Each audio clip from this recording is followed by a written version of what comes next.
Revolutions in Reverse. David Graeber. Contents. Introduction. The Shock of Victory. Hope in Common. Revolution in Reverse. Army of Altruists. The Sadness of Post-Workerism. Against Kamikaze Capitalism. Introduction. The editors have asked me, not unreasonably, to provide a brief introduction explaining how all these essays hang together. It's an interesting question because it wasn't my idea to combine them all in the same volume to begin with. Actually, the collection first came out in Greek, with the title Kappa Nu Eta Mu Alpha, Beta Alpha, Tau Chi Nu Eta Kappa Alpha Iota Epsilon Pi Alpha Nu Sigma Tau Alpha Sigma Eta, Movement, Violence, Art, and Revolution. Athens, Black Pepper Press, 2009, and they were assembled by their editor, and translator, Spyros Koiroikles. When I first saw the volume on a visit to Greece in May of 2010, I thought the idea for the collection was inspired. It made a sort of intuitive sense to me, as did it, I was soon given to understand, to many in the movement in Greece itself, where many of the arguments found within were taken up by various anarchists, anti-authoritarians, and activists in the wake of the economic crisis and confusion that followed the heady days of December 2009. So what is the unifying theme? It's helpful, perhaps, to consider the context in which these essays were originally written. All of these essays were composed between 2004 and 2010. This was not an easy time for someone, like myself, actively engaged in social movements. Between roughly 1998 and 2002, the advent of the global justice movement had given all of us a sudden sense of almost endless possibility. The wake of 9/11 threw everything into disarray. For many it was impossible to maintain the sense of enthusiasm that had kept us so alive in the years before. Many burned out, gave up, emigrated, bickered, killed themselves, applied to graduate school, or withdrew into various other sorts of morbid desperation. For me, the point where I came closest to despair was in the immediate wake of the 2004 U.S. elections, when the originally stolen presidency of George W. Bush was actually given what seemed like a genuine popular mandate. At first, in the immediate aftermath of 9/11, it seemed that we were looking at a repeat of something rather like World War I. The period from roughly 1880 to 1914 was after all quite similar to the decade and a piece that followed the fall of the Berlin War, a time where wars between major powers seemed to be a thing of the past, where the dominant powers embraced an ethos of free trade and free markets, of frenetic capital accumulation, but at the same time, an age of the rapid rise of global anti-capitalist movements, accompanied by an ethos of revolutionary internationalism in which the anarchist movement seemed to define the vital center of the radical left. The rulers of the world ultimately panicked, and reacted by initiating a near century of world war, allowing appeals to nationalism, state security, racism, and jingoism of every kind of tear those, to it, terrifying alliances apart. It struck me, after September 11, that they were trying the same trick again.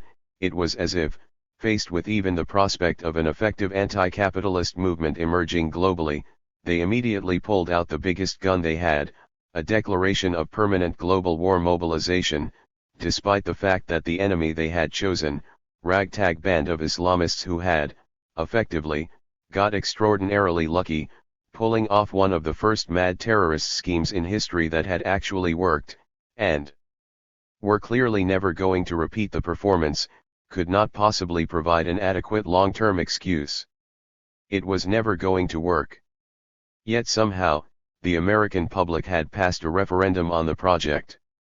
What's more, I watched in dismay how every attempt to revive an international spirit resistance, around the G8, then G20, the climate conferences, seemed to founder, or at least, reach a series of limited tactic victories that always seemed to hold out the promise of translating into a new burst of energy and of longer-term movement building. Finally, we kept telling each other, we're over the hump, but which, in reality, never really did. In part, yes, it was because the level of repression, or more precisely, what the police and other security forces felt they could get away with in dealing with us, had dramatically increased. But that was by no means all of it. To the contrary, it was the enemy's very disorganization that was our worst foil. I especially remember when, in 2007, before the G8 meetings in Japan, some Japanese friends asked me to put together a strategic analysis of the global situation from the perspective of capital, and the movements against it. I ended up working with a brilliant team, mainly drawn from people active in the Midnight Notes Collective, and we developed what I still consider a compelling analysis of the economic impasse faced by capital at that moment and the most plausible strategy to overcome it. Essentially, we expected them to declare of global ecological crisis, followed by a green capitalist strategy designed to divert resources like sovereign wealth funds beginning to slip away from the control of financial elites back under their control. I still hold it was the best strategy they could have adopted from the perspective of the long-term viability of the capitalist order. Problem was, that clearly wasn't their priority. At the summits, all they did was bicker with one another. What's the radical response to confusion? How on earth were we able to come up with a response to their evil plans if they couldn't even figure out what those were? Of course, in retrospect, it's easier to see what was happening. Those bigwigs assembling at their various summits were probably more aware than we were that the entire system, based on a very old-fashioned alliance of military and financial power typical of the latter days of capitalist empires, was being held together with tape and string. They were less concerned to save the system, than to ensure that there remained no plausible alternative in anyone's mind so that, when the moment of collapse did come, they would be the only ones offering solutions. Not that since the great financial collapse of 2008, solutions have been particularly forthcoming. But at least there is no way to deny now that a fundamental problem does exist. The order that existed between 2004 and 2008. Even if it has managed to achieve a kind of grudging acquiescence in critical quarters of the world, is never coming back. It simply wasn't viable. These essays then are the product of a confused interregnum. It was a time when it was very difficult to find signs of hope. If there is a single theme in this collection of essays, then, it is that they all start out from some aspect of the period that seems particularly bleak, depressing, what appeared to be some failure, stumbling block, countervailing force, foolishness of the global anti-capitalist movement, and to try to recuperate something, some hidden aspect we usually don't notice, some angle from which the same apparently desolate landscape might look entirely different. This is most obvious perhaps in the first three essays, all of which concern the lessons to be learned from the global justice movement, but it's true, in one way or another, of all of them. It's appropriate, then, that the collection begins with the shock of victory, which is perhaps the most explicit in this regard. Most of us who had been involved in the global justice movement did not, as I remarked, come out of it feeling we had made much of dent in the world. We all experienced the infighting and frazzled confusion that followed the first heady years, the crumbling alliances and seemingly endless bitter arguments over racism, sexism, privilege, lifestyle, summit hopping, process, the lack of ties to genuine communities in resistance. And we saw it as the proof of our ultimate fecklessness as a movement, our failure to achieve any of our major goals. The irony is that, really, all these things were a direct result of our success. Most of the squabbling was really slightly an indirect way of conducting strategic debates about what to do now that we had achieved so many of our immediate goals, to end structural adjustment policies and block new global trade agreements, halt the growth and blunt the power of institutions of neoliberal governance like the IMF and WTO. Had been achieved so quickly. The problem was that almost no one actually recognized them as such, which made it almost impossible to conduct a full and honest debate, and the intensity of the arguments and resulting frustration became so overwhelming that almost no one seemed to notice we'd achieved our goals in the first place. True, the essay ends by posing a much larger question, as Turbulence magazine was to phrase it in a special issue a year or two later: what would it mean to win? but largely it is a comment on the extraordinary historical effectiveness of movements based on direct action and direct democracy, and the curious fact that our enemies, as their panic reactions seem to indicate, recognize the potential effectiveness of such movements, the threat they pose to global power relations, much more than those active in the movements themselves do. Hope in Common takes up the same theme and pushes it even further. What if the reason why those who would like to see a world organized by some principle other than capitalism feel so depressed most of the time is because capitalists, and politicians, have become veritably obsessed with making us feel that way? Perhaps the real meaning of neoliberalism is precisely that. Neoliberal capitalism is that form that is utterly obsessed with ensuring that it seems that, as Margaret Thatcher so famously declared in the 1980s, there is no alternative. In other words, it has largely given up on any serious effort to argue that the current economic order is actually a good order, just, reasonable, that it will ever prove capable of creating a world in which most human beings feel prosperous, safe, and free to spend any significant portion of their life pursuing those things they consider genuinely important. Rather, it is a terrible system, in which even the very richest countries cannot guarantee access to such basic needs as health and education to the majority of their citizens. It works badly, but no other system could possibly work at all. It's actually quite fascinating how quickly, at the end of the Cold War, the language used to describe the Soviet Union shifted. Obviously, no sane person could wish for a restoration of such a system, and we are very unlikely to ever see one. All this is good. But at the same time, rhetoric shifted almost overnight from declaring that a top-down command economy with no market forces could not compete effectively with the most advanced capitalist powers, either militarily or economically, to the absolute, dismissive assurance that communism just doesn't work, effectively, that no such system could ever have existed at all. It seems a remarkable conclusion, considering that the Soviet Union did in fact exist, for over 70 years, and took Russia within decades from a laughable backwater to a major technological and military power. All this remained a bit obscure in the years surrounding the end of the Cold War, when over-enthusiastic neoliberal reformers were fancying themselves revolutionaries, and everyone felt that microcredit was about to turn the world's poor into prosperous entrepreneurs. But in the years since, the neoliberal project really has been stripped down to what was always its essence, not an economic project at all, but a political project, designed to devastate the imagination, and willing, with its cumbersome securitization and insane military projects, to destroy the capitalist order itself if that's what it took to make it seem inevitable. Behind our feeling of helplessness, then, there is a gargantuan, and extraordinarily expensive engine that is ultimately likely to crush the current system under its own dead weight. The final essay of the set, Revolution in Reverse, considers the stakes of this war on the imagination on a deeper level. It has a curious history. The piece was originally commissioned for a special issue of New Left Review, the editor playing a hands-on role in shaping its overall structure, then, a year later, rejected out of hand without even allowing me a chance to respond to criticism. The editors of New Left Review, being essentially aristocrats, are notorious for this sort of high-handed behavior. The only comments I did get were, well, they didn't quite put it this way, but very nearly, that English-speaking authors have no business trying to come up with original theoretical formulations. Such things are properly left to speakers of German, Italian, or French.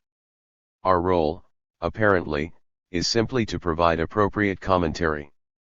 Well, whether or not it is my place to engage in theoretical reflection, this is what I did here.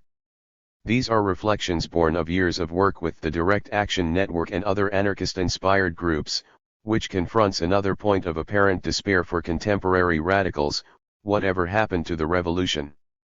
For much of the 19th and early 20th centuries, even most capitalists in countries like the US or Germany seem to harbor the strong suspicion that, any day now, they might all end up hanging from trees. Nowadays, few revolutionaries seem to be able to imagine it. What, then, does being a revolutionary actually mean? A great deal, is the answer, since the old apocalyptic version of revolution, the victorious battles in the streets, the spontaneous outpouring of popular festivity, the creation of new democratic institutions, the ultimate reinvention of life itself, never quite seemed to work itself out, and there is no particular reason to imagine it ever could have. It's not that any of these dreams have ever gone away, or reason to believe they ever could either. It's that, between the anarchist insistence that we can no longer imagine revolution solely within the framework of the nation-state, and even more, the feminist insistence that how we treat each other in working to make the revolution, particularly in its most apparently humdrum and unromantic moments, is what will ultimately determine whether we have any chance of creating a world worth living in, whatever the final, tactical victory might look like. We have begun to rearrange the pieces. The great mobilizations of Seattle, Prague, Genoa, or the constant direct actions in places like Greece, Chiapas or South Korea, have effectively operated by taking all the familiar stages of revolution and simply turning the traditional order on its head. Understand the full implications of this shift, in turn, demands some major work in reimagination what terms like violence, alienation, realism itself actually mean. The next two essays might seem different in nature, but really they are doing much the same work. Each searches for redemption in what might otherwise seem like an abyss. It's more obvious perhaps in the case of the first, Army of Altruists. This essay grew directly out of a feeling of hopeless intellectual frustration. I had woken up on Wednesday, November 4, 2004 to learn that George W. Bush had been re-elected President of the USA, in an election that, apparently, wasn't even stolen. At the time I was due to teach a graduate seminar in a course called Anthropology and Classical Social Theory at Yale. The topic that morning was supposed to be on Max Weber's theories of religion. None of us really felt up to it. Instead, the class turned into a prolonged and sometimes agonized discussion of the relevance of social theory itself. Was there really a point, then, to what we did, or were being trained to do? Does theory, the sort that begins with a capital T, really afford us a better vantage from which to understand what had just happened, particularly, why so many working class people had voted in a manner that seemed diametrically opposed to their own class interests, than ordinary common sense might afford? And if not, what were we really doing by pursuing careers in the academy? We didn't come up with any strong conclusions, though we did end up having an interesting discussion of the possibility of breaking the U.S. land mass up into separate territories, merging some with Canada and others with Mexico, and even produced some stickers that said no longer under U.S. jurisdiction. But the question didn't go away, it continued to trouble me. It was all the more so because there was no consensus, at the time, that theory was all that important. I had spent a number of perfectly good years of my life, for instance, working frenetically researching and typing away at a book about anthropological value theory, being convinced, at the time, that doing so was almost a kind of intellectual duty, unleashing on the world powerful theoretical developments that had been crafted in University of Chicago at the time I was there, and whose authors, I had always felt rather irresponsibly, had never published in any sort of broadly accessible form. The result was, I felt, a major contribution to the discipline. When I did publish it, in 2001, I found the discipline did not agree. No one paid much attention to it, and I was greeted with the distinct feeling that University of Chicago-style grand theorizing of this sort was itself considered irrelevant and passé. Could it be anthropologists were right to move on? Well, I managed to answer the question to my own satisfaction anyway. The application of theory was indeed able to reveal things that would not otherwise have been obvious. What it mainly revealed was that one of the most insidious of the hidden injuries of class in North American society was the denial of the right to do good, to be noble, to pursue any form of value other than money, or, at least, to do it and to gain any financial security or rewards for having done. The passionate hatred of the liberal elite among right-wing populists came down, in practice, to the utterly justified resentment towards a class that had sequestered, for its own children, every opportunity to pursue love, truth, beauty, honor, decency, and to be afforded the means to exist while doing so. The endless identification with soldiers, support our troops. That is, with individuals who have, over the years, been reduced to little more than high-tech mercenaries enforcing of a global regime of financial capital, lay in the fact that these are almost the only individuals of working-class origin in the US who have figured out a way to get paid for pursuing some kind of higher ideal, or at least being able to imagine that's what they're doing. Obviously most would prefer to pursue higher ideals in a way that did not involve the risk of having their legs blown off. The sense of rage, in fact, stems above all from the knowledge that all such jobs are taken by children of the rich. It's a strangely ambivalent picture, and one that, at this moment of revival of right-wing populism, we might do well to consider once again. The sadness of post-workerism begins with a group of people who might seem the epitome of everything a right-wing populist detests, a group of former 60s revolutionaries, now being paid to lecture on art history to an audience of gallery owners and grad students at London's Tate Museum in fall 2006. The element redemption here is partly that when you actually meet such people, they are hardly the egotistical prima donnas one imagines. Actually, they appeared to be sincere, decent sorts of people, who would really much rather have been standing arm to arm with proletarian rebels at the barricades, and as confused as anyone how they had ended up explaining art trends to dilettantes. Much of essay is, again, a theoretical reflection, not so much of my own theories as those elements of 70s Italian revolutionary theory that have made their way into the English-speaking academy and art world in recent years, and the assessment is pretty unsparing. Still, the main critique is not so much that this particular strain of post-workerist thought is wrong so much as that it's misplaced.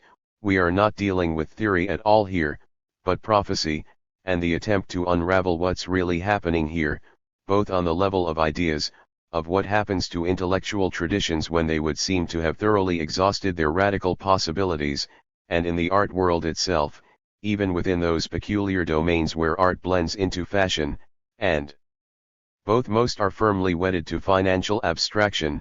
There are peculiar domains of freedom that transcend the dead hand of capital. Ultimately, the revolution, however conceived, can never really go away, because the notion of a redemptive future remains the only way we can possibly make sense of the present. We can only understand the value of what surrounds us from the perspective of an imaginary country whose own contours we can never understand, even when we are standing in it. The last essay, Against Kamikaze Capitalism, was not part of the Greek collection. It was written afterwards, quite recently, in fact, in the fall of 2010. But I think it belongs here.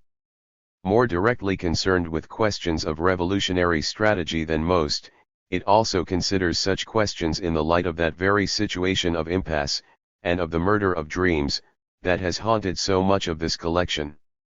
Here, too, the argument sets off with hope from an unexpected quarter, a surprising convergence, and recognition of a common cause, between climate protesters and petroleum workers during the French strike wave of October 2010.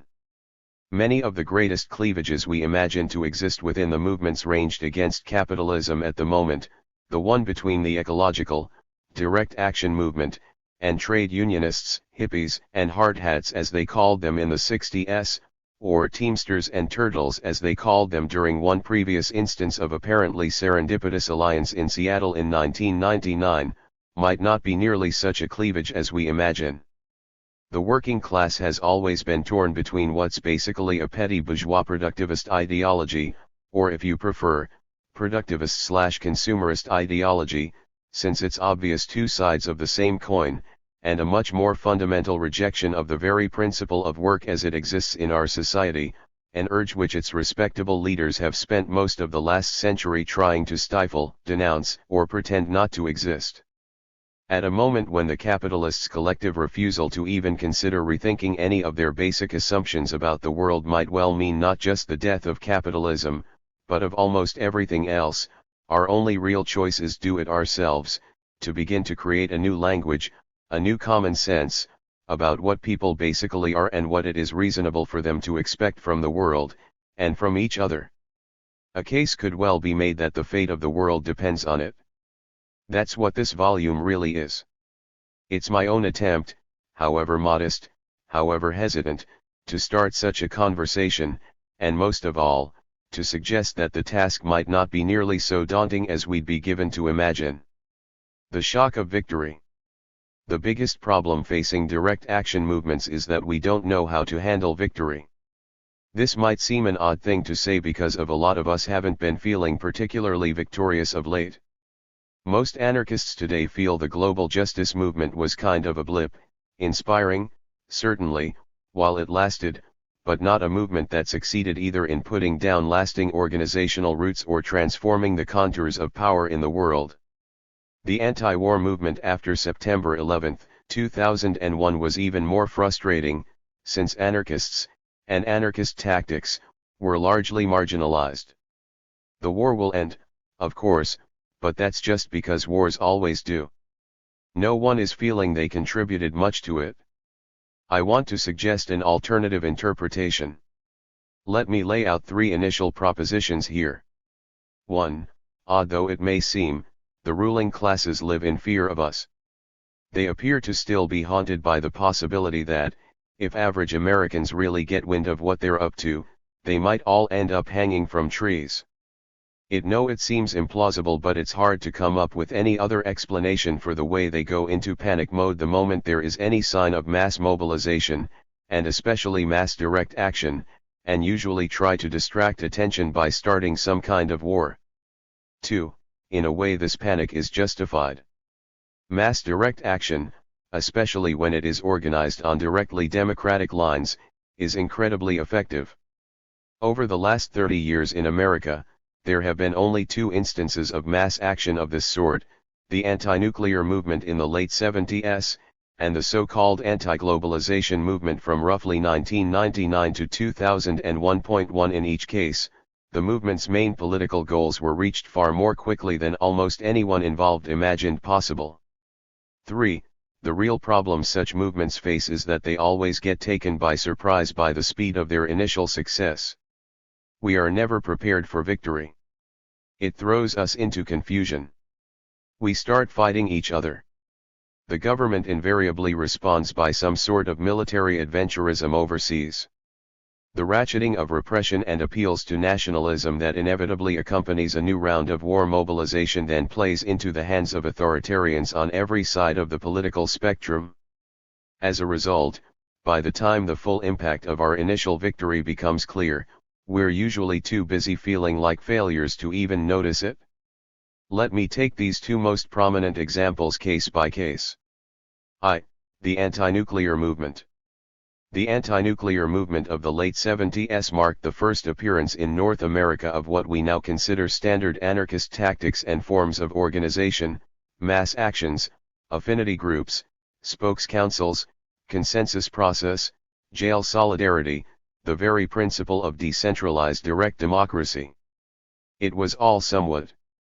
If one were to extend the temporal range to the last 50 years, we could also include the civil rights movement, where the SNCC, Student Nonviolent Coordinating Committee, branch of the movement was also consensus-based and anti-authoritarian. It followed the same broad pattern, except, of course, that its victories were much harder to deny. Primitive, compared to now, and there were significant differences, notably a much stricter, Gandhian-style conceptions of nonviolence, but all the elements were there and it was the first time they had come together as a package. For 2 years, the movement grew with amazing speed and showed every sign of becoming a nationwide phenomenon. Then almost as quickly, it integrated. It all began when, in 1974, some veteran peaceniks turned organic farmers in New England successfully blocked construction of a proposed nuclear power plant in Montague, Massachusetts. In 1976, they joined with other New England activists, inspired by the success of a year-long plant occupation in Germany, to create the Clamshell Alliance. Clamshell's immediate goal was to stop construction of a proposed nuclear power plant in Seabrook, New Hampshire. while the alliance never ended up managing an occupation so much as a series of dramatic mass arrests, combined with jail solidarity, their actions, involving, at peak, tens of thousands of people organized on directly democratic lines, succeeded in throwing the very idea of nuclear power into question in a way it had never been before.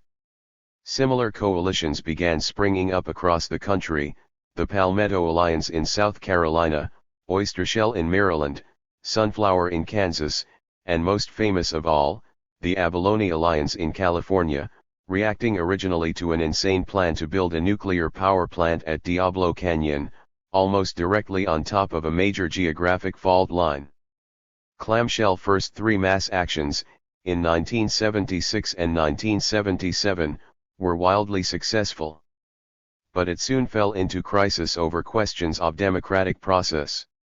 In May 1978, a newly created coordinating committee violated process to accept a last-minute government offer for a three-day legal rally at Seabrook instead of a planned fourth occupation. The excuse was reluctance to alienate the surrounding community. Acrimonious debates began about consensus and community relations, which then expanded to the role of nonviolence, even cutting through fences, or defensive measures like gas masks, had originally been forbidden, gender bias, race and class privilege, and so on.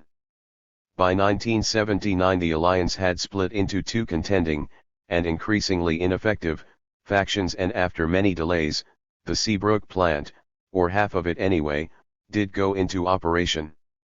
The Abalone Alliance lasted longer, until 1985, in part because its strong core of anarcho-feminists, but in the end, Diablo Canyon 2 won its license and came online in December 1988. Tell the story this way, it doesn't seem particularly inspiring. But there is another way to tell it. We could ask, what was the movement really trying to achieve? It might helpful here to map out its full range of goals. 1. Short-term goals, to block construction of the particular nuclear plant in question, Seabrook, Diablo Canyon. 2. Medium-term goals, to block construction of all new nuclear plants, delegitimize the very idea of nuclear power and begin moving towards conservation and green power, and legitimate new forms of nonviolent resistance and feminist-inspired direct democracy. 3. Long-term goals, at least for the more radical elements, smash the state and destroy capitalism. If so, the results are clear. Short-term goals were almost never reached. Despite numerous tactical victories, delays, utility company bankruptcies, legal injunctions, the plants that became the focus of mass action all ultimately went online. Governments simply cannot allow themselves to be seen to lose in such a battle. Long-term goals were also obviously not obtained. But one reason they weren't is that the medium-term goals were all reached almost immediately. The actions did delegitimize the very idea of nuclear power, raising public awareness to the point that when 3 Mile Island melted down in 1979, it doomed the industry forever. While plans for Seabrook and Diablo Canyon might not have been cancelled, just about every other then pending plan to build a nuclear reactor was, and no new ones have been proposed for a quarter century. There was indeed a more towards conservation, green power, and a legitimizing of new democratic organizing techniques. All this happened much more quickly than anyone had really anticipated.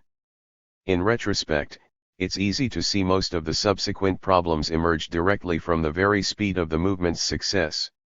Radicals had hoped to make links between the nuclear industry and the very nature of the capitalist system that created it. As it turns out, the capitalist system proved more than willing to jettison the nuclear industry the moment it became a liability. Once giant utility companies began claiming they too wanted to promote green energy, effectively inviting what we'd now call the NGO types to a space at the table, there was an enormous temptation to jump ship. Especially because many of them had only allied with more radical groups so as to win themselves a place at the table to begin with. The inevitable result was a series of heated strategic debates. It's impossible to understand this, though, without first understanding that strategic debates, within directly democratic movements, are rarely conducted as strategic debates. they almost always pretend to be arguments about something else. Take for instance the question of capitalism. Anti-capitalists are usually more than happy to discuss their position on the subject. Liberals on the other hand really don't like being forced to say actually, I am in favor of maintaining capitalism in some form or another, so whenever possible, they try to change the subject. Consequently, debates that are actually about whether to directly challenge capitalism usually end up getting argued out as if they were short-term debates about tactics and nonviolence. Authoritarian socialists or others who are suspicious of democracy are rarely keen on having to make that an issue either, and prefer to discuss the need to create the broadest possible coalitions. Those who do support the principle of direct democracy but feel a group is taking the wrong strategic direction often find it much more effective to challenge its decision-making process than to challenge its actual decisions. There is another factor here that is even less remarked, but I think equally important. Everyone knows that faced with a broad and potentially revolutionary coalition, any government's first move will be to try to split it. Making concessions to placate the moderates while selectively criminalizing the radicals, this is art of governance 101. The US government, though, has an additional weapon most governments do not. It is in possession of a global empire, permanently mobilized for war. Those running it can, pretty much any time they like, decide to ratchet up the level of violence overseas. This has proved a remarkably effective way to defuse social movements founded around domestic concerns. It seems no coincidence that the civil rights movement was followed by major political concessions and a rapid escalation of the war in Vietnam, that the anti-nuclear movement was followed by the abandonment of nuclear power and a ramping up of the Cold War, with Star Wars programs and proxy wars in Afghanistan and Central America, that the global justice movement was followed by the collapse of the Washington Consensus and the global war on terror. As a result, SDS had to put aside its early emphasis on participatory democracy to become an organizer of anti-war protests. The anti-nuclear movement was obliged to morph into a nuclear freeze movement. The horizontal structures of DEN and PGA gave way to top-down mass organizations like ANSWER and UFPJ. Granted, from the government's point of view, the military solution does have its risks. The whole thing can blow up in one's face, as it did in Vietnam, hence the obsession, at least since the first Gulf War, to design a war that was effectively protest-proof. There is also always a small risk some miscalculation will accidentally trigger a nuclear Armageddon and destroy the planet. But these are risks politicians faced with civil unrest appear to have normally been more than willing to take, if only because directly democratic movements genuinely scare them, while anti-war movements are their preferred adversary.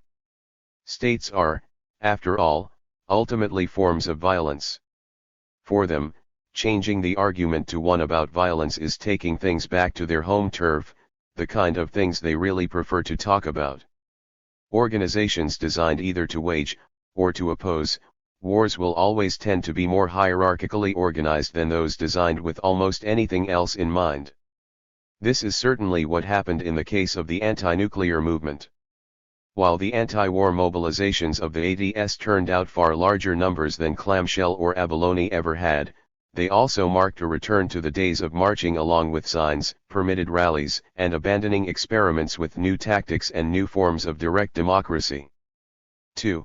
The global justice movement. I'll assume our gentle reader is broadly familiar with the actions at Seattle, IMF World Bank blockade 6 months later in Washington at A16, and so on. In the US, the movement flared up so quickly and dramatically even the media could not completely dismiss it. It also quickly began to eat itself. Direct action networks were founded in almost every major city in America. While some of these, notably Seattle and Los Angeles DAN, were reformist, anti-corporate, and fan-soft nonviolence codes of nonviolence, most, like New York and Chicago DAN, were overwhelmingly anarchist and anti-capitalist and dedicated to the principle of diversity of tactics. Other cities, Montreal, Washington, D.C., created even more explicitly anarchist anti-capitalist convergence. These groups had different fates. The anti-corporate DANs dissolved almost immediately, the anti-capitalist ones endured longer, but even among those, very few were still around even 4 years later. They were all racked almost from the beginning with bitter debates, about nonviolence, about summit hopping, about racism and privilege issues too, about the viability of the network model. Then there was 9/11, followed by a huge increase up of the level of repression and resultant paranoia and the panicked flight of almost all our former allies among unions and NGOs. At this point the debates became downright paralyzing. By Miami, in 2003, it seemed like we'd been put to rout, and despite periodic surges of enthusiasm, Gleneagles, Minneapolis Highland Gendarme, the movement never really recovered. Again, the story seems uninspiring. And there's the added factor of 9/11. September 11th, after all, was such a weird event, such a catastrophe, but also such an historical fluke, that it almost blinds us to everything that was going on around it. In the immediate aftermath of the attacks, almost all of the structures created during the globalization movement collapsed. But one reason it was so easy for them to collapse was, not just that war and anti-war mobilization seemed such an immediately more pressing concern, but that once again, in most of our immediate objectives, we'd already, unexpectedly, won. Myself, I joined NYC DAN right around the time of A16. At that time, DAN as a whole saw itself as a group with two major. Incidentally, this is not to say that issues of racism and privilege are unimportant. I feel a little silly even having to say this, but it would seem that, within the movement, anything one writes that might be taken to imply one does not take such issues seriously will be interpreted that way. What I would argue is that the way that racial and class have been debated in the movement appear to have been startling ineffective in overcoming racial divisions in the movement, and I suspect this is at least partially because these debates are, in fact, veiled ways of arguing about something else. Objectives? One was to help coordinate the North American wing of a vast global movement against neoliberalism, and what was then called the Washington Consensus, to destroy the hegemony of neoliberal ideas, stop all the new big trade agreements, WTO, FTAA, and to discredit and eventually destroy organizations like the IMF.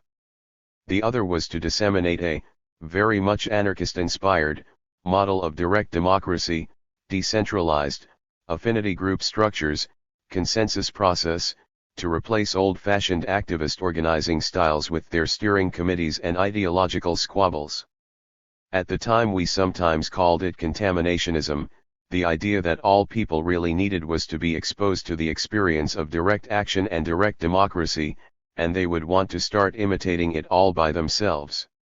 There was a general feeling that we weren't trying to build a permanent structure, DAN was just a means to this end. When it had served its purpose, several founding members explained to me, there would be no further need for it. On the other hand, these were pretty ambitious goals, so we also assumed even if we did attain them, it would probably take at least a decade. As it turned out, it took about a year and a half. Obviously, we failed to spark a social revolution. But one reason we never got to the point of inspiring hundreds of thousands of people across the world to rise up was, again, that we had achieved so many of our other goals so quickly. Take the question of organization. While the anti-war coalitions still operate, as anti-war coalitions always do, as top-down popular front groups, almost every small-scale radical group that isn't dominated by Marxist sectarians of some sort or another, and this includes anything from organizations of Syrian immigrants in Montreal or community gardens in Detroit, now operate on largely anarchist principles. They might not know it, but contaminationism worked. Alternately, take the domain of ideas. The Washington Consensus lies in ruins. So much so, it's hard now to remember what public discourse in this country before Seattle was even like. Myself, I remember quite well. Consider the issue of free trade, the ostensible focus of the protests. Free trade is obviously a propaganda term, but it was significant in itself that in America, this was the only term available to refer to neoliberal globalization. I don't believe there was ever a time when both the mainstream media and the political classes had been ever so completely unanimous about anything. That free trade, free markets, and no-holds-barred supercharged capitalism were the only possible direction for human history. The only possible solution for any problem was so completely taken for granted that anyone who cast doubt on the proposition was treated as literally insane. Global justice activists, when they first forced themselves into the attention of CNN or Newsweek, were immediately written off as reactionary flat-earthers, whose opposition to free trade could only be explained by childish ignorance of the most elementary principles of economics. A year later, CNN and Newsweek were saying, effectively, all right, well maybe the kids have won the argument. Usually when I make this point in front of anarchist crowds, someone immediately objects, well, sure, the rhetoric has changed, but the policies remain the same. I suppose this is true in a manner of speaking. And certainly it's true that we didn't destroy capitalism. But we, taking the we here as the horizontalist, direct action-oriented wing of the planetary movement against neoliberalism, did arguably deal it a bigger blow in just 2 years than anyone since, say, the Russian Revolution. Let me take this point by point. Free trade agreements.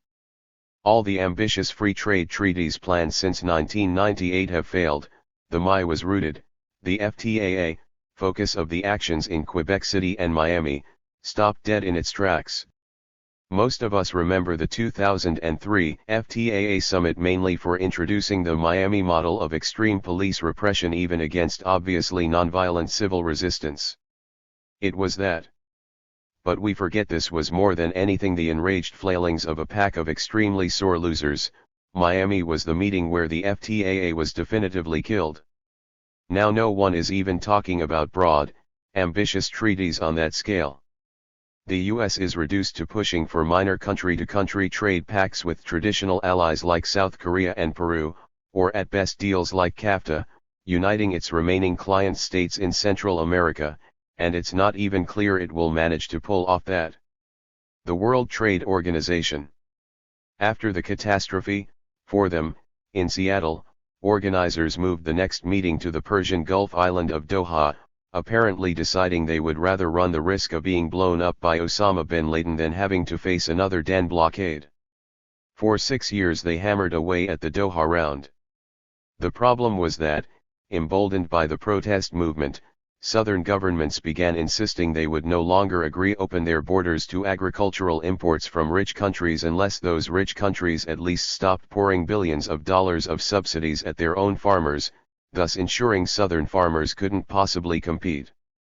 Since the US in particular had no intention of itself making any of the sort of sacrifices it demanded of others, all deals were off. In July 2006, Pierre Lamy, head of the WTO, declared the Doha round dead, and at this point no one is even talking about another WTO negotiation for at least 2 years. Some speculated that ultimately, the organization itself might cease to exist. The International Monetary Fund and World Bank. This is the most amazing story of all. By 2008, the IMF was rapidly approaching bankruptcy, and it is a direct result of the worldwide mobilization against them. To put the matter bluntly, we destroyed it, or at least, the IMF in anything like its familiar form. 3 The World Bank is not doing all that much better. But by the time the full effects were felt, we weren't even paying attention. This last story is worth telling in some detail, so let me leave the indented section here for a moment and continue in the main text. This essay was written in 2007. The IMF still exists at this time, of course, 2011, but its role has transformed almost completely and is internally much contested, though there has been an attempt to revive some of its old structural adjustment style approaches, this time within the European Union. These are meeting very strong resistance. The IMF was always the arch-villain of the struggle. It is the most powerful, most arrogant, most pitiless instrument through which neoliberal policies have, for the last 25 years, been imposed on the poorer countries of the global south, basically, by manipulating debt. In exchange for emergency refinancing, the IMF would demand structural adjustment programs that forced massive cuts in health, education, price supports on food, and endless privatization schemes that allowed foreign capitalists to buy up local resources at fire sale prices. Structural adjustment never somehow worked to get countries back on their feet economically, but that just meant they remained in crisis, and the solution was always to insist on yet another round of structural adjustment. The IMF had another, less celebrated, role, that of global enforcer. It was its job to ensure that no country, no matter how poor, could ever be allowed to default on loans to Western bankers, no matter how foolhardy. Imagine a banker were to offer a corrupt dictator a $1 billion loan, and that dictator placed it directly in his Swiss bank account and fled the country. The IMF's job was to ensure that, rather than be forgiven or renegotiated, let alone hunted down, that billion would still have to be extracted, plus generous interest, from the dictator's former victims. Under no conditions should Chase or Citibank have to take a loss. If a country did default, for any reason, the IMF could impose a credit boycott whose economic effects were roughly comparable to that of a nuclear bomb.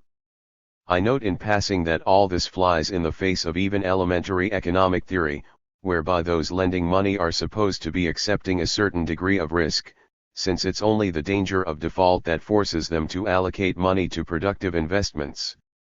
But in the world of international politics, economic laws are only held to be binding on the poor. This role was their downfall.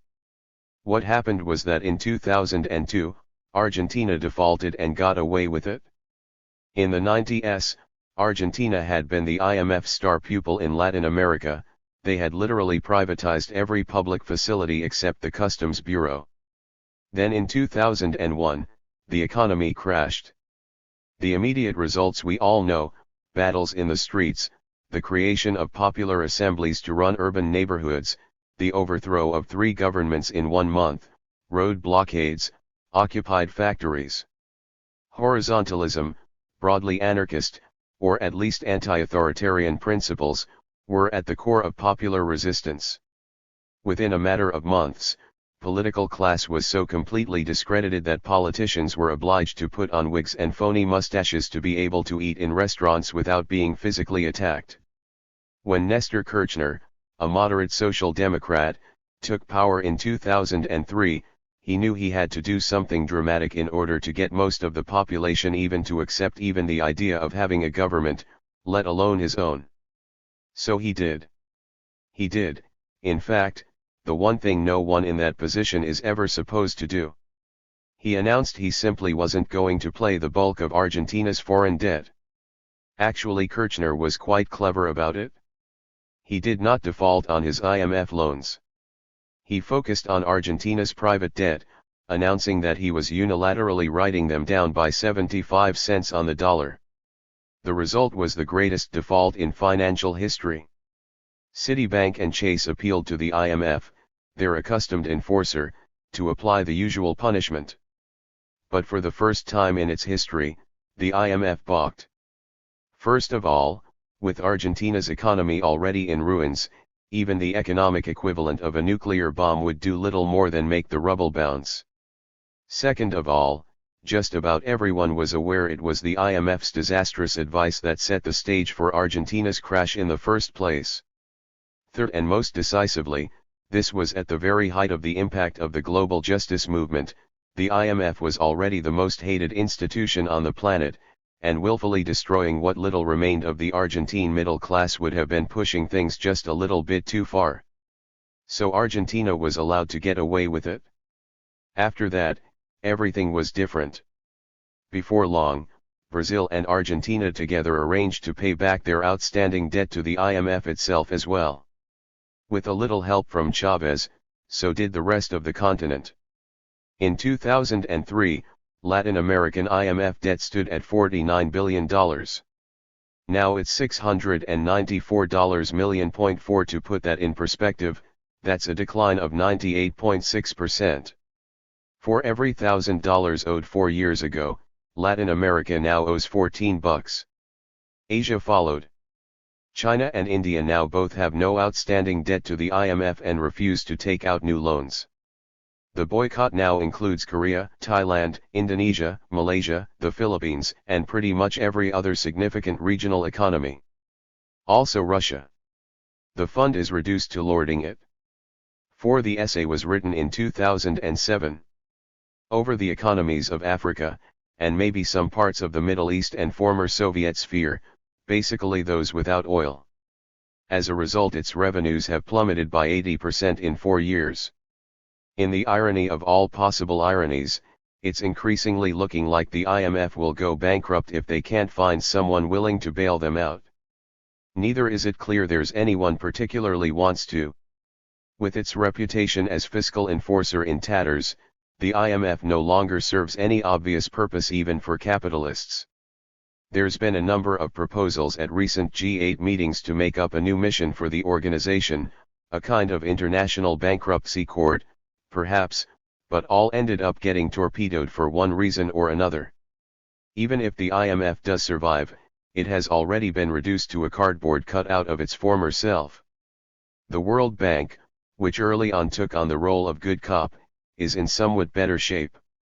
But emphasis here must be placed on the word somewhat, as in, its revenue has only fallen by 60%, not 80%, and there are few actual boycotts. On the other hand, the bank is currently being kept alive largely by the fact India and China are still willing to deal with it, and both sides know that, so it is no longer in much of a position to dictate terms. Obviously, all of this does not mean all the monsters have been slain. In Latin America, neoliberalism might be on the run, but China and India are carrying out devastating reforms within their own countries, European social protections are under attack, and most of Africa, despite much hypocritical posturing on the part of the bonos and rich countries of the world, is still locked in debt, even as it faces a new colonization by China.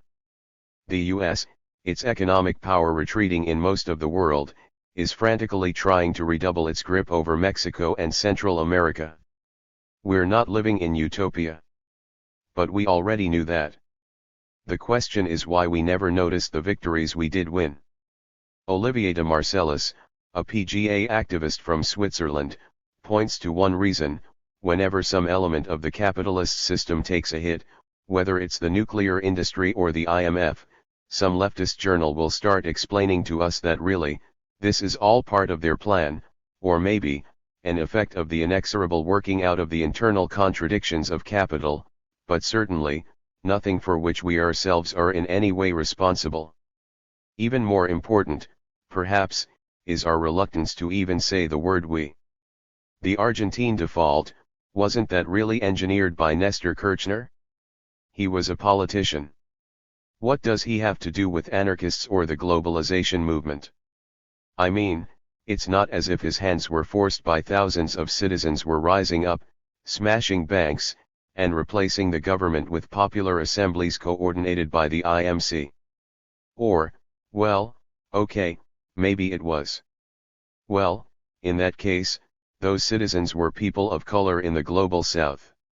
How can we take responsibility for their actions? Never mind that they mostly saw themselves as part of the same global justice movement as us, espoused similar ideas, wore similar clothes, used similar tactics, in many cases even belonged to the same confederacies or organizations. Saying we here would imply the primal sin of speaking for others. Myself, I think it's reasonable for a global movement to consider its accomplishments in global terms. These are not inconsiderable. Yet just as with the anti-nuclear movement, they were almost all focused on the middle term. Let me map out a similar hierarchy of goals. 1. Short-term goals: blockade and shut down particular summit meetings, IMF, WTO, G8, etc. 2. Medium-term goals: destroy the Washington consensus around neoliberalism, block all new trade pacts, delegitimize and ultimately shut down institutions like the WTO, IMF, and World Bank, disseminate new models of direct democracy. 3. Long-term goals: at least for the more radical elements, smash the state and destroy capitalism. Here again, we find the same pattern. After the miracle of Seattle, where activists actually did shut down the meetings, short-term, tactical goals were rarely achieved. But this was mainly because faced with such a movement, governments tend to dig in their heels and make it a matter of principle that they shouldn't be. This was usually considered much more important, in fact, than the success of the summit in question.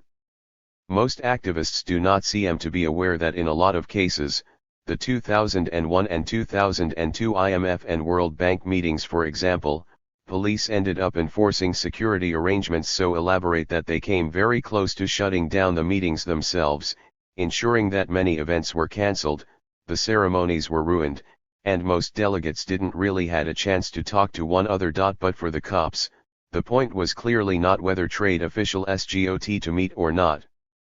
The point was that the protesters could not be seen to win. Here, too, the medium-term goals were achieved so quickly that it actually made the longer-term goals more difficult. NGOs, labor unions, authoritarian Marxists, and similar allies jumped ship almost immediately. Strategic debates ensued, but they were carried out, as always, indirectly, as arguments about race, privilege, tactics, almost anything but as actual strategic debates. Here, too, everything was made infinitely more difficult by the state's recourse to war. It is hard, as I mentioned, for anarchists to take much direct responsibility for the inevitable end of the war in Iraq, or even to the very bloody nose the empire has already acquired there. But a case could well be made for indirect responsibility. Since the 60s, and the catastrophe of Vietnam, the U.S. government has not abandoned its policy of answering any threat of democratic mass mobilizing by a return to war. But it has to be much more careful. Essentially, they now feel they have to design wars to be protest-proof. There is very good reason to believe that the first Gulf War, in 1991, was explicitly designed with this in mind. The approach taken to the invasion of Iraq, the insistence on a smaller, high-tech army, the extreme reliance on indiscriminate firepower, even against civilians, to protect against any Vietnam-like levels of American casualties, appears to have been developed, again, more with a mind to heading off any potential peace movement at home than one focused on military effectiveness. This, anyway, would help explain why the most powerful army in the world has ended up being tied down and even, periodically, defeated by an almost unimaginably ragtag group of guerrillas with negligible access to outside safe areas, funding, or military support, that is, until they resorted to a desperate combination of death squads, ethnic cleansing, massive bribery, and effectively turning over the country to their arch-enemy Iran. As in the trade summits, they are so obsessed with ensuring forces of civil resistance cannot be seen to win the battle at home that they would prefer to lose the actual war. Perspectives, with a brief return to 30s Spain, how, then, to cope with the perils of victory? I can't claim to have any simple answers. Really, I wrote this essay more to open up a conversation, to put the problem on the table, to inspire a strategic debate. Still, some implications are pretty obvious. The next time we plan a major action campaign, I think we would do well to at least take into account the possibility that we might win. Or at least, that we might obtain our mid-range strategic goals very quickly, and that when that happens, many of our allies will fall away. We have to recognize strategic debates for what they are, even when they appear to be about something else. Take one famous example, arguments about property destruction after Seattle. Most of these, I think, were really arguments about capitalism. Those who decried window breaking did so mainly because they wished to appeal to middle-class consumers to move towards global exchange-style green consumerism, and to ally with labor bureaucracies and social democrats abroad. This was not a path designed to provoke a direct confrontation with capitalism, and most of those who urged us to take this route were at least skeptical about the possibility that capitalism could ever really be defeated. Many were in fact in favor of capitalism, if in a significantly humanized form. Those who did break windows, on the other hand, didn't care if they offended suburban homeowners, because they did not figure that suburban homeowners were likely to ever become a significant element in any future revolutionary anti-capitalist coalition. They were trying, in effect, to hijack the media to send a message that the system was vulnerable, hoping to inspire similar insurrectionary acts on the part of those who might considering entering a genuinely revolutionary alliance: alienated teenagers, oppressed people of color, undocumented workers, rank-and-file laborers impatient with union bureaucrats, the homeless, the unemployed, the criminalized, the radically discontent. If a militant anti-capitalist movement was to begin, in America, it would have to start with people like these, people who don't need to be convinced that the system is rotten, only that there's something they can do about it. And at any rate, even if it were possible to have an anti-capitalist revolution without gun battles in the streets, which most of us are hoping it is, since let's face it, if we come up against the US Army, we will lose, there's no possible way we could have an anti-capitalist revolution while at the same time scrupulously respecting property rights. Yes, that will probably mean the suburban middle class will be the last to come on board. But they would probably be the last to come on board anyway. 5. The latter actually leads to an interesting question. What would it mean to win, not just our medium-term goals, but our long-term ones? At the moment no one is even clear how that would come about, for the very reason none of us have much faith remaining in the revolution in the old 19th or 20th century sense of the term. After all, the total view of revolution, that there will be a single mass insurrection or general strike and then all walls will come tumbling down, is entirely premised on the old fantasy of capturing the state. That's the only way victory could possibly be that absolute and complete, at least, if we are speaking of a whole country or meaningful territory. In way of illustration, consider this: what would it have actually meant for the Spanish anarchists to have actually won in 1937?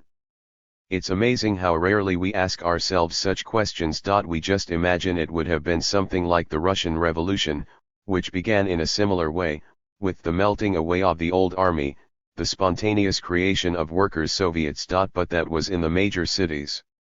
The Russian Revolution was followed by years of civil war in which the Red Army gradually imposed a new government's control on every part of the old Russian Empire, whether the communities in question wanted it or not. Let us imagine that anarchist militias in Spain had routed the fascist army, and that army had completely dissolved. Let us further imagine that it had successfully kicked the socialist Republican government out of its offices in Barcelona and Madrid. That would certainly have been anarchist victory by anybody's standards. But what would have happened next? Would they have established the entire territory of what had once been Spain as a non-republic, an anti-state existing within the exact same international borders? Would they have imposed a regime of popular councils in every single village and municipality in the territory of what had formerly been Spain? How? We have to bear in mind here that there were many villages, towns, even regions of Spain where anarchists were few to non-existent. 5. And this probably remains true, no matter how deep their mortgages are underwater. In some, just about the entire population was made up of conservative Catholics or monarchists. In others, say, the Basque Country, there was a militant and well-organized working class, but that was overwhelmingly socialist or communist. Even at the height of revolutionary fervor, a significant portion of these would presumably stay true to their old values and ideas.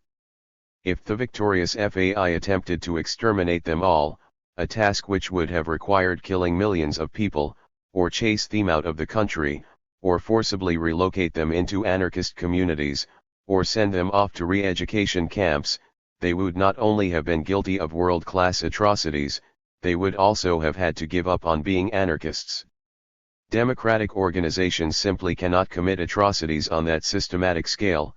For that, you'd need communist or fascist-style top-down organization. This is because, as history has shown, while humans can be extraordinarily cruel in brief moments of extreme excitement, real atrocities take time. You can't actually get thousands of human beings to systematically massacre hundreds of thousands of helpless women, children, and old people, destroy communities, or chase families from their ancestral homes, projects which take a considerable amount of methodical planning, unless they can at least tell themselves that someone else is responsible and they are only following orders. As a result, there appear to have been only two possible solutions to the problem. 1. Allow the Spanish Republic to continue as de facto government under the socialists, perhaps with a few anarchist ministers, as did in fact exist during the war, allow them impose government control on the right-wing majority areas, and then get some kind of deal out of them that they would allow the anarchist majority cities, towns, and villages to organize themselves as they wish to. Then hope that they kept the deal. This might be considered the good luck option. 2. Declare that everyone was to form their own local popular assemblies, and let each assembly decide on their own mode of self-organization. The latter seems the more fitting with anarchist principles, but the results wouldn't have likely been too much different. After all, if the inhabitants of, say, Bilbao overwhelmingly desired to create a local government, with a mayor and police, how exactly would anarchists in Madrid or Barcelona have stopped them? Municipalities where the church or landlords still commanded popular support would presumably have put the same old right-wing authorities in charge. Socialist or communist municipalities would have put socialist or communist party politicians and bureaucrats in charge. Right and left statists would then each form rival confederations that, even though they controlled only a fraction of the former Spanish territory, would each declare themselves the legitimate government of Spain. Foreign governments would have recognized one or the other of the two confederations, depending on their own political leanings, since none would be willing to exchange ambassadors with a non-government like the FAI, even assuming the FAI wished to exchange ambassadors with them, which it wouldn't. In other words, the actual shooting war might end, but the political struggle would continue, and large parts of Spain would presumably end up looking like contemporary Chiapas, with each district or community divided between anarchist and anti-anarchist factions. Ultimate victory would have had to be a long and arduous process. The only way to really win over the statist enclaves would be to win over their children, which could be accomplished by creating an obviously freer, more pleasurable, more beautiful, secure, relaxed, fulfilling life in the stateless sections.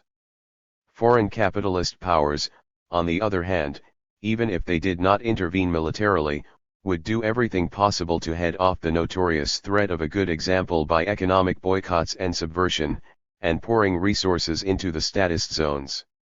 In the end, everything would probably depend on the degree to which anarchist victories in Spain inspired similar insurrections elsewhere. The real point of this imaginative exercise is just to point out that there are no clean breaks in history. The flip side of the old idea of the clean break, the one moment when the state falls and capitalism is defeated, is that anything short of that is not really a victory at all. Revolutionaries hear this line continually. If capitalism is left standing, if it begins to market revolutionaries' once subversive ideas, it shows that the capitalists really won. The revolutionaries have lost, they've been co-opted. To me, this entire line of reasoning is absurd. Feminism was surely a revolutionary force. What could be more radical than reversing thousands of years of gender oppressing lying at the very heart of what we think we are and can be and should be as human beings? Can we say that feminism lost, that it achieved nothing, just because corporate culture felt obliged to pay lip service to condemning sexism and capitalist firms began marketing feminist books, movies, and other products? Of course not. Unless you've managed to destroy capitalism and patriarchy in one fell blow, this is one of the clearest signs that you've gotten somewhere. Presumably any effective road to revolution will involve endless moments of co-optation, endless victorious campaigns, endless little insurrectionary moments or moments of flight and covert autonomy. I hesitate to even speculate what it might really be like. But to start in that direction, the first thing we need to do is to recognize that we do, in fact, win some. Actually, recently, we've been winning quite a lot. The question is how to break the cycle of exaltation and despair and come up with some strategic visions, the more the merrier, about these victories build on each other, to create a cumulative movement towards a new society. Hope in common. We seem to have reached an impasse. Capitalism as we know it appears to be coming apart.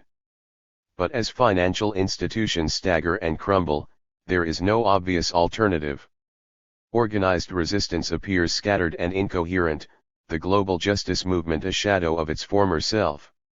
There is good reason to believe that, in a generation or so, capitalism will no longer exist, for the simple reason that, as many have pointed out, it's impossible to maintain an engine of perpetual growth forever on a finite planet. Yet faced with this prospect, the knee-jerk reaction, even of progressives and many ostensible anti-capitalists, is, often, fear, to cling to what exists because they simply can't imagine an alternative that wouldn't be even more oppressive and destructive.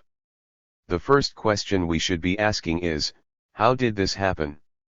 Is it normal for human beings to be unable to imagine what a better world would even be like? Hopelessness isn't natural. It needs to be produced. If we really want to understand this situation, we have to begin by understanding that the last 30 years have seen the construction of a vast bureaucratic apparatus for the creation and maintenance of hopelessness, a kind of giant machine that is designed, first and foremost, to destroy any sense of possible alternative futures. At root is a veritable obsession on the part of the rulers of the world with ensuring that social movements cannot be seen to grow, to flourish, to propose alternatives, that those who challenge existing power arrangements can never, under any circumstances, be perceived to win. To do so requires creating a vast apparatus of armies, prisons, police, various forms of private security firms and police and military intelligence apparatus, propaganda engines of every conceivable variety, most of which do not attack alternatives directly so much as they create a pervasive climate of fear, jingoistic conformity, and simple despair that renders any thought of changing the world seem an idle fantasy. Maintaining this apparatus seems even more important, to exponents of the free market, even than maintaining any sort of viable market economy. How else can one explain, for instance, what happened in the former Soviet Union, where one would have imagined the end of the Cold War would have led to the dismantling of the army and KGB and rebuilding the factories, but in fact what happened was precisely the other way around. This is just one extreme example of what has been happening everywhere. Economically, this apparatus is pure dead weight. All the guns, surveillance cameras, and propaganda engines are extraordinarily expensive and really produce nothing, and as a result, it's dragging the entire capitalist system down with it, and possibly, the earth itself. The spirals of financialization and endless string of economic bubbles we've been experiencing are a direct result of this apparatus. It's no coincidence that the United States has become both the world's major military, security, power and the major promoter of bogus securities. This apparatus exists to shred and pulverize the human imagination, to destroy any possibility of envisioning alternative futures. As a result, the only thing left to imagine is more and more money, and debt spirals entirely out of control. What is debt, after all, but imaginary money whose value can only be realized in the future, future profits, the proceeds of the exploitation of workers not yet born. Finance capital in turn is the buying and selling of these imaginary future profits, and once one assumes that capitalism itself will be around for all eternity, the only kind of economic democracy left to imagine is one everyone is equally free to invest in the market, to grab their own piece in the game of buying and selling imaginary future profits, even if these profits are to be extracted from themselves. Freedom has become the right to share in the proceeds of one's own permanent enslavement.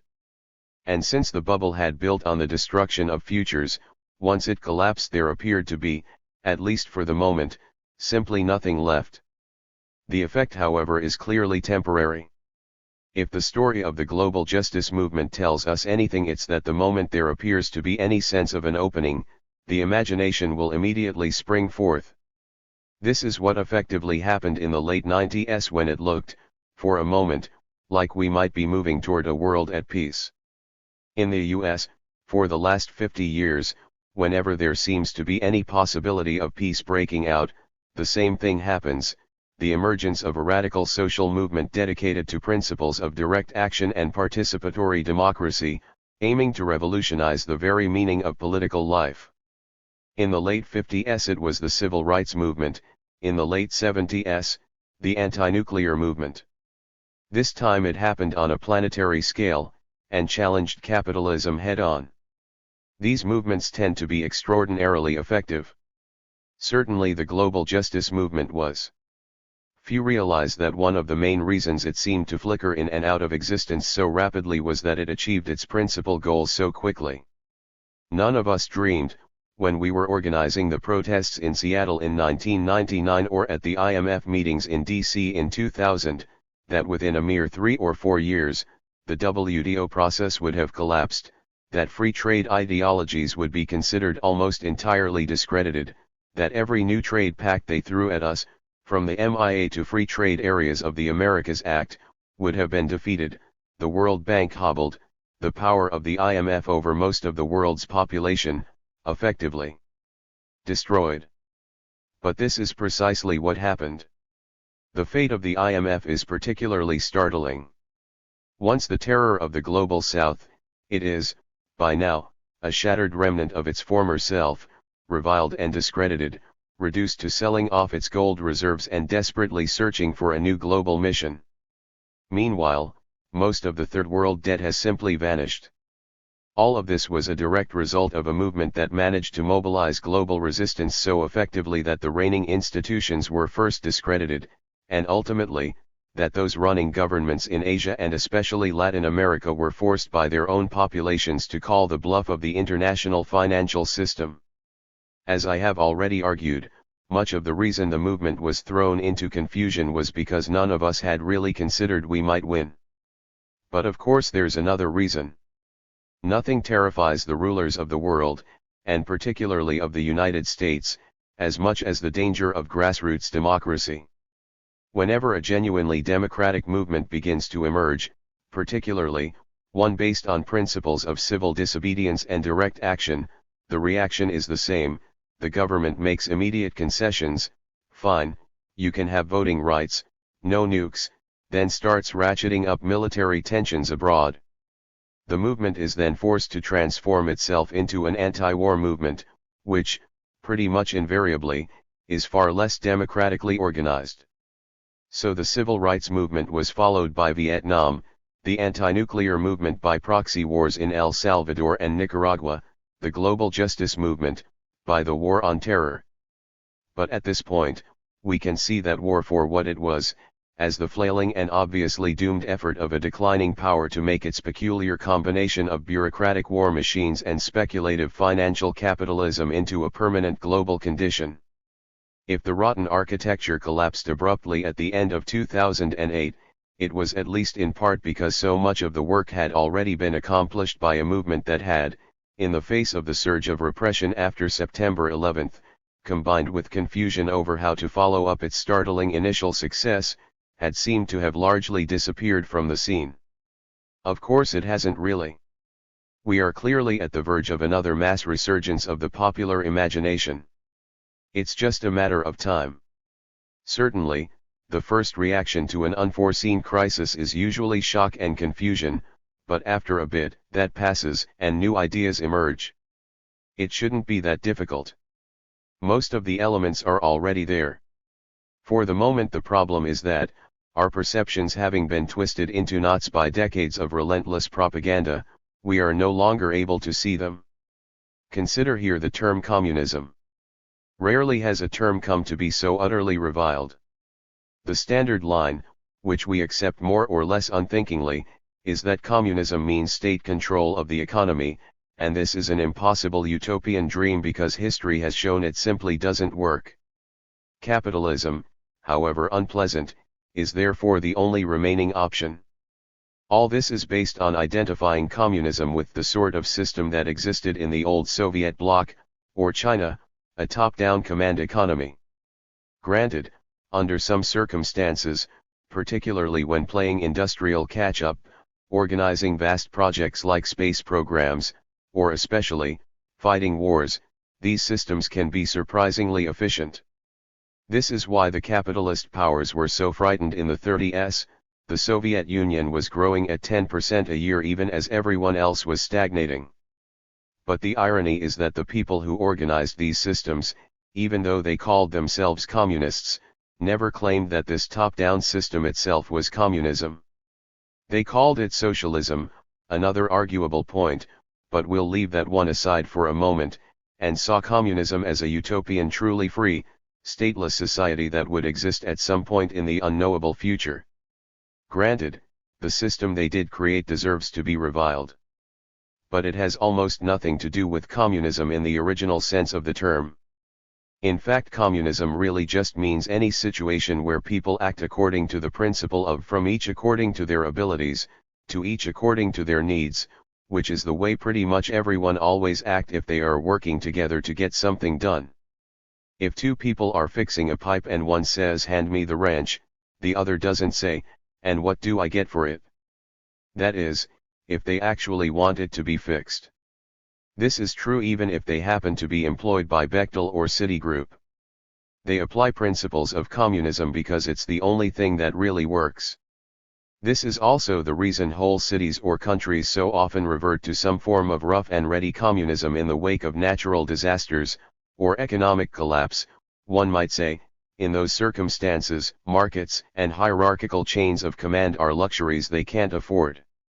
The more creativity is required, the more people have to improvise at a given task, the more egalitarian the resulting form of communism is likely to be.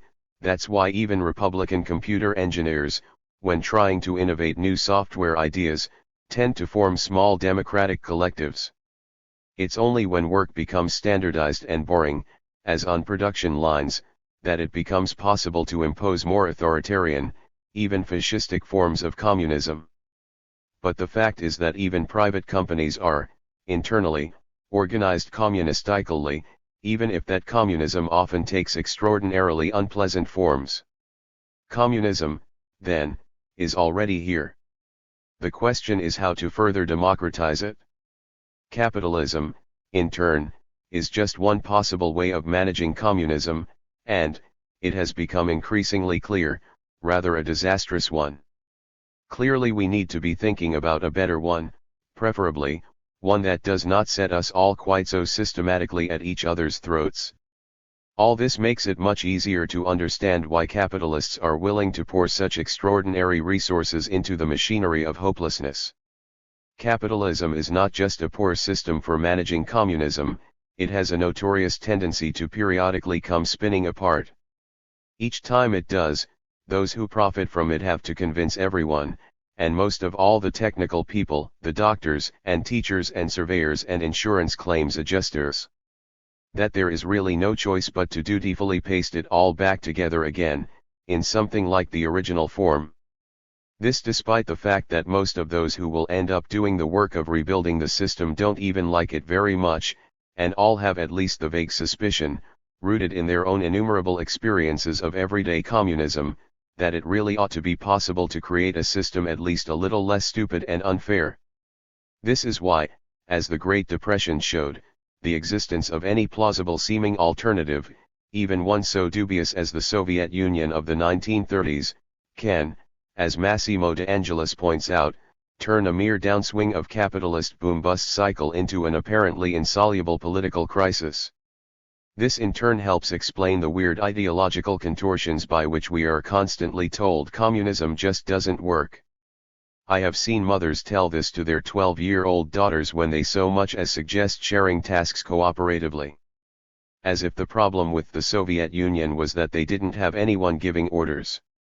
In fact, it's downright bizarre to observe how quickly the standard rhetoric went from saying that a system like the Soviet Union, with no internal market, would not possibly compete either technologically or in the provision of consumer goods with their richest and most advanced capitalist rivals, to saying that such a society could not exist at all. Actually, I might remind my readers, it did. For over 80 years. It was a world power, defeated Hitler, and shot astronauts into outer space.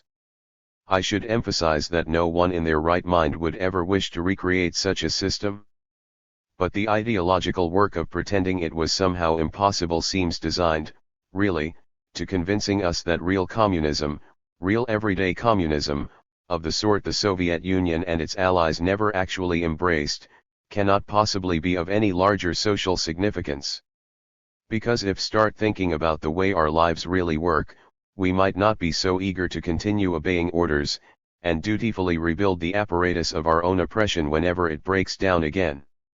Not that anyone in their right mind would ever dream of recreating something like the old Soviet Union. Those wishing to subvert the system have mostly learned by now, from bitter experience, that we cannot place our faith in states of any kind.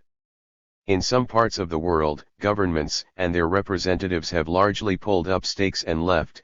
There are whole swathes of Africa and Southeast Asia, and probably parts of the Americas, where the presence of state and capital is minimal, or even non-existent, but since people have shown no inclination to kill one another, no one has really noticed.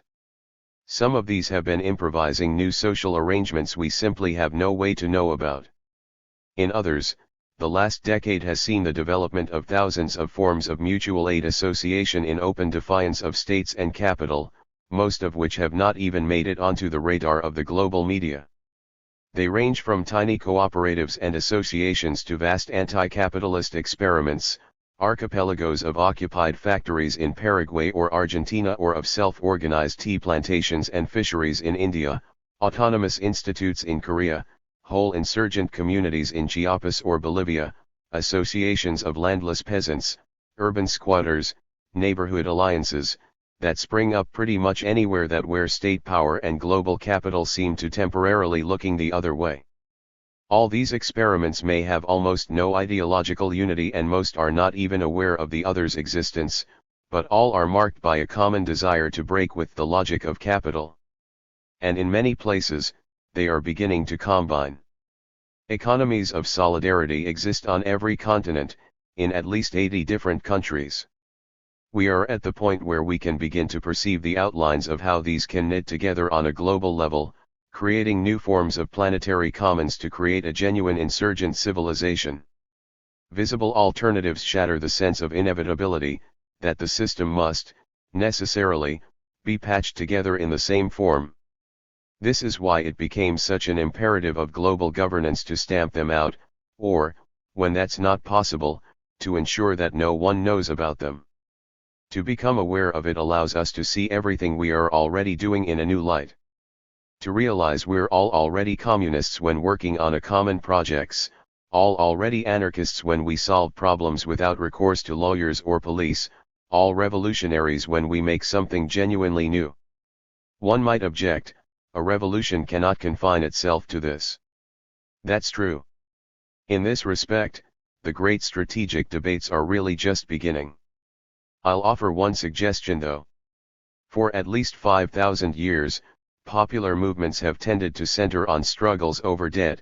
This was true long before capitalism even existed. There is a reason for this.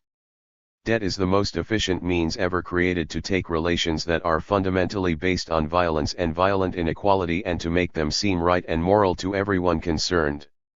When the trick no longer works, everything explodes. As it is now.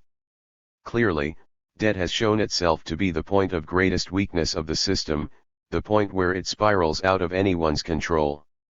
It also allows endless opportunities for organizing. Some speak of a debtor's strike, or debtor's cartel. Perhaps so, but at the very least we can start with a pledge against evictions, to pledge, neighborhood by neighborhood, to support each other if any of us are to be driven from our homes.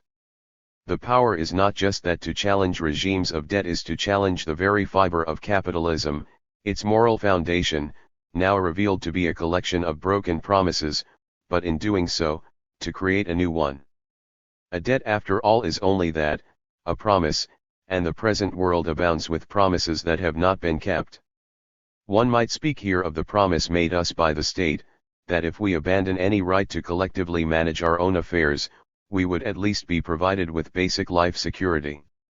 Or of the promise offered by capitalism, that we could live like kings if we were willing to buy stock in our own collective subordination. All of this has come crashing down. What remains is what we are able to promise one another. Directly. without the mediation of economic and political bureaucracies. The revolution begins by asking, what sort of promises do free men and women make to one another, and how, by making them, do we begin to make another world? Revolution in reverse. All power to the imagination. Be realistic, demand the impossible. Anyone involved in radical politics has heard these expressions 1,000 times. Usually they charm and excite the first time one encounters them, then eventually become so familiar as to seem hackneyed, or just disappear into the ambient background noise of radical life. Rarely if ever are they the object of serious theoretical reflection.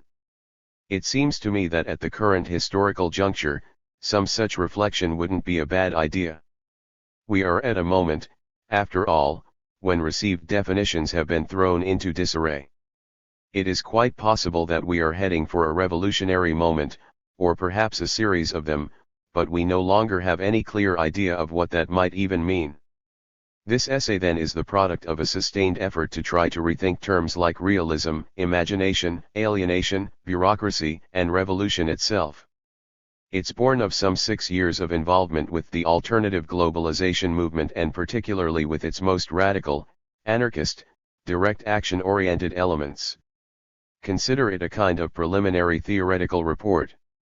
I want to ask, among other things, why is it these terms, which for most of us seem rather to evoke long since forgotten debates of the 1960s, still resonate in those circles? Why is it that the idea of any radical social transformation so often seems unrealistic? What does revolution mean once one no longer expects a single, cataclysmic break with past structures of oppress? Zion. These seem disparate questions, but it seems to me the answers are related. If in many cases I brush past existing bodies of theory, this is quite intentional.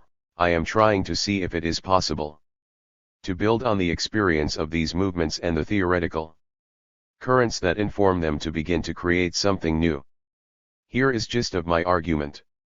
1. Right and left political perspectives are founded, above all, on different assumptions about the ultimate realities of power.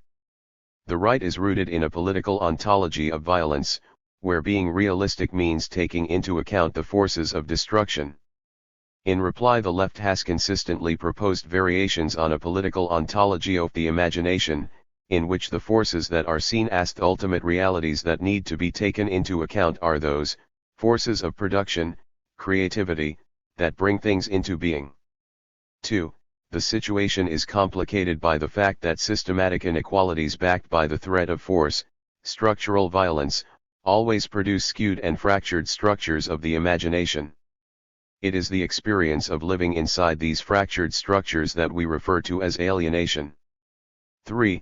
Our customary conception of revolution is insurrectionary.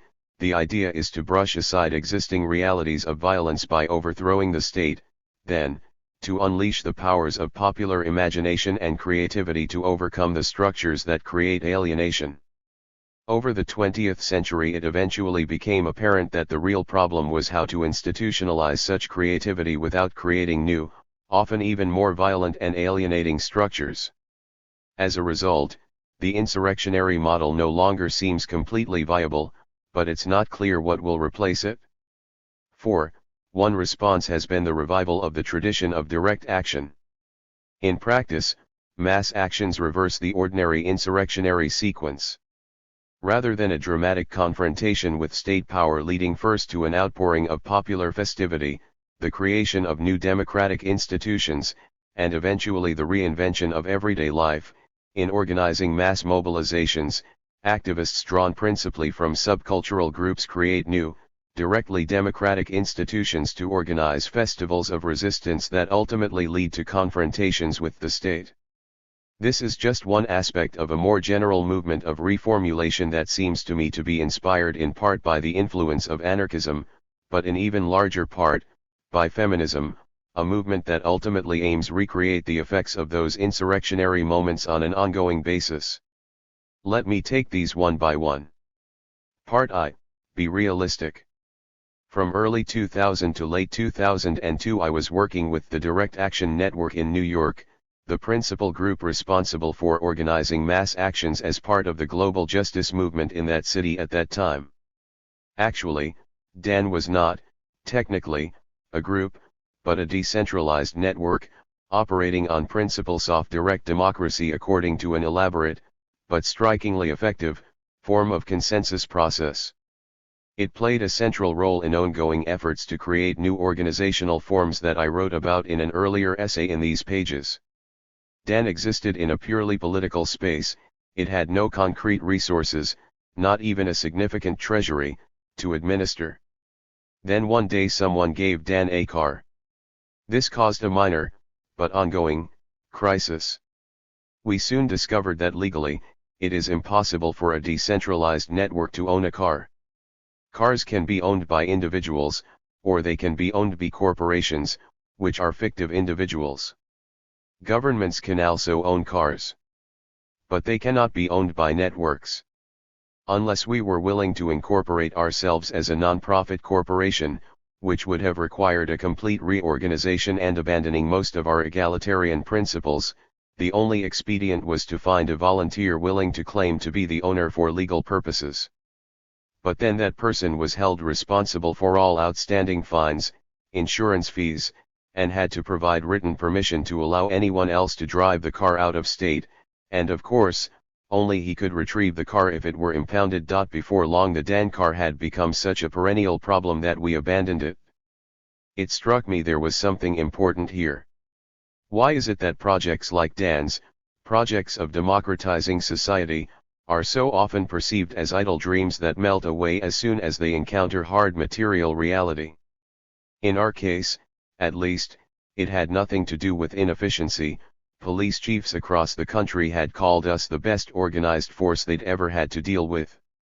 It seems to me the reality effect, if one may call it that, comes rather from the fact that radical projects tend to founder, or at least become endlessly difficult, the moment they enter into the world of large, heavy objects, buildings, cars, tractors, boats, industrial machinery.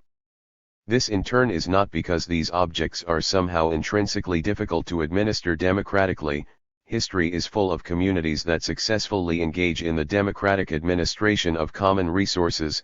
It's because, like the DAN car, they are surrounded by endless government regulation, and effectively impossible to hide from the government's armed representatives. In America, I have seen endless examples of this dilemma. A squat is legalized after a long struggle. Suddenly, building inspectors arrive to announce it will take $10,000 worth of repairs to bring it up to code. Organizers are therefore forced to spend the next several years organizing bake sales and soliciting contributions. This means setting up bank accounts, and legal regulations then specify how a group receiving funds, or dealing with the government, must be organized, again, not as an egalitarian collective. All these regulations are enforced by violence. True, in ordinary life, police rarely come in swinging billy clubs to enforce building code regulations, but, as anarchists often discover, if one simply pretends the state and its regulations don't exist, that will, eventually, happen. The rarity with which the nightsticks actually appear just helps to make the violence harder to see. This in turn makes the effects of all these regulations that almost always assume that normal relations between individuals are mediated by the market, and that normal groups are organized by relations of hierarchy and command, seem to emanate not from the government's monopoly of the use of force, but from the largeness, solidity, and heaviness of the objects themselves. When one is asked to be realistic, then, the reality one is normally being asked to recognize is not one of natural, material facts, neither is it really some supposed ugly truth about human nature. Normally it's a recognition of the effects of the systematic thread of violence. It even threads our language. Why, for example, is a building referred to as real property, or real estate?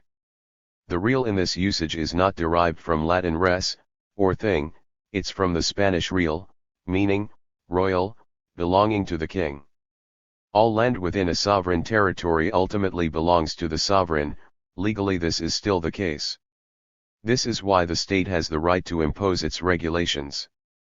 But sovereignty ultimately comes down to a monopoly of what is euphemistically referred to as force, that is, violence.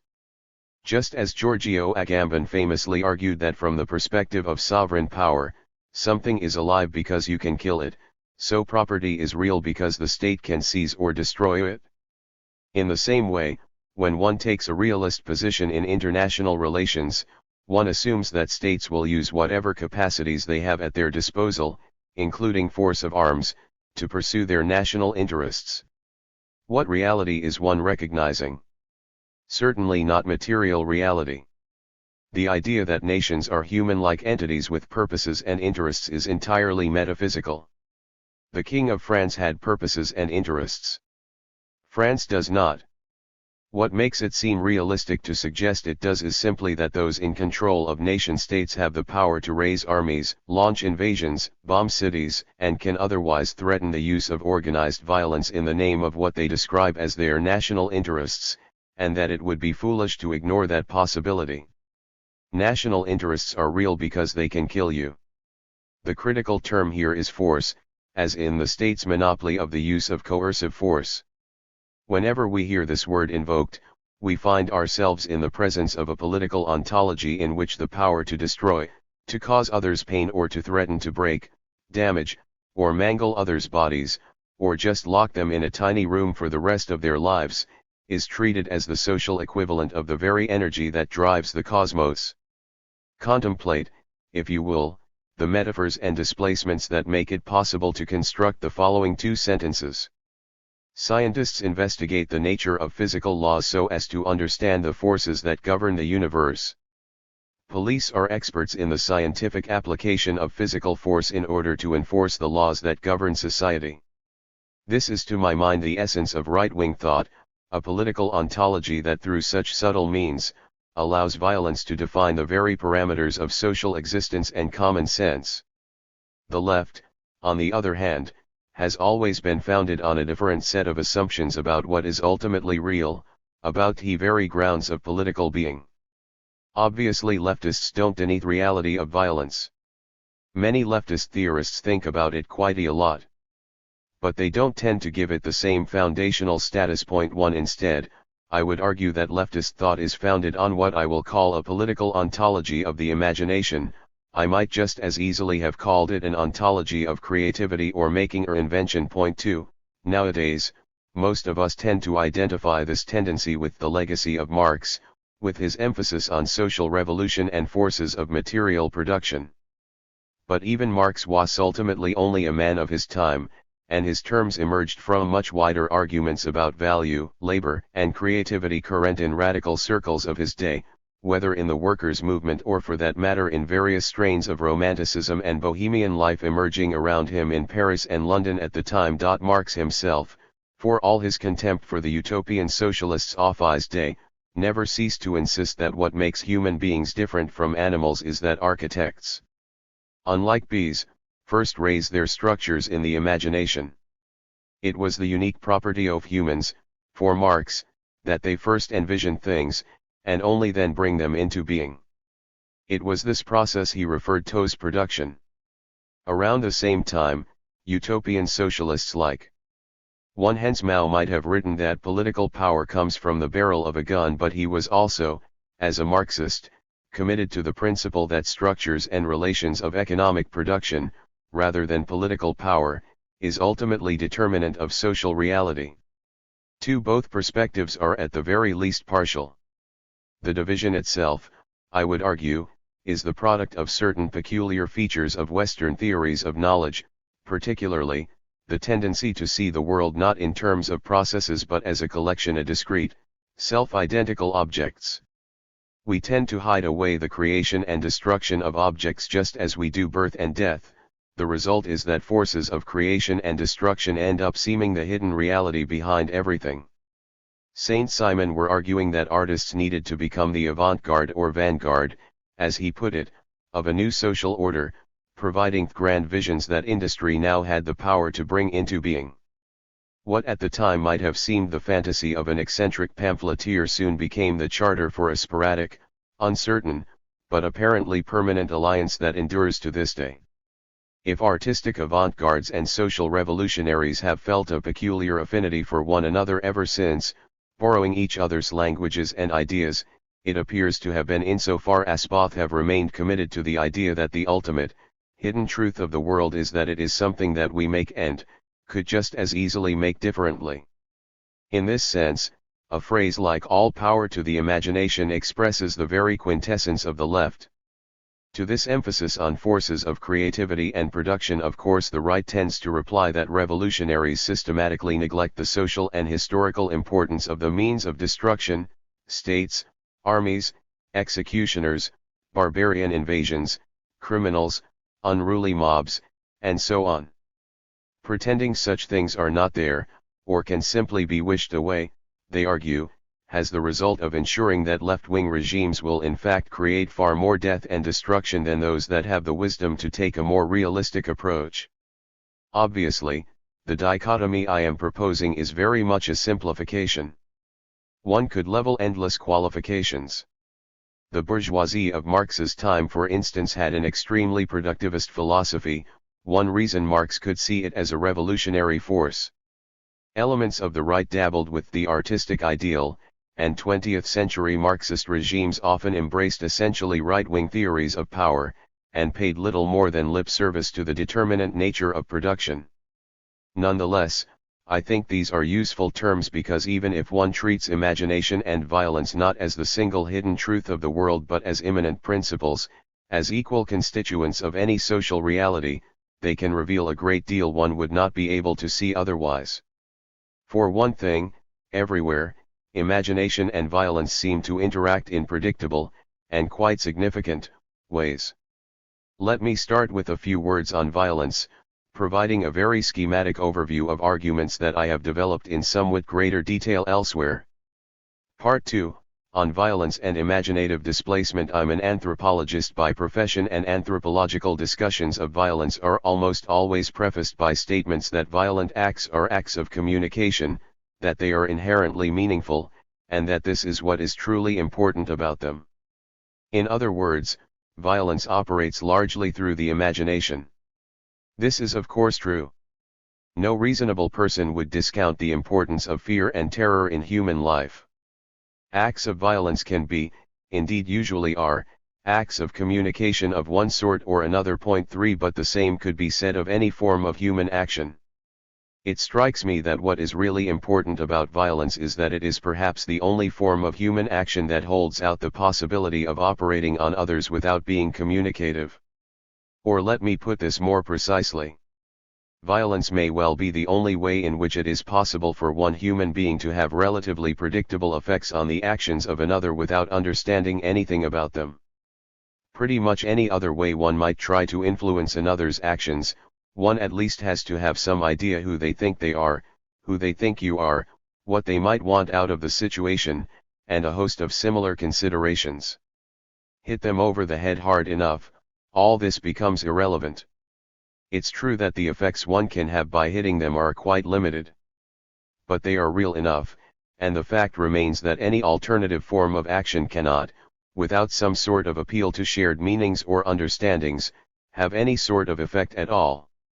What's more, even attempts to influence another by the threat of violence, which clearly does require some level of shared understandings, at the very least, the other party must understand they are being threatened, and what is being demanded of them, requires much less than any alternative. Most human relations, particularly ongoing ones, such as those between long-standing friends or long-standing enemies, are extremely complicated, endlessly dense with experience and meaning. They require a continual and often subtle work of interpretation. Everyone involved must put constant energy into imagining the other's point of view. Threatening. 3. This is of course all the more true when done by governments. A psychopath might torture and kill a victim and not wish anyone to know. Though even they are prone to leave clues and monitor news stories. But when governments torture and kill people, the entire point is that others know they are doing it. Others with physical harm, on the other hand, allows the possibility of cutting through all this. It makes possible relations of a far more schematic kind, i.e., cross this line and I will shoot you, and otherwise I really don't care who you are or what you want. This is, for instance, why violence is so often the preferred weapon of the stupid, one could almost say, the trump card of the stupid, since it is that form of stupidity to which it is most difficult to come up with an intelligent response. There is, however, one crucial qualification to be made here. The more evenly matched two parties are in their capacity for violence, the less all this tends to be true. If two parties are engaged in a relatively equal contest of violence, it is indeed a very good idea for each to understand as much as possible about the other. A military commander will obviously try to get inside his opponent's mind. Two duelists, or boxers, will try to anticipate the other's next move. It's really only when one side has an overwhelming advantage in their capacity to cause physical harm this is no longer the case. Of course, when one side has an overwhelming advantage, they rarely have to actually resort to actually shooting, beating, or blowing people up. The mere threat will usually suffice. This has a curious effect. It means that the most characteristic quality of violence, its capacity to impose very simple social relations that involve little or no imaginative identification, becomes most salient in situations defined by the possibility of violence, but where actual, physical violence is least likely to be present. Ordinarily this is referred to as structural violence, all those systematic inequalities that are ultimately backed up by the threat of force, and therefore, can be seen as a form of violence in themselves. As feminists have long pointed out, systems of structural violence invariably seem to produce extreme lopsided structures of imaginative identification. It's not that interpretive work isn't carried out. Society, in any recognizable form, could not operate without it. Rather, the overwhelming burden of that interpretive labor is relegated to its victims. Let me start with the patriarchal household. A constant staple of 1950s situation comedies, in America, were jokes about the impossibility of understanding women. The jokes of course were always told by men. Women's logic was always being treated as alien and incomprehensible. One never had the impression, on the other hand, that women had much trouble understanding the men. That's because the women had no choice but to understand men, since most women at the time had no access to their own income or resources, they had little choice but to spend a great deal of time and energy trying to understand what the important men in their lives thought was going on. Actually, this sort of rhetoric about the mysteries of womankind is a perennial feature of patriarchal families, structures that can, certainly, be considered forms of structural violence insofar as the power of men over women within them is, as generations of feminists have pointed out, ultimately backed up, if often in indirect and hidden ways, by all sorts of coercive force. But generations of female novelists, Virginia Woolf comes immediately to mind, have also documented the other side of this, the constant work women perform in managing, maintaining, and adjusting the egos of apparently oblivious men, involving an endless work of imaginative identification and what I've called interpretive labor. This carries over on every level. Women are always imagining what things look like from a male point of view. Men almost never do the same for women. This is presumably the reason why in so many societies with a pronounced gendered division of labor, that is, most societies, women know a great deal about men do every day, and men have next to no idea what women do. Faced with the prospect of even trying to imagine a woman's daily life and general perspective on the world, many recoil in horror. In the US, one popular trick among high school creative writing teachers is to assign students to write an essay imagining that they were to switch genders, and describe what it would be like to live for one day as a member of the opposite sex. The results are almost always exactly the same. All the girls in class write long and detailed essays demonstrating that they have spent a great deal of time thinking about such questions. Roughly half the boys refuse to write the essay entirely. Almost invariably they express profound resentment about having to imagine what it might be like to be a woman. It should be easy enough to multiply parallel examples. When something goes wrong in a restaurant kitchen, and the boss appears to size things up, he is unlikely to pay much attention to a collection of workers all scrambling to explain their version of the story. Likely as not he'll tell them all to shut up and just arbitrarily decide what he thinks is likely to have happened. You're the new guy, you must have messed up, if you do it again, you're fired. It's those who do not have the power to fire arbitrarily who have to do the work of figuring out what actually happened. What occurs on the most petty or intimate level also occurs on the level of society as a whole. Curiously enough, it was Adam Smith, in his Theory of Moral Sentiments, written in 1761, who first made notice of what's nowadays labeled compassion fatigue. Human beings, he observed, appear to have a natural tendency not only to imaginatively identify with their fellows, but also, as a result, to actually feel one another's joys and pains. The poor, however, are just too consistently miserable, and as a result, observers, for their own self-protection, tend to simply blot them out. The result is that while those on the bottom spend a great deal of time imagining the perspectives of, and actually caring about, those on the top, but it almost never happens the other way around. That is my real point.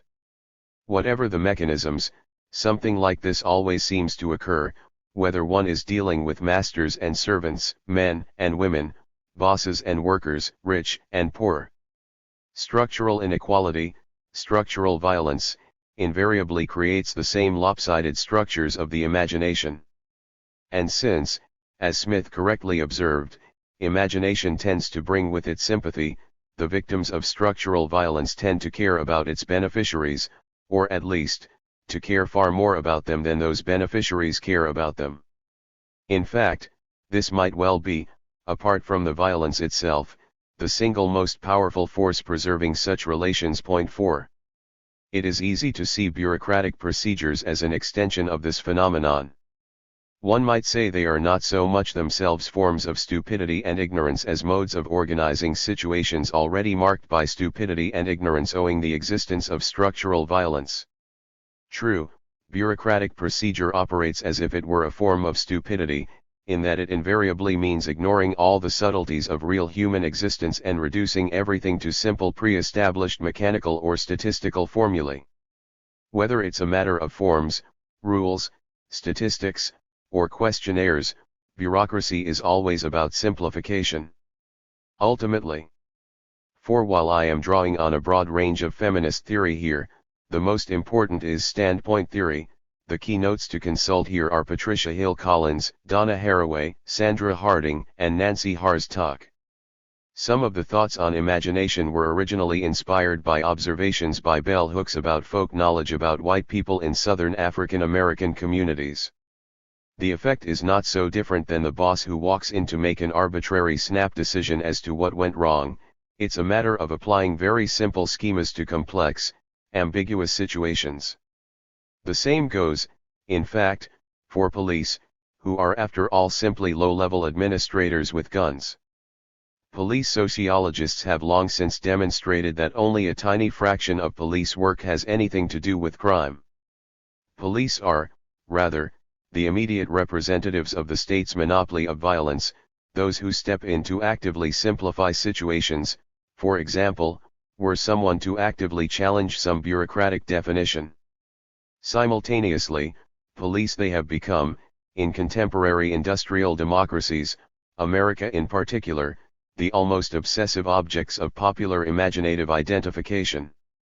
In fact, the public is constantly invited, in 1,000 TV shows and movies, to see the world from a police officer's perspective, even if it is always the perspective of imaginary police officers, the kind who actually do spend their time fighting crime rather than concerning themselves with broken tail lights or open container laws. IIA, excursus on transcendent versus immanent imagination. To imaginatively identify with an imaginary policeman is of course not the same as to imaginatively identify with a real policeman. Most Americans in fact avoid real policemen like the plague. This is a critical distinction, however much an increasingly digitalized world makes it easy to confuse the two. It is here helpful to consider the history of the word imagination. The common ancient and medieval conception, What we call the imagination was considered the zone of passage between reality and reason. Perceptions from the material world had to pass through the imagination, becoming emotionally charged in the process and mixing with all sorts of phantasms, before the rational mind could grasp their significance. Intentions and desires moved in the opposite direction. It's only after Descartes, really, that the word imaginary came to mean, specifically, anything that is not real, imaginary creatures, imaginary places, Middle-earth, Narnia, planets in faraway galaxies, the kingdom of Prestigion, imaginary friends. By this definition, of course, a political ontology of the imagination would actually a contradiction in terms. The imagination cannot be the basis of reality. It is by definition that which we can think, but has no reality. I'll refer to this latter as the transcendent notion of the imagination, since it seems to take as its model novels or other works of fiction that create imaginary worlds that presumably remain the same no matter how many times one reads them. Imaginary creatures, elves or unicorns or TV cops, are not affected by the real world. They cannot be, since they don't exist. In contrast, the kind of imagination I have been referring to here is much closer to the old, immanent, conception. Critically, it is in no sense static and free-floating, but entirely caught up in projects of action that aim to have real effects on the material world, and as such, always changing and adapting. This is equally true whether one is crafting a knife or a piece of jewelry, or trying to make sure one doesn't hurt a friend's feelings. One might get a sense of how important this distinction really is by returning to the '68 slogan about giving power to the imagination. If one takes this to refer to the transcendent imagination, preformed utopian schemes, for example, doing so can, we know, have disastrous effects. Historically, it has often meant imposing them by violence. On the other hand, in a revolutionary situation, one might by the same token argue that not giving full power to the other, immanent, sort of imagination would be equally disastrous. The relation of violence and imagination is made much more complicated because while structural inequalities always tend to split society into those doing imaginative labor, and those who do not, they can do so in very different ways. Capitalism here is a dramatic case in point. Political economy tend to see work in capitalist societies as divided between two spheres, wage labor, for which the paradigm is always factories, and domestic labor, housework, child care, relegated mainly to women. The first is seen primarily as a matter of creating and maintaining physical objects. The second is probably best seen as a matter of creating and maintaining people and social relations. The distinction is obviously a bit of a caricature. There has never been a society, not even Engels' Manchester or Victor Hugo's Paris, where most men were factory workers or most women worked exclusively as housewives. Still, it is a useful starting point, since it reveals an interesting divergence. In the sphere of industry, it is generally those on top that relegate to themselves the more imaginative tasks, i.e., that design the products and organize production. 5. Whereas when inequalities emerge in the sphere of social production, it's those on the bottom who end up expected to the major imaginative work, for example, the bulk of what I've called the labor of interpretation that keeps life running. No doubt all this makes it easier to see the two as fundamentally different sorts of activity, making it hard for us to recognize interpretive labor, for example, or most of what we usually think of as women's work, as labor at all. To my mind, it would probably be better to recognize it as the primary form of labor. Insofar as a clear distinction can be made here, it's the care, energy, and labor directed at human beings that should be considered fundamental. The things we care most about, our loves, passions, rivalries, obsessions, are always other people, and in most societies that are not capitalist, it's taken for granted that the manufacture of material goods is a subordinate moment in a larger process of fashioning people. In fact, I would argue that one of the most alienating aspects of capitalism is the fact that it forces us to pretend that it is the other way around, and that societies exist primarily to increase their output of things. Part 3, on alienation. In the 20th century, death terrifies men less than the absence of real life. All these dead, mechanized, specialized actions, stealing a little bit of life 1,000 times a day until the mind and body are exhausted, until that death which is not the end of life but the final saturation with absence. THIRD-WORLDISM. The revolution of everyday life. Creativity and desire, what we often reduce, in political economy terms, to production and consumption, are essentially vehicles of the imagination. Structures of inequality and domination, structural violence if you will, tend to skew the 5. It's not entirely clear to me how much this is a general pattern, or how much it is a peculiar feature of capitalism. Imagination.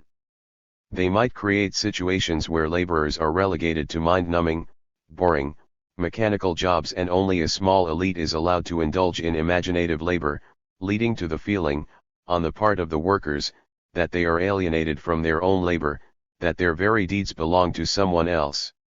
It might also create social situations where kings, politicians, celebrities, or CEOs prance about oblivious to almost everything around them while their wives, servants, staff, and handlers spend all their time engaged in the imaginative work of maintaining them in their fantasies.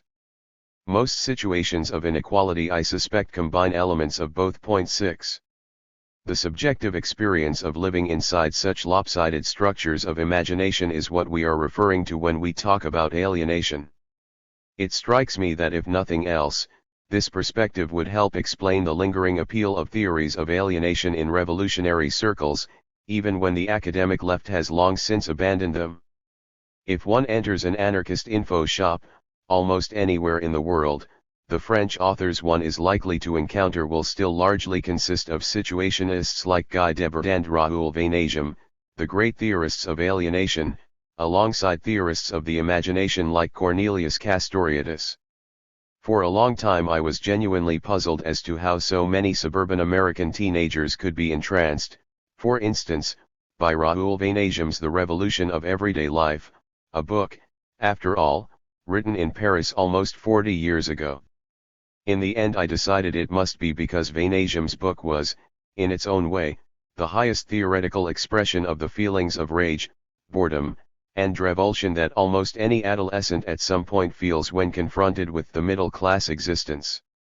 The sense of a life broken into fragments, with no ultimate meaning or integrity, of a cynical market system selling its victims commodities and spectacles that themselves represent tiny false images of the very sense of totality and pleasure and community the Marxistas in fact destroyed, the tendency to turn every relation into a form of exchange, to sacrifice life for survival, pleasure for 6. It is popular nowadays to say that this is new development, as with theories of immaterial labor. In fact, as noted above, I suspect it has always been the case. Marx's period was unusual in that it was even possible to imagine things otherwise. Renunciation, creativity for hollow homogeneous units of power or dead time, on some level all this clearly still rings true.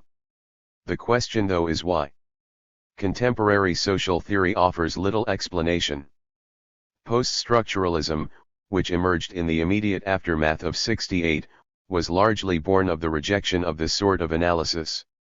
It is now simple common sense among social theorists that one cannot define a society as unnatural unless one assumes that there is some natural way for society to be, inhuman unless there is some authentic human essence, that one cannot say that the self is fragmented unless it would be possible to have a unified self, and so on. Since these positions are untenable, since there is no natural condition for society, no authentic human essence, no unitary self, theories of alienation have no basis.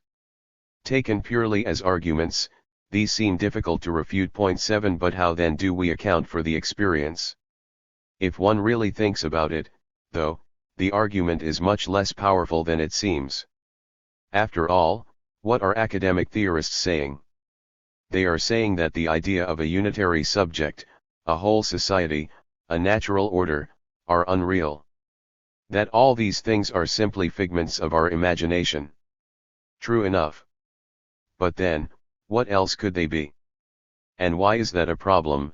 8. If imagination is indeed a constituent element in the process of how we produce our social and material realities, there is every reason to believe that. 7. But the result is that postmodern alienation theory sees alienation simply as the subjective experience of those who are somehow oppressed, or excluded, whose own self-definition clashes with the definitions imposed by society. For me, this deprives the concept of much of its power, which is to say that the ultimate problem with the system is not that some are excluded from it, but that even the winners do not really win, because the system itself is ultimately incapable of producing a truly unalienated life for anyone. 8. Perhaps from a critical realist perspective one could argue that reality is precisely that which can be entirely encompassed in our imaginative constructions. However, this is pretty clearly not what they have in mind, anyway. If one is speaking of political ontologies, as I have been, then politics is precisely the domain where it is most difficult to make such distinctions. Anyway, one could well argue that if there is any human essence, it is precisely our capacity to imagine that we have one. It proceeds through producing images of totality. 9. That's simply how the imagination works. One must be able to imagine oneself and others as integrated subjects in order to be able to produce beings that are in fact endlessly multiple, imagine some sort of coherent, bounded society in order to produce that chaotic open-ended network of social relations that actually exists, and so forth. Normally, people seem able to live with the disparity. The question, it seems to me, is why in certain times and places, the recognition of it instead tends to spark rage and despair, feelings that the social world is a hollow travesty or malicious joke. This, I would argue, is the result of that warping and shattering of the imagination that is the inevitable effect of structural violence. Part 4, on revolution. The situationists, like many 60s radicals, wished to strike back through a strategy of direct action, creating situations by creative acts of subversion that undermine the logic of the spectacle and allowed actors to at least momentarily recapture their imaginative powers. At the same time, they also felt all this was inevitably leading up to a great insurrectionary moment, the revolution, properly speaking. If the events of May 68 showed anything, it was that if one does not aim to seize state power, there can be no such fundamental, one-time break. The main difference between the situationists and their most avid current readers is that the millenarian element has almost completely fallen away. No one thinks the skies are about to open any time soon. There is a consolation though, that as a result, as close as one can come to experiencing genuine revolutionary freedom, one can begin to experience it immediately. Consider the following statement from the Crime-Ethnic Collective, probably the most inspiring young anarchist propagandists operating in the situationist tradition today. We must make our freedom by cutting holes in the fabric of this reality, by forging new realities which will, in turn, fashion us. Putting yourself in new situations constantly is the only way to ensure. 9. I have already made this case in a book called Toward an Anthropological Theory of Value. That you make your decisions unincome bared by the inertia of habit, custom, law, or prejudice, and it is up to you to create these situations. Freedom only exists in the moment of revolution. And those moments are not as rare as you think. Change, revolutionary change, is going on constantly and everywhere, and everyone plays a part in it, consciously or not. What is this but an elegant statement of the logic of direct action, the defiant insistence on acting as if one is already free? The obvious question is how it can contribute to an overall strategy, one that should lead to a cumulative movement towards a world without states and capitalism. Here, no one is completely sure. Most assume the process could only be one of endless improvisation. Insurrectionary moments there will certainly be. Likely as not, quite a few of them. But they will most likely be one element in a far more complex and multifaceted revolutionary process whose outlines could hardly, at this point, be fully anticipated.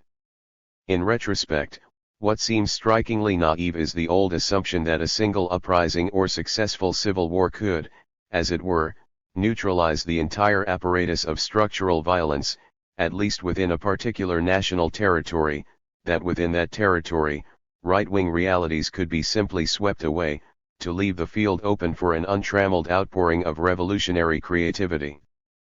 But if so, the truly puzzling thing is that, at certain moments of human history, that appeared to be exactly what was happening. It seems to me that if we are to have any chance of grasping the new, emerging conception of revolution, we need to begin by thinking again about the quality of these insurrectionary moments. One of the most remarkable things about such moments is how they can seem to burst out of nowhere, and then, often, dissolve away just as quickly.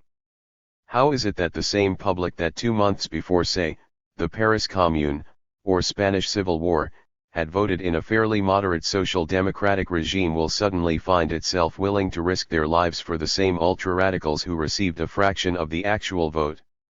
Or, to return to May 68, how is it that the same public that seemed to support or at least feel strongly sympathetic toward the student/worker uprising could almost immediately afterwards return to the polls and elect a right-wing government? The most common historical explanations, that the revolutionaries didn't really represent the public or its interests, but that elements of the public perhaps became caught up in some sort of irrational effervescence, seem obviously inadequate.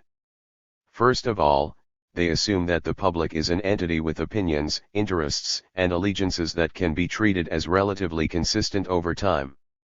In fact, what we call the public is created, produced, through specific institutions that allow specific forms of action, taking polls, watching television, voting, signing petitions or writing letters to elected officials or attending public hearings, and not others. These frames of action imply certain ways of talking, thinking, arguing, deliberating. The same public that may widely indulge in the use of recreational chemicals may also consistently vote to make such indulgences illegal. The same collection of citizens are likely to come to completely different decisions on questions affecting their communities if organized into a parliamentary system, a system of computerized plebiscites, or a nested series of public assemblies. In fact, the entire anarchist project of reinventing direct democracy is premised on assuming this is the case. To illustrate what I mean, consider that in America, the same collection of people referred to in one context as the public can in another be referred to as the workforce. They become a workforce, of course, when they are engaged in different sorts of activity. The public does not work, at least, a sentence like most of the American public works in the service industry would never appear in a magazine or paper. If a journalist were to attempt to write such a sentence, their editor would certainly change it. It is especially odd since the public does apparently have to go to work.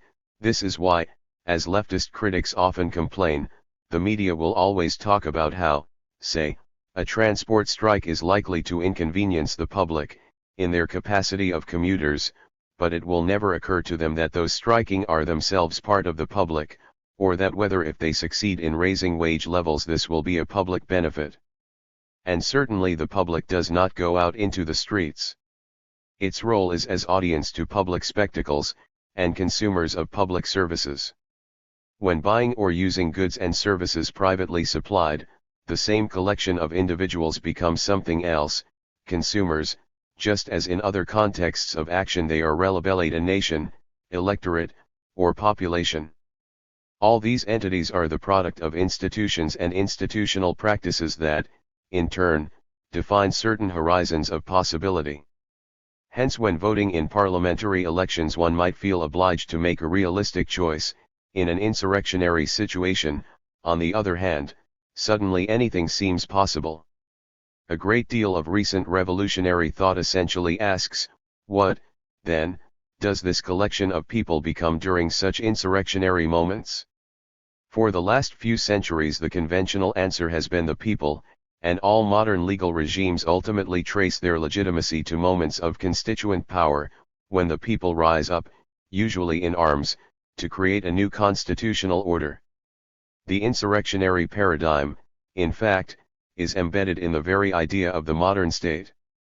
A number of European theorists, understanding that the ground has shifted, have proposed a new term, the multitude, an entity defined not as a mass of individuals but as a network of relations of cooperation, one that cannot by definition become the basis for a new national or bureaucratic state. For me, this project is deeply ambivalent. In the terms I've been developing, what the public, the workforce, consumers, population all have in common is that they are brought into being by institutionalized frames of action that are inherently bureaucratic, and therefore, profoundly alienating. Voting booths, television screens, office cubicles, hospitals, the ritual that surrounds them, one might say these are the very machinery of alienation. They are the instruments through which the human imagination is smashed and shattered. Insurrectionary moments are moments when this bureaucratic apparatus is neutralized. Doing so always seems to have the effect of throwing horizons of possibility wide open. This only to be expected if one of the main things that apparatus normally does is to enforce extremely limited ones. This is probably why, as Rebecca Solid has so beautifully observed, people often experience something very similar during natural disasters. This would explain why revolutionary moments always seem to be followed by an outpouring of social, artistic, and intellectual creativity. Normally unequal structures of imaginative identification are disrupted, everyone is experimenting with trying to see the world from unfamiliar points of view.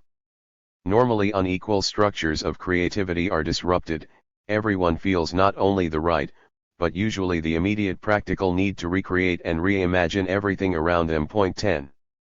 Hence the ambivalence of the process of renaming. On the one hand, it is understandable that those who wish to make radical claims would like to know in whose name they are making them. On the other, if what I've been saying is true, the whole project of first invoking a revolutionary multitude, and then to start looking for the dynamic forces that lie behind it, begins to look a lot like the first step of that very process of institutionalization that must eventually kill the very thing it celebrates. Subjects, publics, peoples, workforces, are created by specific institutional structures that are essentially frameworks for action. They are what they do. What revolutionaries do is to break existing frames to create new horizons of possibility, an act that then allows a radical restructuring of the social imagination. This is perhaps the one form of action that cannot, by definition, be institutionalized. This 10. If things are more complicated, it's because what happens doesn't happen to individuals, it's a social process. In fact, to a large extent it is a social stripping away of those social constraints that, paradoxically, define us as isolated individuals. After all, for authors ranging from Kierkegaard to Durkheim, the alienation that is the condition of modern life is not the experience of constraints at all but its very opposite. Alienation is the anxiety and despair we face when presented with an almost infinite range of choices, in the absence of any larger moral structures through which to make them meaningful. From an activist perspective, though, this is simply another effect of institutionalized frameworks. Most of all, this is what happens when we are used to imagining ourselves primarily as consumers. In the absence of the market, it would be impossible to conceive of freedom as a series of choices made in isolation. Instead, freedom can only mean the freedom to choose what kind of commitments one wishes to make to others, and, of course, the experience of living under only those constraints one has freely chosen. At any rate, just as during moments of revolution institutionalized structures of statecraft are dissolved into public assemblies and institutionalized structures of labor control melt into self-management, so do consumer markets give way to conviviality and collective celebration. Spontaneous insurrections are almost always experienced by those taking part as carnivals, an experience that those planning mass actions, as we've seen, are often quite self-consciously trying to reproduce. Is why a number of revolutionary thinkers, from Raffaele Laudani in Italy to the Collectivo Situaciones in Argentina, have begun to suggest it might be better her to speak not of constituent but destituent power. Eva, revolution in reverse. There is a strange paradox in Marx's approach to revolution. Generally speaking, when Marx speaks of material creativity, he speaks of production, and here he insists, as I've mentioned, that the defining feature of humanity is that we first imagine things, and then try to bring them into being. When he speaks of social creativity, it is almost always in terms of revolution, but here, he insists that imagining something and then trying to bring it into being is precisely what we should never do. That would be utopianism, and for utopianism, he had only withering contempt. The most generous interpretation, I would suggest, is that Marx on some level understood that the production of people and social relations worked on different principles, but also knew he did not really have a theory of what those principles were. Probably it was only with the rise of feminist theory, that I was drawing on so liberally in my earlier analysis, that it became possible to think systematically about such issues. I might add that it is a profound reflection on the effects of structural violence on the imagination that feminist theory itself was so quickly sequestered away into its own subfield, where it has had almost no impact on the work of most male theorists. It seems to me no coincidence, then, that so much of the real practical work of developing a new revolutionary paradigm in recent years has also been the work of feminism, or anyway, that feminist concerns have been the main driving force in their transformation. In America, the current anarchist obsession with consensus and other forms of directly democratic process traces back directly to organizational issues within the feminist movement. What had begun, in the late 60s and early 70s, as small, intimate, often anarchist-inspired collectives were thrown into crisis when they started growing rapidly in size. Rather than abandon the search for consensus in decision-making, many began trying to develop more formal versions on the same principles. This, in turn, inspired some radical Quakers, who had previously seen their own consensus decision-making as primarily a religious practice, to begin creating training collectives. By the time of the direct action campaigns against the nuclear power industry in the late 70s, the whole apparatus of affinity groups, spokes councils, consensus, and facilitation had already begun to take something like its contemporary form. The resulting outpouring of new forms of consensus process constitutes the most important contribution to revolutionary practice in decades. It is largely the work of feminists engaged in practical organizing, a majority, probably, feminists tied at least loosely to the anarchist tradition, or at least more and more as mainstream feminism turned away from the politics of direct action and anarchism came to take on such processes as its own. This makes it all the more ironic that male theorists who have not themselves engaged in on-the-ground organizing or taken part in anarchist decision-making processes, but who find themselves drawn to anarchism as a principle, so often feel obliged to include in otherwise sympathetic statements, that of course they don't agree with this obviously impractical, pie-in-the-sky, unrealistic consensus nonsense. The organization of mass actions themselves, festivals of resistance, as they are often called, can be considered pragmatic experiments in whether it is indeed possible to institutionalize the experience of liberation, the giddy realignment of imaginative powers, everything that is most powerful in the experience of a successful spontaneous insurrection. Or if not to institutionalize it, perhaps, to produce it on call. The effect for those involved is as if everything were happening in reverse. A revolutionary uprising begins with battles in the streets, and if successful, proceeds to outpourings of popular effervescence and festivity. There follows the sober business of creating new institutions, councils, decision-making processes, and ultimately the reinvention of everyday life. Such at least is the ideal, and certainly there have been moments in human history where something like that has begun to happen. Much though, again, such spontaneous creations always seems to end being subsumed within some new form of violent bureaucracy. However, as I've noted, this is more or less inevitable since bureaucracy, however much it serves as the immediate organizer of situations of power and structural blindness, does not create them. Mainly, it simply evolves to manage them. This is one reason direct action proceeds in the opposite direction. Probably a majority of the participants are drawn from subcultures that are all about reinventing everyday life. Even if not, actions begin with the creation of new forms of collective decision-making, councils, assemblies, the endless attention to process, and uses those forms to plan the street actions and popular festivities. The result is, usually, a dramatic confrontation with armed representatives of the state. While most organizers would be delighted to see things escalate to a popular insurrection, and something like that does occasionally happen, most would not expect these to mark any kind of permanent breaks in reality. They serve more as something almost along the lines of momentary advertisements, or better, foretastes, experiences of visionary inspiration, for a much slower, painstaking struggle of creating alternative institutions. One of the most important contributions of feminism, it seems to me, has been to constantly remind everyone that situations do not create themselves. There is usually a great deal of work involved. For much of human history, what has been taken as politics has consisted essentially of a series of dramatic performances carried out upon theatrical stages. One of the great gifts of feminism to political thought has been to continually remind us of the people is in fact making and preparing and cleaning those stages, and even more, maintaining the invisible structures that make them possible, people who have, overwhelmingly, been women.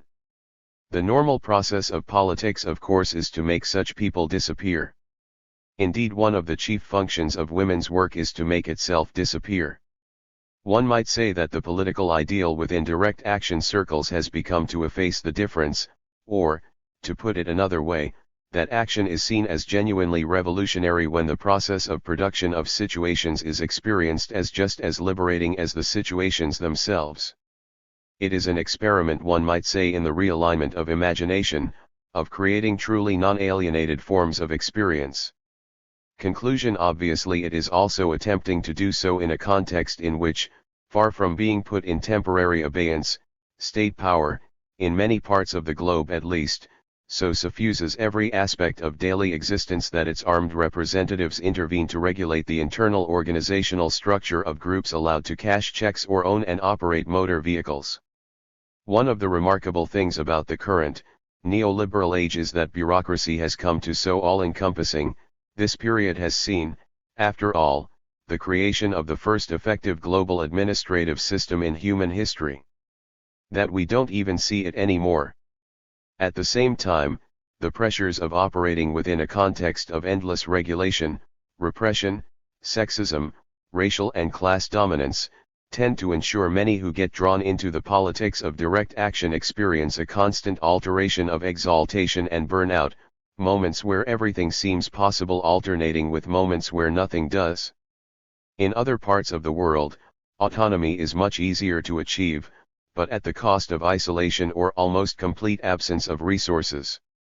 How to create alliances between different zones of possibility is a fundamental problem.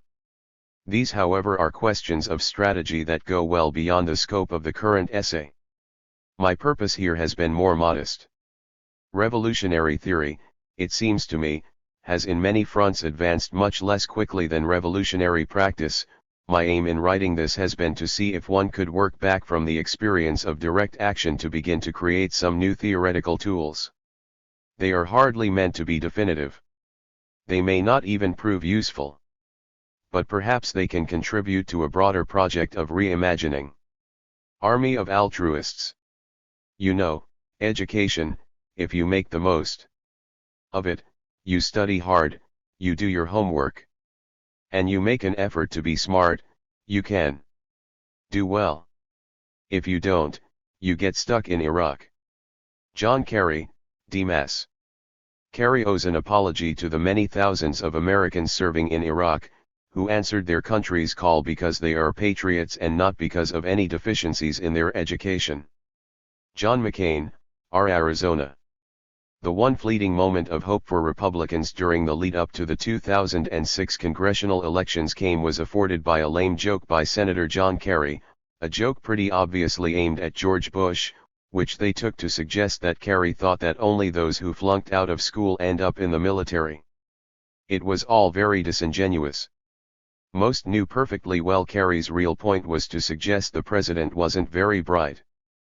But the right smelled blood. The problem with aristo-slackers like Kerry, wrote one National Review blogger, is that they assume the troops are in Iraq not because they are deeply committed to the mission. They need to deny that, but rather because of a system that takes advantage of their lack of social and economic opportunities. We should clobber them with that ruthlessly until the day of the election, just like we did in 04, because it is the most basic reason they deserve to lose. As it turned out, it didn't make a lot of difference, because most Americans decided they were not deeply committed to the mission either, insofar as they were even sure what the mission was. But it seems to me the question we should really be asking is, why did it take a military catastrophe, and a strategy of trying to avoid any association with the kind of Northeastern elites carry for so many typified, to allow the congressional Democrats to finally come out of the political wilderness? Or even more, why has this Republican line proved so effective? It strikes me that to get at the answer, one has to probe far more deeply into the nature of American society than most commentators, nowadays, are willing to go. We're used to reducing all such issues to an either/or, patriotism versus opportunity, values versus bread and butter issues like jobs and education. It seems to me though that just framing things this way plays into the hands of the right. Certainly, most people do join the army because they are deprived of opportunities. But the real question to be asking is, opportunities to do what? I'm an anthropologist and what follows might be considered an anthropological perspective on the question. It first came home to me a year or two ago when I was attending a lecture by Catherine Lutz, a fellow anthropologist from Brown who has been studying U.S. military bases overseas. Many of these bases organize outreach programs, in which soldiers venture out to repair schoolrooms or to perform free dental checkups for the locals. These programs were created to improve local relations, but in this task they often proved remarkably ineffective. Why, then, did the Army not abandon them? The answer was that the programs had such enormous psychological impact on the soldiers, many of whom would wax euphoric when describing them. Example: "This is why I joined the Army, this is what military service is really all about. Not just defending your country, but helping people." Professor Lutz is convinced that the main reason these programs continue to be funded is that soldiers who take part in them are more likely to re-enlist. The military's own statistics are no help here. The surveys do not list helping people among the motive for re-enlistment. Interestingly, it is the most high-minded option available. Patriotism, that is the overwhelming favorite. Certainly, Americans do not see themselves as a nation of frustrated altruists. Quite the opposite, our normal habits of thought tend towards a rough and ready cynicism. The world is a giant marketplace, everyone is in it for a buck. If you want to understand why something happened, first ask who stands to gain by it. The same attitudes expressed in the back rooms of bars are echoed in the highest reaches of social science. America's great contribution to the world in the latter respect has been the development of rational choice theories, which proceed from the assumption that all human behavior can be understood as a matter of economic calculation, of rational actors trying to get as much as possible out of any given situation with the least cost to themselves. As a result, in most fields, the very existence of altruistic behavior is considered a kind of puzzle, and everyone from economists to evolutionary biologists have made themselves famous through attempts to solve it, that is, to explain the mystery of why bees sacrifice themselves for hives or human beings hold open doors and give correct street directions to total strangers. At the same time, the case of the military bases suggests the possibility that in fact Americans, particularly the less affluent ones, are haunted by frustrated desires to do good in the world. It would not be difficult to assemble evidence that this is the case. Studies of charitable giving, for example, have always shown the poor to be the most generous. The lower one's income, the higher the proportion of it that one is likely to give away to strangers. The same pattern holds true, incidentally, when comparing the middle classes and the rich. One study of tax returns in 2003 concluded that if the most affluent families had given away as much of their assets even as the average middle-class family, overall charitable donations that year would have increased by $25 billion. All this despite the fact the wealthy have far more time and opportunity. Moreover, charity represents only a tiny part of the picture. If one were to break down what the typical American wage earner does with his money, one would likely find they give most of it away. Take a typical male head of household. About a third of his annual income is likely to end up being redistributed to strangers through taxes and charity. Another third he is likely to give in one way or another to his children. Of the remainder, probably the largest part is given to or shared with others: presents, trips, parties, the six-pack of beer for the local softball game. One might object that this latter is more a reflection of the real nature of pleasure than anything else. Who would want to eat a delicious meal at an expensive restaurant all by themselves? But itself this is half the point. Even our self-indulgences tend to be dominated by the logic of the gift. Similarly, some might object that shelling out a small fortune to send one's children to an exclusive kindergarten is more about status than altruism. Perhaps, but if you look at what happens over the course of people's actual lives, it soon becomes apparent this kind of behavior fulfills an identical psychological need. How many youthful idealists throughout history have managed to finally come to terms with a world based on selfishness and greed the moment they start a family? If one were to assume altruism were the primary human motivation, this would make perfect sense. The only way they can convince themselves to abandon their desire to do right by the world as a whole is to substitute an even more powerful desire to do right by their children. What all this suggests to me is that American society might well work completely differently than we tend to assume. Imagine, for a moment, that the United States as it exists today were the creation of some ingenious social engineer. What assumptions about human nature could we say this engineer must have been working with? Certainly nothing like rational choice theory. For clearly our social engineer understands that the only way to convince human beings to enter into the world of work and the marketplace, that is, of mind-numbing labor and cutthroat competition, is to dangle the prospect of thereby being able to lavish money on one's children, buy drinks for one's friends, and, if one hits the jackpot, to be able to spend the rest of one's life endowing museums and providing AIDS medications to impoverished countries in Africa. Where our theorists are constantly trying to strip away the veil of appearances and show how all such apparently selfless gesture really masks some kind of self-interested strategy, in reality, American society is better conceived as a battle over access to the right to behave altruistically. Selflessness, or at least, the right to engage in high-minded activity, is not the strategy. It is the prize. If nothing else, I think this helps us understand why the right has been so much better, in recent years, at playing to populist sentiments than the left. Essentially, they do it by accusing liberals of cutting ordinary Americans off from the right to do good in the world. Let me explain what I mean here by throwing out a series of propositions. Proposition I. Neither egoism nor altruism are natural urges, they are in fact arise in relation to one another, and neither would be conceivable without the market. First of all, I should make clear that I do not believe that either egoism or altruism are somehow inherent to human nature. Human motives are rarely that simple. Rather, egoism or altruism are ideas we have about human nature. Historically, one tends to arise in response to the other.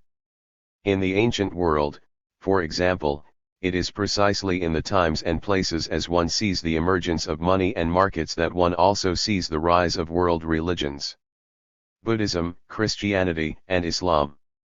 If one sets aside a space and says, "Here you shall think only about acquiring material things for yourself," then it is hardly surprising that before long someone else will set aside a countervailing space, declaring, in effect, "Yes, but here, we must contemplate the fact that the self, and material things, are ultimately unimportant."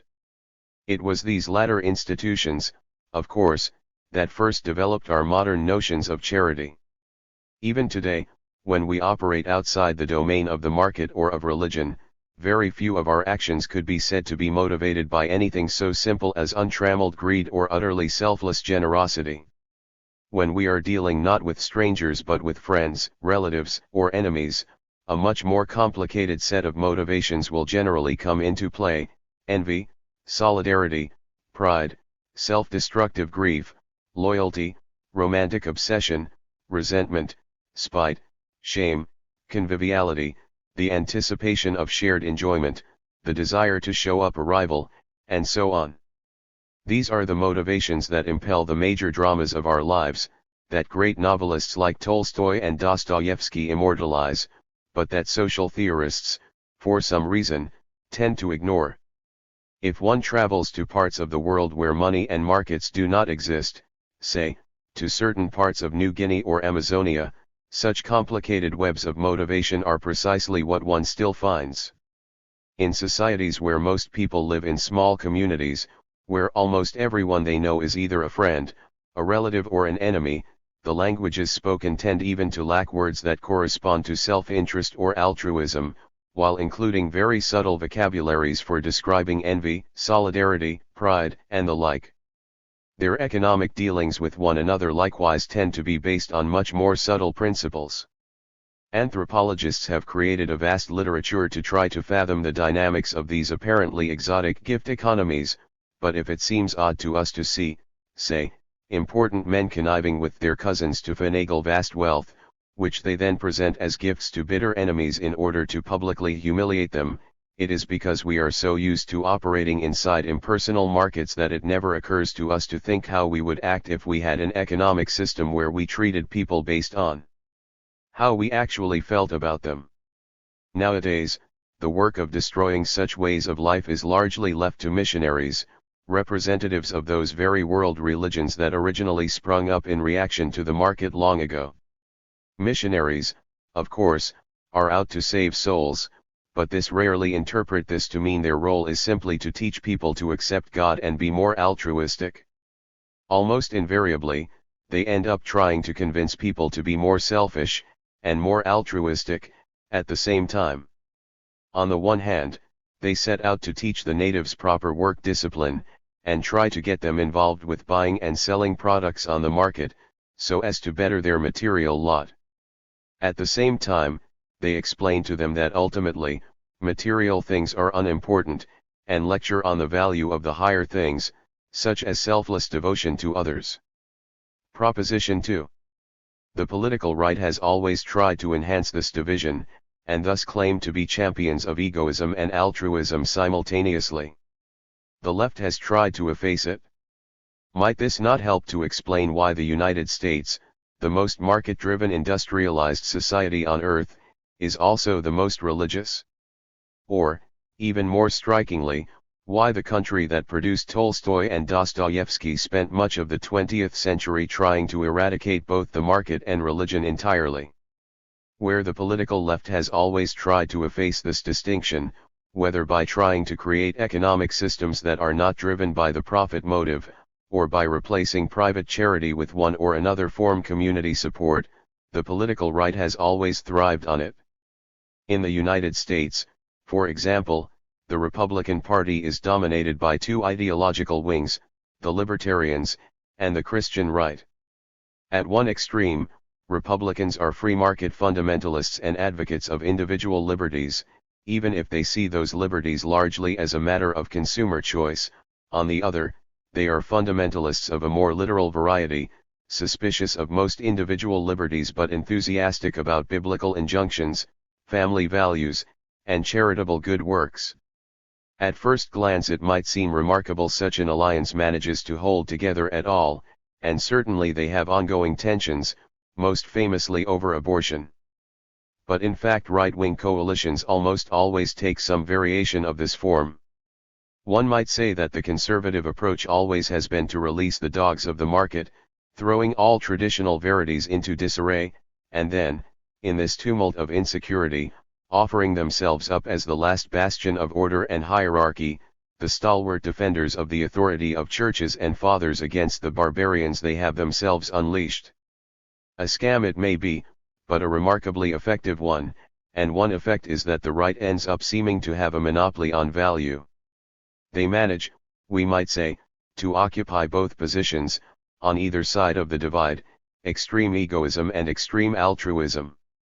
Consider, for a moment, the word value.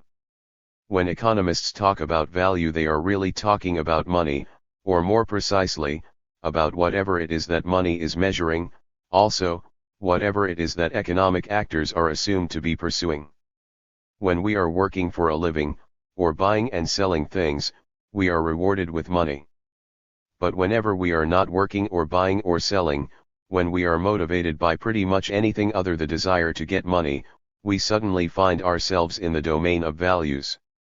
The most commonly invoked of these are of course family values, which is unsurprising, since by far the most common form of unpaid labor in most industrial societies is child rearing and housework, but we also talk about religious values, political values, the values that attach themselves to art or patriotism. One could even, perhaps, count loyalty to one's favorite basketball team. All are seen as commitments that are, or ought to be, uncorrupted by the market. At the same time, they are also seen as utterly unique, where money makes all things comparable. Values such as beauty, devotion, or integrity cannot, by definition, be compared. There is no mathematic formula that could possibly allow one to calculate just how much personal integrity it is right to sacrifice in the pursuit of art, or how to balance responsibilities to your family with responsibilities to your God. Obviously, people do make these kind of compromises all the time. But they cannot be calculated.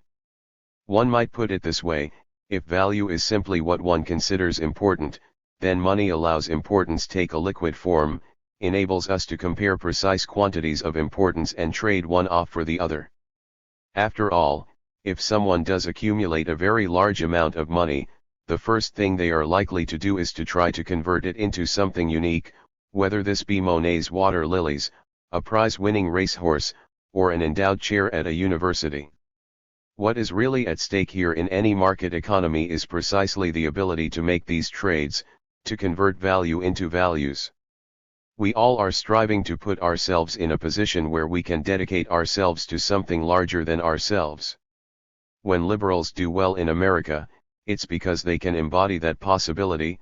The Kennedys, for example, are the ultimate democratic icons not just because they started as poor Irish immigrants who made enormous amounts of money, but because they are seen as having managed, ultimately, to turn all that money into nobility. Proposition 3. The real problem of the American left is that while it does try in certain ways to efface the division between egoism and altruism, value and values, it largely does so for its own children. This has allowed the right to paradoxically represent itself as the champions of the working class. All this might help explain why the left in America is in such a mess.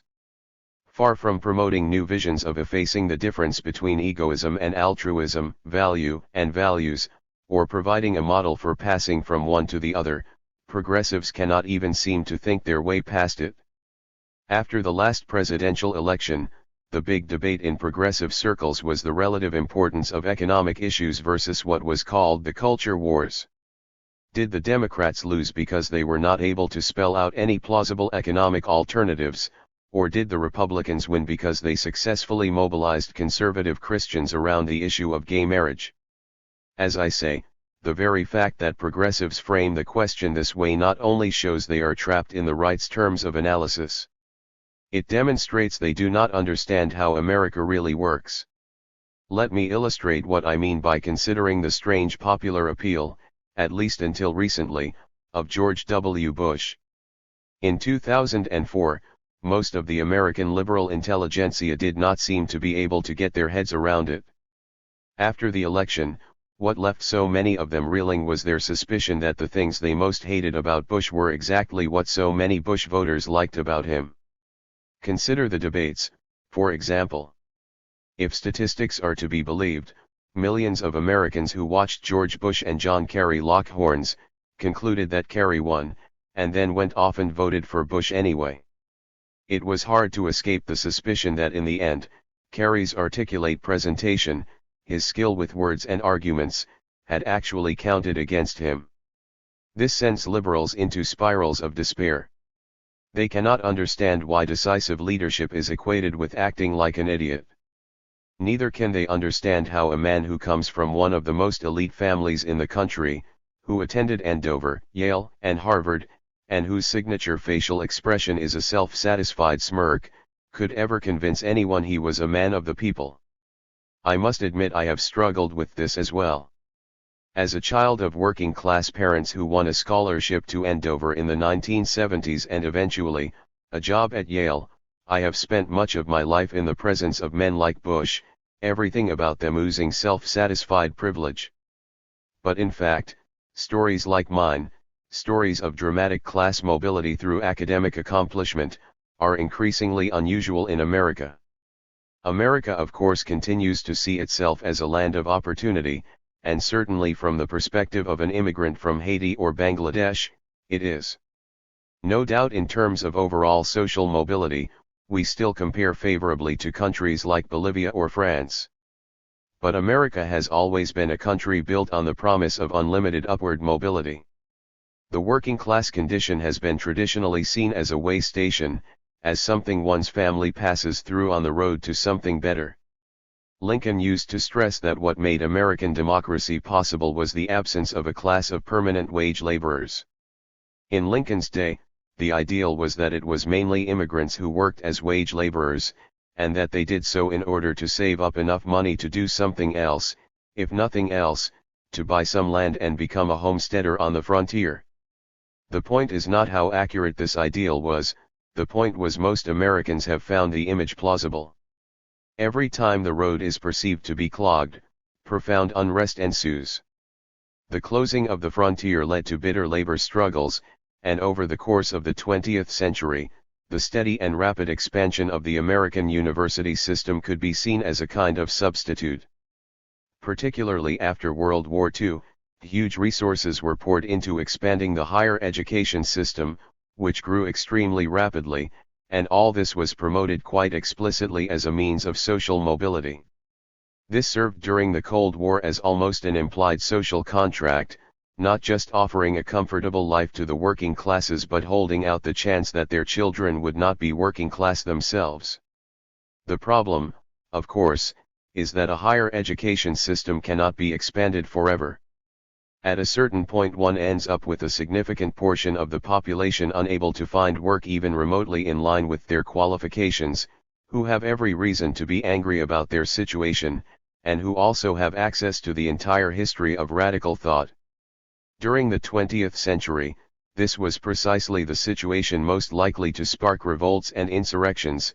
Revolutionary heroes from Chairman Mao to Fidel Castro almost invariably turn out to be children of poor parents who scrimp to give their children a bourgeois education, only to discover that a bourgeois education does not, in itself, guarantee entry into the bourgeoisie. By the late 60s and early 70s, the very point where the expansion of the university system hit a dead end, campuses were, predictably, exploding. What followed could be seen as a kind of settlement. Campus radicals were reabsorbed into the university, but set to work largely at training children of the elite. As the cost of education has skyrocketed, financial aid has been cut back, and the government has begun aggressively pursuing student loan debts that once existed largely on paper. The prospect of social mobility through education, above all liberal arts education, has been rapidly diminished. The number of working-class students in major universities, which steadily grew until at least the late 60s, has now been declining for decades. If working-class Bush voters tend to resent intellectuals more than they do the rich, then, the most likely reason is because they can imagine scenarios in which they might become rich, but cannot imagine one in which they, or any of their children, could ever become members of the intelligentsia. If you think about it, this is not an unreasonable assessment. A mechanic from Nebraska knows it is highly unlikely that his son or daughter will ever become an Enron executive. But it is possible. There is virtually no chance on the other hand that his child, no matter how talented, will ever become an international human rights lawyer, or a drama critic for the New York Times. Here we need to remember not just the changes in higher education, but also the role that unpaid, or effectively unpaid, internships. It has become a fact of life in the United States that if one chooses a career for any reason other than the money, for the first year or two one will not be paid. This is certainly true if one wishes to be involved in altruistic pursuits, say, to join the world of charities or NGOs or to become a political activist. but it is equally true if one wants to pursue values like beauty or truth, to become part of the world of books, or the art world, or an investigative reporter. The custom effectively seals off any such career for any poor student who actually does attain a liberal arts education. Such structures of exclusion had always existed, of course, especially at the top, but in recent decades fences have become fortresses. If that mechanic's son, or daughter, wishes to pursue something higher, more noble, for a career, what options does she really have? Likely just two. She can seek employment with her local church, which is hard to get. Or she can join the army. This is, of course, the secret of nobility. To be noble is to be generous, high-minded, altruistic, to pursue higher forms of value. But it is also to be able to do so because one does not really have to think too much about money. This is precisely what our soldiers are doing when they give free dental examinations to villagers. They are being paid, modestly, but adequately, to do good in the world. Seen in this light, it is also easier to see what really happened at universities in the wake of the 1960s, the settlement I mentioned above. Campus radicals set out to create a new society that destroyed the distinction between egoism and altruism, value and values.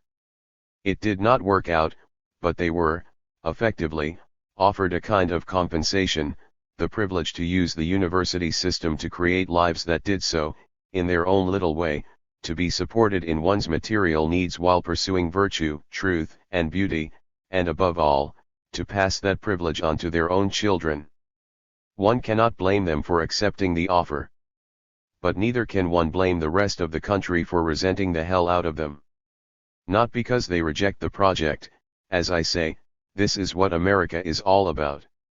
As I always tell activists engaged in the peace movement and counter-recruitment campaigns, why do working-class kids join the army anyway? Because like any teenager, they want to escape the world of tedious work and meaningless consumerism, to live a life of adventure and camaraderie in which they believe they are doing something genuinely noble. They join the army because they want to be like you. The sadness of post-workerism. On January 19, 2007, several of the heavyweights of Italian post-workerist theory, Tony Negri, Franco Bifo Berardi, Maurizio Lazzarato, and Judith Revel, appeared at the Tate Modern to talk about art. This is a review. Or, it is a review in a certain sense. I want to give an account of what happened. But I also want to talk about why I think what happened was interesting and important. For me at least this means addressing not only what was said but just as much perhaps, what wasn't, and asking questions like why immaterial labor, and why did it make sense to the organizers. Indeed, to all concerned, to bring a group of revolutionary theorists over from Italy to London to talk about art history in the first place.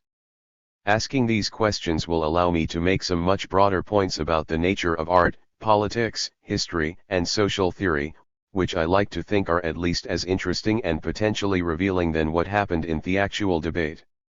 What happened? Here's a very brief summary. The session was organized by Peter Osborne, along with a number of other scholars at Middlesex College involved in the journal Radical Philosophy, and Ericles, editor of Multitudes. None of the organizers could really be considered part of the art world. Neither were any of the speakers known primarily for what they had to say about things artistic. Everyone seems to have felt they were there to explore slightly new territory. This included, I think, much of the audience. The place was packed, but especially, it seemed, with students and scholars involved in some way with postgraduate education, especially where it interfaced with the culture industry. Among many scholars, especially younger ones, some of the speakers, especially Negri, were very big names, celebrities, even something close to rock stars. Many of the graduate students were no doubt there in part just for the opportunity to finally see figures whose ideas they'd been debating for most of their intellectual careers revealed into them in the flesh, to see what they looked like, what kind of clothes they wore, how they held themselves and spoke and moved. Perhaps even to mill about in the pub afterwards and rub shoulders. This is always part of the pleasure of the event. Certainly this was part of the pleasure for me. Great theorists are almost always, in a certain sense, performers. Even if you've seen photographs, it never conveys a full sense of who they are, and when you do get a sense of who they are, returning to read their work with one's new, personal sense of the author tends to be an entirely different experience. It was interesting to observe Lazaretto's smooth head and excellent mustache, Revel's poise and energy, Bifo's hair, sort of Warhol meets Jacques Derrida, not to mention the way he seemed to walk as if floating a half-inch above the pavement, Negri's almost sheepishness at his inability to pronounce long English words, which made him seem shy and almost boyish. I had never really had a sense of what any of these people were like, and I walked away, oddly, with much more respect for them as people. This is partly no doubt because anyone who you know largely through obscurely written texts that some treat with an almost mystical adulation tends to become, in one's imagination, rather an arrogant person, self-important, someone who thinks oneself a kind of minor rock star, perhaps, since they are treated as such, even if within a very narrow circle. Events like this remind one just how narrow the circle of such celebrity can often be. These were people who certainly were comfortable in the spotlight. But otherwise, their conditions of existence obviously in no way resembled that of rock stars. In fact, they were rather modest. Most had paid a significant price for their radical commitments, and some continued to do so. Negri is now out of jail, of course, and settled in a fairly comfortable life on academic and government pensions, but Bifo is a high school teacher, if at a very classy high school, and Lazaretto appears under the dreaded rubric of independent scholar. It's a little shocking to discover scholars of such recognized importance in the domain of ideas could really have received such little institutional recognition, but of course, as I would know better than anyone, there is very little connection between the two, especially when politics is involved. Neither were they likely to be walking home with vast troves of money from taking part in this particular event. 500 tickets at £20 each might seem like a bit of money, but once you figure in the cost of the venue, hotels, and transportation, the remainder, split 4 ways, would make for a decidedly modest lecture fee. All in all, they seemed to exude an almost wistful feeling, of modest, likable people scratching their heads over the knowledge that, 20 years before, struggling side to side with insurrectionary squatters and running pirate radio stations, they would never have imagined ending up quite where they were now, filling the lecture hall of a stodgy British museum with philosophy students eager to hear their opinions about art. The wistfulness was only intensified by the general tenor of the afternoon's discussion, which started off guardedly hopeful about social possibilities in the first half, and then, in the second half, collapsed. Here's a brief summary of what happened.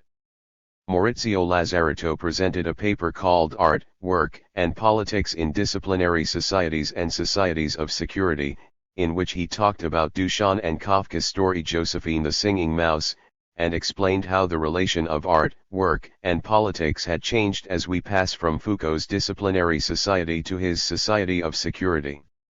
Duchamp's ready-mades provides a kind of model of a new form of action that lies suspended between what we consider production and management. It is an anti-dialectical model in effect of forms of immaterial labor to follow, which entail just the sort of blurring of boundaries of work and play, art and life that the avant-garde had called for, that is opened up in the spaces of freedom that societies of security must necessarily allow, and that any revolutionary challenge to capitalism must embrace. Judith Revel presented a paper called The Material of the Immaterial, Against the Return of Idealisms and New Vitalisms, explained that even many of those willing to agree that we are now under a regime of real subsumption to capital do not seem to fully understand the implications, that there is nothing outside. This includes those who posit some sort of autonomous life force, such as Agamben's bare life. Such ideas need to be jettisoned, as also Deleuze's insistence we see desire as a vital energy prior to the constraints of power. Rather, the current moment can be understood only through Foucault, particularly his notion of ethical self-fashioning, This also allows us to see that art is not a series of objects but a form of critical practice designed to produce ruptures in existing regimes of power. A lively discussion ensued in which everyone seemed happy to declare Agamben defunct, but the Deleuzians fought back bitterly. No clear victor emerged. Bifo presented a paper called Connection/Conjunction. He began by talking about modernity and futurism. The 20th century was the century of the future. But that's over. In the current moment, which is no longer one of conjunction but of connection, there is no longer a future. Cyberspace is infinite, but cybertime is most definitively not. The precarity of labor means life is pathologized, and where once Lenin could teeter back and forth from depressive breakdowns to decisive historical action, no such action is now possible. Suicide is the only form of effective political action. Art and life have fused and it's a disaster. Any new wave of radical subjectification is inconceivable now. If there was hope, it is only for some great catastrophe, after which possibly, maybe, everything might change. A confused and depressing discussion ensued, in which Bifo defended his despair, in a cheerful and charming manner, admitting that he has abandoned Deleuze for Baudrillard. There's no hope, he says. I hope that I am wrong.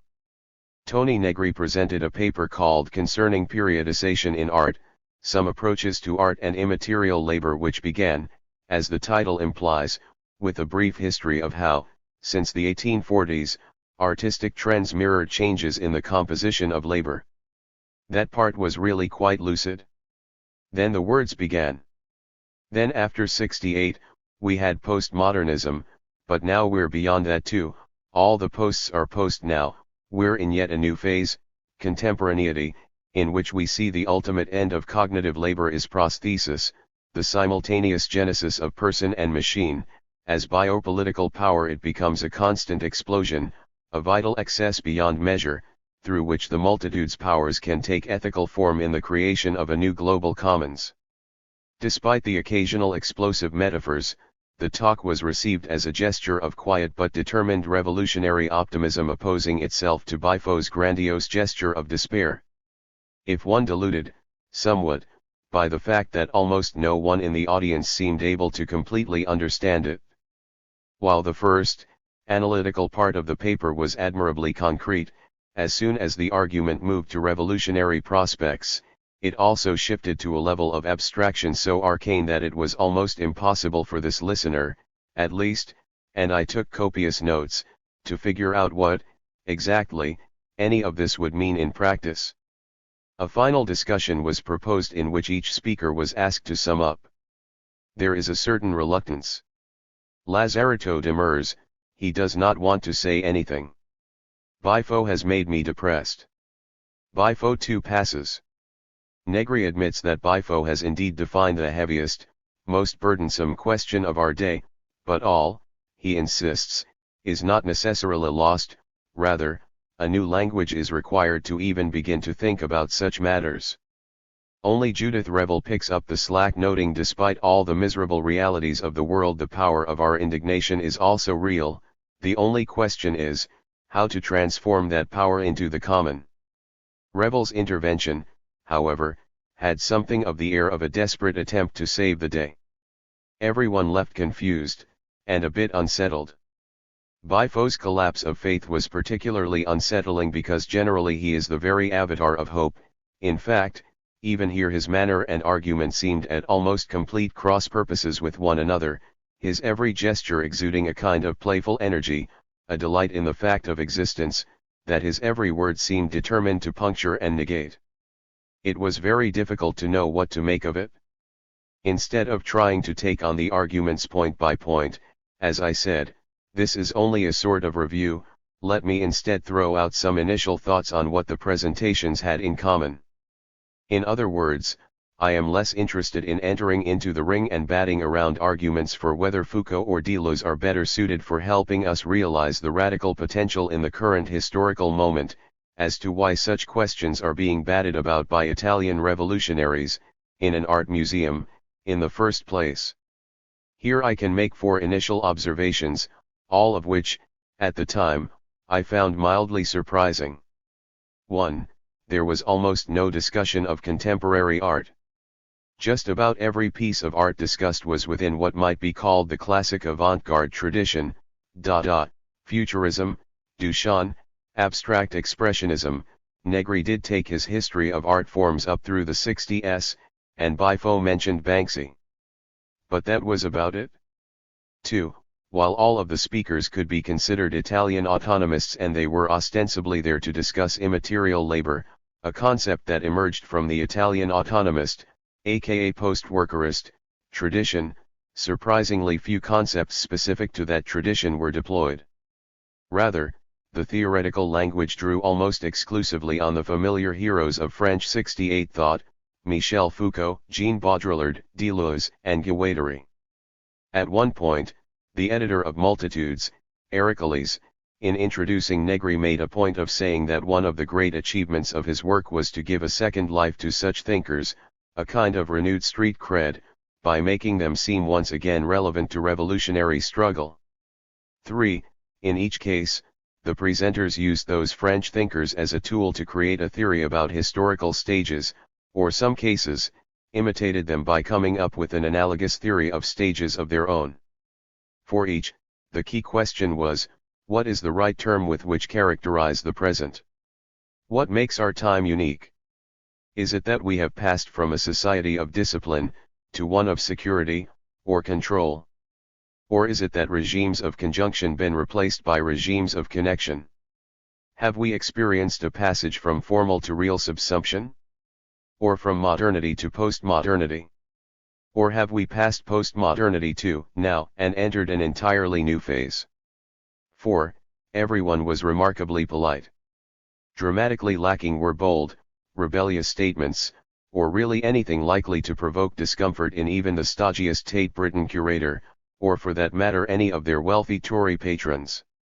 This is worthy of note since no one can seriously deny the speaker's radical credentials. Most had proved themselves willing to take genuine personal risks at moments when there was reason to believe some realistic prospect of revolution was afoot. True, that was some time ago. Negri got himself in trouble mainly in the 70s, but still, there was no doubt that, had some portion of London's proletariat risen up in arms during their stay, most if not all would have reported to the barricades. But, since they had not, their attacks or even criticisms were limited to other intellectuals, Badiou, Rancière, Agamben. These observations may seem scattershot but taken together, I think they are revealing. Why, for example, would one wish to argue that in the year 2008 we live in a unique historical moment, unlike anything that came before, and then act as if this moment can only really be described through concepts French thinkers developed in the 1960s and 70s, then go on to illustrate one's points almost exclusively with art created between 1916 and 1922. This does seem strangely arbitrary. Still, I suspect there is a reason. We might ask, what does the moment of futurism, Dada, constructivism, and the rest, and French 68 thought, have in common? Actually quite a lot. Each corresponded to a moment of revolution, to adopt Immanuel Wallerstein's terminology, the World Revolution of 1917 in one case, and the World Revolution of 1968 in the other. Each witnessed an explosion of creativity in which a long-standing European artistic or intellectual grand tradition effectively reached the limits of its radical possibilities. That is to say, they marked the last moment at which it was possible to plausibly claim that breaking all the rules, whether violating artistic conventions, or shattering philosophical assumptions, was itself, necessarily, a subversive political act as well. This is particularly easy to see in the case of the European avant-garde. From Duchamp's first ready-made in 1914, Hugo Ball's Dada Manifesto and Tone Poems in 1916, to Malevica's White on White in 1918, culminating in the whole phenomenon of Berlin Dada from 1918 to 1922, one could see revolutionary artists perform, in rapid succession, just about every subversive gesture it was possible to make, from white canvases to automatic writing, theatrical performances designed to incite riots, sacrilegious photo montage, gallery shows in which the public was handed hammers and invited to destroy any piece they took a disfancy to objects plucked off the street and sacralized as art. All that remained for the surrealists was to connect a few remaining dots, and after that, the heroic moment was definitely over. One could still do political art, of course, and one could still defy convention. But it became effectively impossible to claim that by doing one you were necessarily doing the other, and increasingly difficult to even try to do both at the same time. It was possible, certainly, to continue in the avant-garde tradition without claiming one's work had political implications, as did anyone from Jackson Pollock to Andy Warhol. It was possible to do straight-out political art, like, say, Diego Rivera.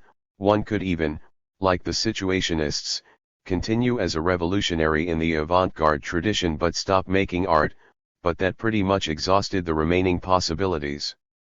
What happened to continental philosophy after May 68 is quite similar. Assumptions were shattered, grand declarations abounded, the intellectual equivalent of Dada manifestos, the death of man, of truth, the social, reason, dialectics, even death itself. But the end result was roughly the same. Within a decade, the possible radical positions one could take within the grand tradition of post-Cartesian philosophy had been, essentially, exhausted. The heroic moment was over. What's more, it became increasingly difficult to maintain the premise that heroic acts of epistemological subversion were revolutionary or even, particularly subversive in any other sense. Their effects had become, if anything, depoliticizing. Just as purely formal avant-garde experiment proved perfectly well suited to grace the homes of conservative bankers, and surrealist montage to become the language of the advertising industry, so did post-structural theory quickly prove the perfect philosophy for self-satisfied liberal academics with no political engagement at all. If nothing else, this would explain the obsessive-compulsive quality of the constant return to such heroic moments. It is, ultimately, a subtle form of conservatism, or, perhaps one should say conservative radicalism, if such were possible, a nostalgia for the days when it was possible to put on a tinfoil suit, shout nonsense verse, and watch staid bourgeois audiences turn into outraged lynch mobs, to strike a blow against Cartesian dualism and feel that by doing so, one has thereby struck a blow for oppressed people everywhere. About the concept of immaterial labor, the notion of immaterial labor can be disposed of fairly quickly. In many ways it is transparently absurd. The classic definition, by Maurizio Lazzarato, is that immaterial labor is the labor that produces the informational and cultural content of the commodity. Here, informational content refers to the increasing importance in production and marketing of new forms of cybernetics and computer control, while cultural content refers to the labor of defining and fixing cultural and artistic standards, fashions, tastes, consumer norms, and, more strategically, public opinion, which, increasingly, everyone is doing all the time. Point 1. Central to the argument is the assertion that this sort of labor has become central to contemporary capitalism, in a way that it never was before. First, because immaterial workers, who are those who work in advertising, fashion, marketing, television, cybernetics, and so forth, are increasingly numerous and important, but even more, because we have all become immaterial workers, insofar as we are disseminating information about brand names, creating subcultures, frequenting fan magazines or web pages, or developing our own personal sense of style. As a result, production, at least in the sense of the production of the value of a commodity, what makes it something anyone would wish to buy, is no longer limited to the factory, but is dispersed across society as a whole, and value itself thus becomes impossible to measure. To some degree all this is just a much more sophisticated leftist version of the familiar pop economic rhetoric about the rise of the service economy. But there is also a very particular history, here, which goes back to dilemmas in Italian workerism in the 70s and 80s. On the one hand, there was a stubborn Leninist assumption, promoted, for instance, by Negri, that it must always be the most advanced sector of the proletariat that makes up the revolutionary class. Computer and other information workers were the obvious candidates here. But the same period saw the rise of feminism and the wages for housework movement, which put the whole problem of unwaged, domestic labor on the political table in a way that could no longer simply be ignored. The solution was to argue that computer work and housework were really the same thing. Or, more precisely, that they were becoming so, since, it was argued, the increase of labor-saving devices meant that housework was becoming less and less a matter of simple drudgery, and more itself a matter of managing fashions, tastes and styles. The result is a genuinely strange concept, combining a kind of frenzied postmodernism, with the most clunky, old-fashioned Marxist material determinism. I'll take these one at a time. 1. Immaterial labor, http://www.generation-online.org/c/fc immaterial labor 3.htm. Postmodern arguments, as I would define them at least, pretty much always take the same form. 1. Begin with an extremely narrow version of what things used to be like, usually derived by taking some classic text and treating it as a precise and comprehensive treatment of how reality actually worked at that time. For instance, this is a particularly common one: assume that all capitalism up until the 60s or 70s really did operate exactly as described in the first 2 or 3 chapters of Volume I of Marx's Capital. 2. Compare this to the complexities of how things actually work in the present, or even how just one thing works in the present, like a call center, a web designer, the architecture of a research lab. 3. Declare that we can now see that sometime around 1968 or maybe 1975, the world changed completely. None of the old rules apply. Now everything is different. The trick only works if you do not, under any circumstances, reinterpret the past in the light of the present. One could after all go back and ask whether it ever really made sense to think of commodities as objects whose value was simply the product of factory labor in the first place.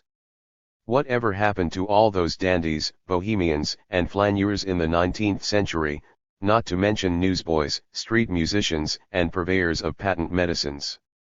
Were they just window dressing? Actually, what about window dressing, an art famously promoted by L. Frank Baum, the creator of the Wizard of Oz books? Wasn't the creation of value always in this sense a collective undertaking? One could, even, start from the belated recognition of the importance of women's labor to reimagine Marxist categories in general, to recognize that what we call domestic or, rather unfortunately, reproductive labor, the labor of creating people and social relations, has always been the most important form of human endeavor in any society, and that the creation of wheat, socks, and petrochemicals always merely a means to that end, and that, what's more, most human societies have been perfectly well aware of this. One of the more peculiar features of capitalism is that it is not aware of this, that as an ideology, it encourages us to see the production of commodities as the primary business of human existence, and the mutual fashioning of human beings as somehow secondary. Obviously, all this is not to say that nothing has changed in recent years. It's not even to say that many of the connections being drawn in the immaterial labor argument are not real and important. Most of these, however, have been identified, and debated, in feminist literature for some time, and often to much better effect. Back in the 80s, for instance, Donna Haraway was already discussing the way that new communication technologies were allowing forms of homework to disseminate throughout society. To take an obvious example, for most of the 20th century, capitalist offices have been organized according to a gendered division of labor that mirrors the organization of upper-class households. Male executives engage in strategic planning while female secretaries were expected to do much of the day-to-day organizational work, along with almost all of the impression management, communicative and interpretive labor, mostly over the phone. Gradually, these traditionally female functions have become digitized and replaced by computers. This creates a dilemma, though, because the interpretive elements of female labor, figuring out how to ensure no one's ego is bruised, that sort of thing, are precisely those that computers are least capable of performing. Hence the renewed importance of what the post-workerists like to refer to as effective labor. This, in turn, affects how phone work is being reorganized, now, as globalized, but also as largely complementary to software, with interpretive work aimed more at the egos of customers than, now invisible, male bosses. The connections are all there. But it's only by starting from long-term perspectives that one can get any clear idea what's really new here, and this is precisely what a postmodern approach makes impossible. This last example brings us to my second point, which is that very notion that there is something that can be referred to as immaterial labor relies on a remarkably crude, old-fashioned version of Marxism. Immaterial labor, we are told, is labor that produces information and culture. In other words, it is immaterial not because the labor itself is immaterial, how could it be, but because it produces immaterial products. This idea that different sorts of labor can be sorted into more material, and less material categories according to the nature of their product is the basis for the whole conception that societies consist of a material base, the production, again, of wheat, socks and petrochemicals, and ideological superstructure, the production of music, culture, laws, religion, essays such as this. This is what has allowed generations of Marxists to declare that most of what we call culture is really just so much fluff, at best a reflex of the really important stuff going on in fields and foundries. What all such conceptions ignore what is to my mind probably the single most powerful, and enduring insight of Marxist theory, that the world does not really consist, as capitalists would encourage us to believe, of a collection of discrete objects that can then be bought and sold, but of actions and processes. This is what makes it possible for rich and powerful people insist that what they do is somehow more abstract, more ethereal, higher, and more spiritual, than everybody else. They do so by pointing at the products, poems, prayers, statutes, essays, or pure abstractions like style and taste, rather than the process of making such things, which is always much messy and dirtier than the products themselves. So do such people claim to float above the muck and mire of ordinary profane existence. One would think that the first aim of a materialist approach would be to explode such pretensions, to point out, for instance, that just as the production of socks, silverware, and hydroelectric dams involves a great deal of thinking and imagining, so is the production of laws, poems, and prayers an eminently material process. And indeed most contemporary materialists do, in fact, make this point. By bringing in terms like immaterial labor, authors like Lazaretto and Negri, bizarrely, seem to want to turn back the theory clock to somewhere around 1935.2. Lazaretto, for example, argues that the old dichotomy between mental and manual labor, or between material labor and immaterial labor, risks failing to grasp the new nature of productive activity, which takes the separation on board and transforms it. The split between conception and execution, between labor and creativity, between author and audience, is simultaneously transcended within the labor process and reimposed as political command within the process of valorization. Maurizio Lazaretto, General Intellect, towards an inquiry into immaterial labor, http://www.geocities. As a final parenthetical note here, I suspect something very similar is happening with the notion of the biopolitical, the premise that it is the peculiar quality of modern states that they concern themselves with health, fertility, the regulation of life itself. The premise is extremely dubious. States have been concerned with promulgating health and fertility since the time of Frey's Ryan Sacred Kings, but one might well argue it's based on the same sort of intellectual move. That is, here, too, the insistence that we are dealing with something entirely, dramatically new becomes a way of preserving extremely old-fashioned habits of thought that might otherwise be thrown into question.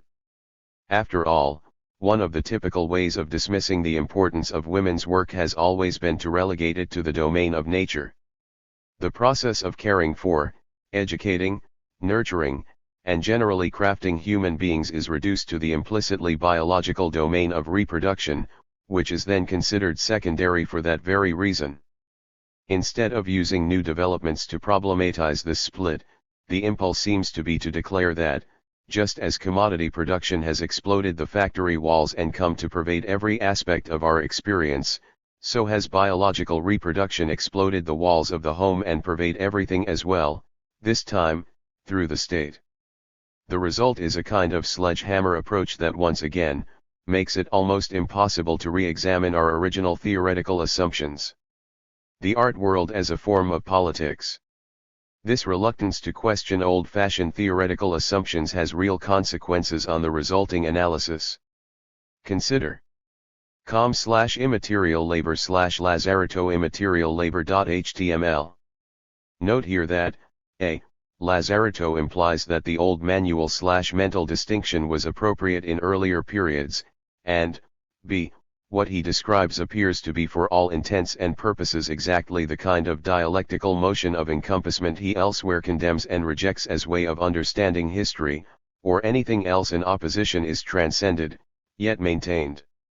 No doubt Lazaretto would come up with reasons about why what he is arguing is in fact profoundly different and undialectical, but for me, this is precisely the aspect of dialectics we might do well to question. A more helpful approach would be to ask how the opposition between manual and mental, etc., is produced. Negri's contribution to the conference. He begins by arguing that each change in the development of the productive forces since the 1840s corresponds to a change in the dominant style of high art. The realism of the period 1848 to 1870 corresponds to one of the concentration of industry and the working class. Impressionism, from 1871 to 1914, marks the period of the professional worker, that sees the world as something to be dissolved and reconstructed. After 1917, abstract art reflects the new abstraction of labor power with the introduction of scientific management, and so on. The changes in the material infrastructure of industry are thus reflected in the ideological superstructure.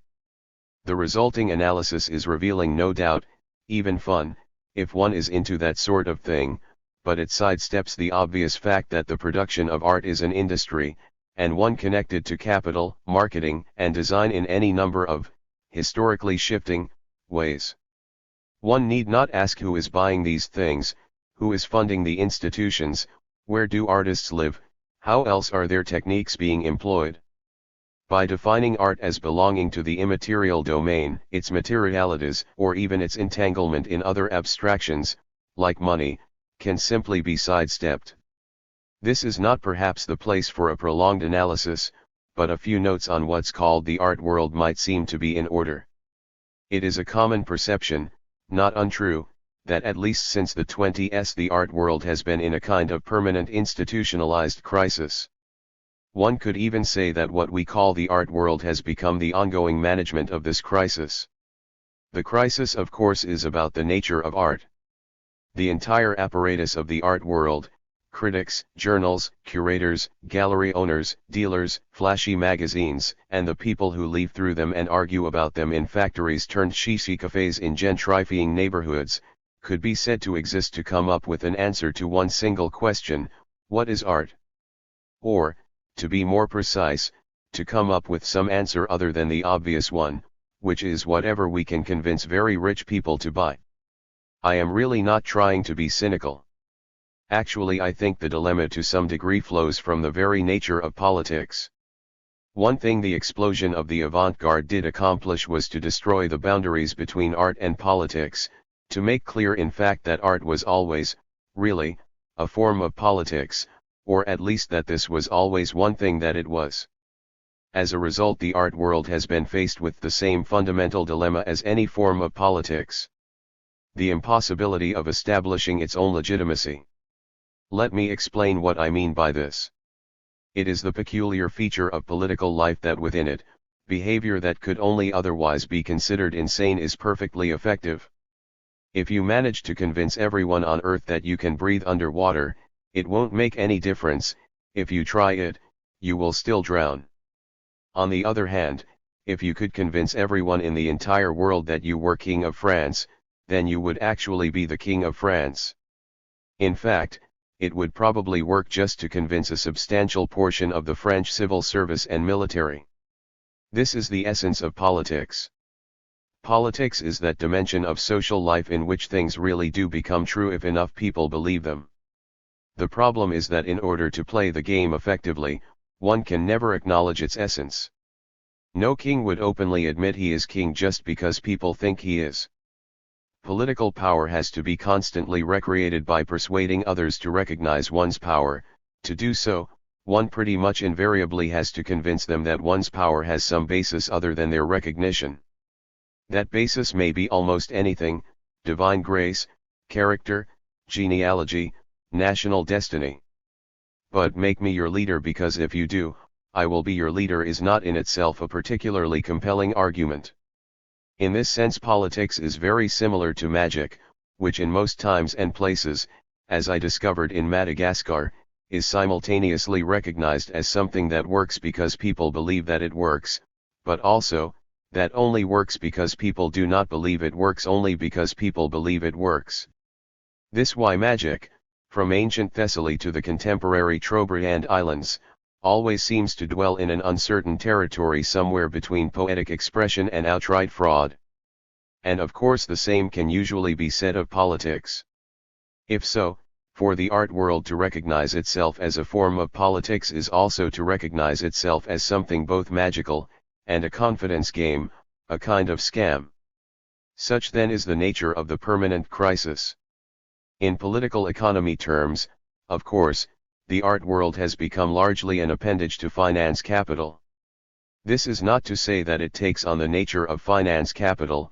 In many ways, in its forms, values, and practices, is almost exactly the opposite, but it is to say it follows it around, its galleries and studios clustering and proliferating around the fringes of the neighborhoods where financiers live and work in global cities everywhere, from New York and London to Basel and Miami. Contemporary art holds out a special appeal to financiers, I suspect, because it allows for a kind of short circuit in the normal process of value creation. It is a world where the mediations that normally intervene between the proletarian world of material production and theory heights of fictive capital, are, essentially, yanked away. Ordinarily, it is the working class world in which people make themselves intimately familiar with the uses of welding gear, glue, dyes and sheets of plastic, power saws, thread, cement, and toxic industrial solvents. It is among the upper class, or at least in upper middle class worlds where even economics turns into politics, where everything is impression management and things really can become true because you say so. Between these two worlds lie endless tiers of mediation. Factories and workshops in China and Southeast Asia produce clothing designed by companies in New York, paid for with capital invested on the basis of calculations of debt, interest, anticipation of future demand and future market fluctuations in Bahrain, Tokyo, and Zurich, repackaged in turn into an endless variety of derivatives, futures, options, various traded and arbitraged and repackaged again onto even greater levels of mathematical abstraction to the point where the very idea of trying to establish a relation with any physical product, goods, or services, is simply inconceivable.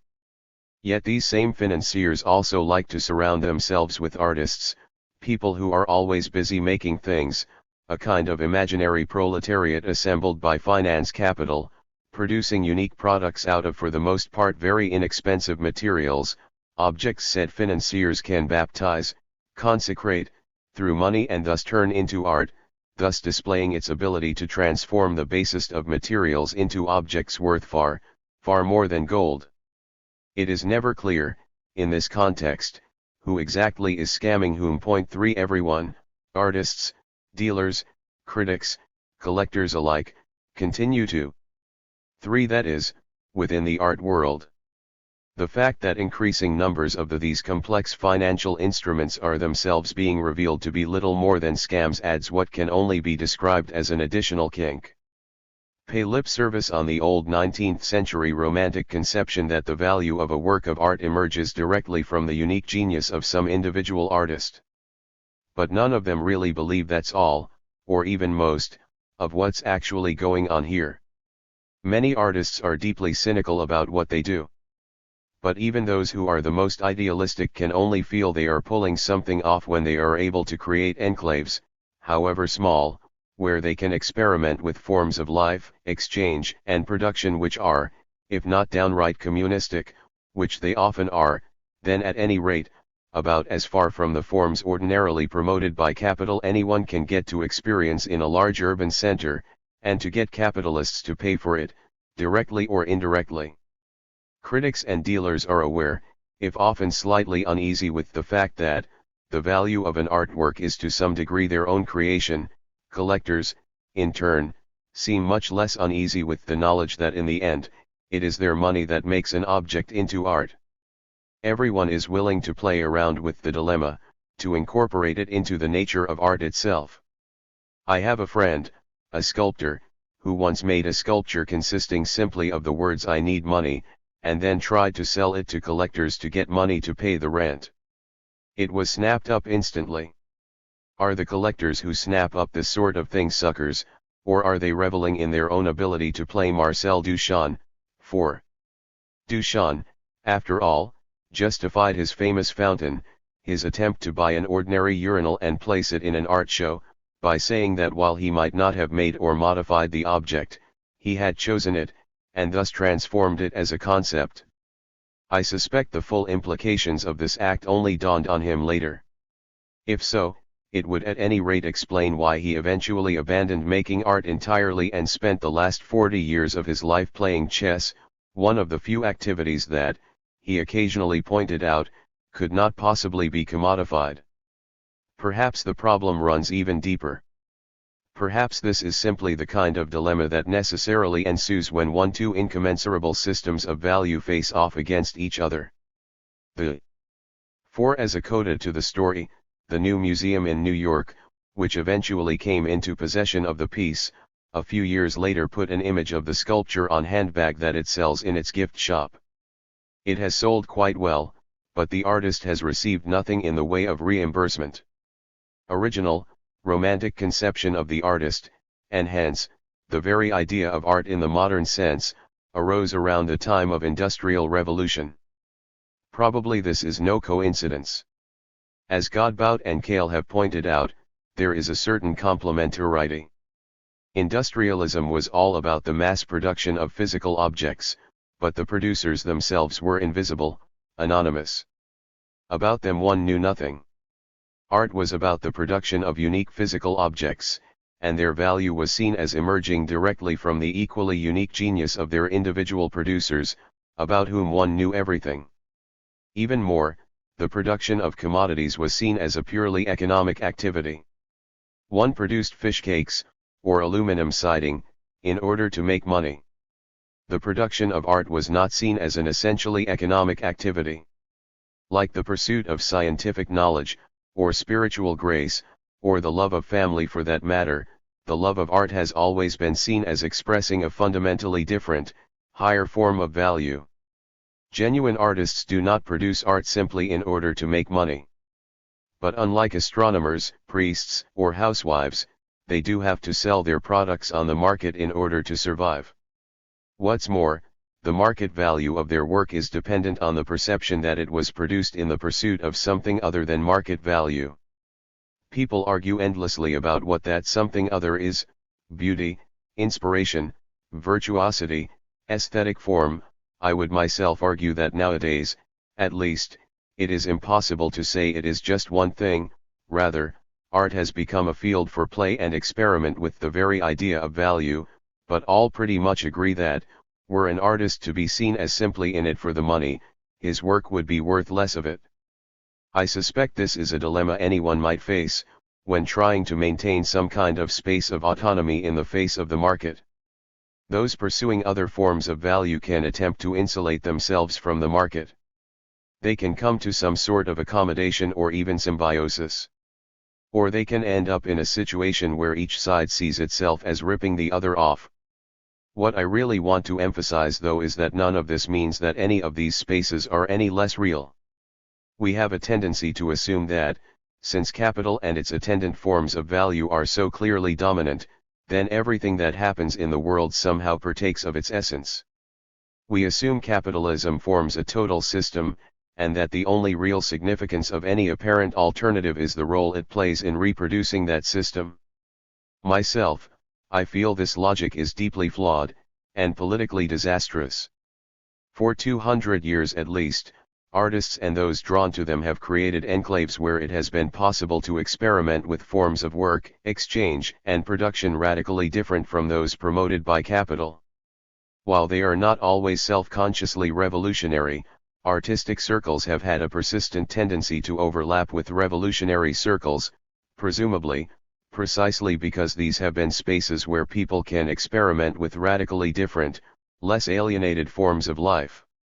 The fact that all this is made possible by money percolating downwards from finance capital does not make such spaces ultimately a product of capitalism any more than the fact a privately owned factory uses state-supplied and regulated utilities and postal services, relies on police to protect its property and courts to enforce its contracts, makes the cars they turn out ultimately products of socialism. Total systems don't really exist, they're just stories we tell ourselves, and the fact that capital is dominant now does not mean that it will always be. On prophecy and social theory now, this is hardly a detailed analysis of value formation in the art world. Really it is only the crudest sort of preliminary sketch. But it's already 1,000 times more concrete than anything yet produced by theorists of immaterial labor.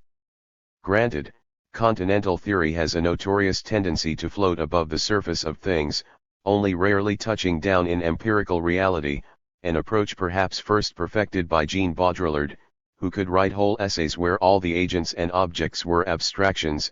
Death confronts the social, and presumably half the fun is supposed to be trying to figure out what, if anything, this might actually mean for anyone's actual life.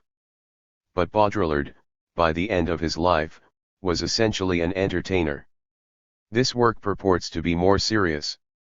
Lazaretto has a particularly annoying habit of insisting his concepts emerge from a large body of recent empirical research which he never, however, cites or specifically refers to.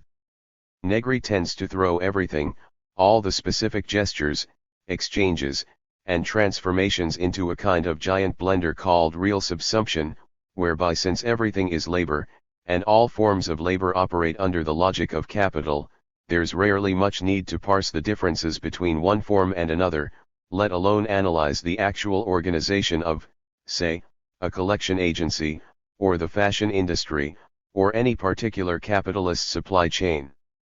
But in another sense this criticism is unfair.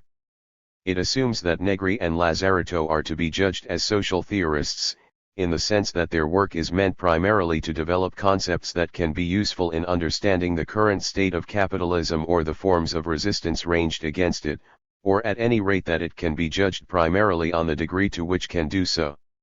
Certainly, any number of young scholars, in Europe and America, have been trying to adopt these concepts to such purposes, with decidedly mixed results. But I don't think this was ever their primary aim. They are first and foremost prophets. Prophecy of course existed long before social theory proper and in many ways anticipated it. In the Abrahamic tradition that runs from Judaism through Christianity to Islam, prophets are not simply people who speak of future events. They are people who provide revelation of hidden truths about the world, which may include knowledge of events yet to come to pass, but need not necessarily. One could argue that both revolutionary thought, and critical social theory, both have their origins in prophecy. At the same time, prophecy is clearly a form of politics. This is not only because prophets were invariably concerned with social justice. It was because they created social movements, even, new societies. As Spinoza emphasized, it was the prophets who effectively produced the Hebrew people, by creating a framework for their history. Negri has always been quite upfront about his own desire to play a similar role for what he likes to call the multitude. he is less interested in describing realities than in bringing them into being. A political discourse, he says, should aspire to fulfill a Spinozist prophetic function, the function of an immanent desire that organizes the multitude. 5. The same could be said of theories of immaterial labor. They're not really descriptive. For its most ardent proponents, immaterial labor is really important because it's seen to represent a new form of communism, ways of creating value by forms of social cooperation so dispersed that just about everyone could be said to take part, much as they do. 5. Empire, p. 66. In the collective creation of language, and in a way that makes it impossible to calculate inputs and outputs, where there is no possibility of accounting. Capitalism, which is reduced increasingly to simply realizing the value created by such communistic practices, is thereby reduced to a purely parasitical force, a kind of feudal overlord extracting rent from forms of creativity intrinsically alien to it. We are already living under communism, if only we can be made to realize it. This is of course the real role of the prophet, to organize the desires of the multitude, to help these already existing forms of communism burst out of their increasingly artificial shackles. Besides this epical task, the concrete analysis of the organization of real-life supermarkets and cell phone dealerships and their various supply chains seems petty and irrelevant. In contrast, the main body of social theory as we know it today does not trace back to such performative revolutionary gestures, but precisely, from their failure. Sociology sprang from the ruins of the French Revolution. Marx's Capital was written to try to understand the failure of the revolutions of 1848, just as most contemporary French theory emerged from reflections on what went wrong in May 68. Social theory aims to understand social realities, and social reality is seen first and foremost as that which resists attempts to simply call prophetic visions into existence, or even, perhaps especially, to impose them through the apparatus of the state. Since all good social theory does also contain an element of prophecy, the result is a constant internal tension, in its own way as profound as the tension I earlier suggested lay at the heart of politics. But the work of Negri and his associates clearly leans very heavily on the prophetic side of the equation. On the fullness of time at this point I think I can return to my initial question: why does one need an Italian revolutionary philosopher to help us think about art? Why does one call in a prophet? By now, the answer is much less far to seek. One calls in a prophet because prophets above all know how to speak compellingly about their audience's place in history. Certainly, this is the role in which Negri, Bifo, and the rest have now been cast. They have become impresarios of the historical moment. When their work is invoked by artists or philosophers, this is largely what they seem to be looking for in it. When they are brought on stage at public events, this is mainly what is expected of them. Their job is to explain why the time we live in is unique, why the processes we see crystallizing around us are unprecedented, different in quality, different in kind, from anything that has ever come before. Certainly this is what each one of the four, in their own way, actually did. They might not have had much to say about specific works of art or specific forms of labor, but each provided a detailed assessment of where we stood in history. For Lazaretto the significant thing was that we had moved from a society of discipline to one of security. For Revel, what was really important was the move from formal to real subsumption of labor under capital. For Bifo, we had moved from an age of conjunction to one of connection. For Negri, the new stage of contemporaneity that had replaced postmodernism. Each dutifully explained how we had entered into a new age, and described some of its qualities and implications, along with an assessment of its potential for some sort of radical political transformation. It's easy to see why the art world would provide a particularly eager market for this sort of thing. Art has become a world where, as Walter Benjamin once said of fashion, everything is always new, but nothing ever changes. In the world of fashion, of course, it's possible to generate a sense of novelty simply by playing around with formal qualities, color, patterns, styles, and hemlines. The visual arts have no such a luxury. They have always seen themselves as entangled in a larger world of culture and politics. Hence the permanent need to conjure up a sense that we are in a profoundly new historical moment, even if art theorists attempting such an act of conjuration often seem to find themselves with less and less to work with. There is another reason, I think, why revolutionary thinkers are particularly well suited to such a task. One can come to understand it, I think, by examining what would otherwise seem to be a profound contradiction in all of the speakers' approaches to history. In each case, we are presented with a series of historical stages, from societies of discipline to societies of security, from conjunction to connection, etc. We are not dealing with a series of complete conceptual breaks, at least, no one seems to imagine that it is impossible to understand any one stage from the perspective of any of the others. But oddly, all of the speakers in question subscribe to the theory that history should be conceived as a series of complete conceptual breaks, so total, in fact, that it's hard to see how this would be possible. In part this is the legacy of Marxism, which always tends to insist that since capitalism forms an all-encompassing totality that shapes our most basic assumptions about the nature of society, morality, politics, value, and almost everything else, we simply cannot conceive what a future society would be like. Though no Marxist, oddly, seems to think we should therefore have similar problems trying to understand the past. In this case, though, it is just as much the legacy of Michel Foucault who radicalized this notion of a series of all-encompassing historical stages even further with his notion of epistemes, that the very conception of truth changes completely from one historical period to the next. Here, too, each historical period forms such a total system that it is impossible to imagine one gradually transforming into another.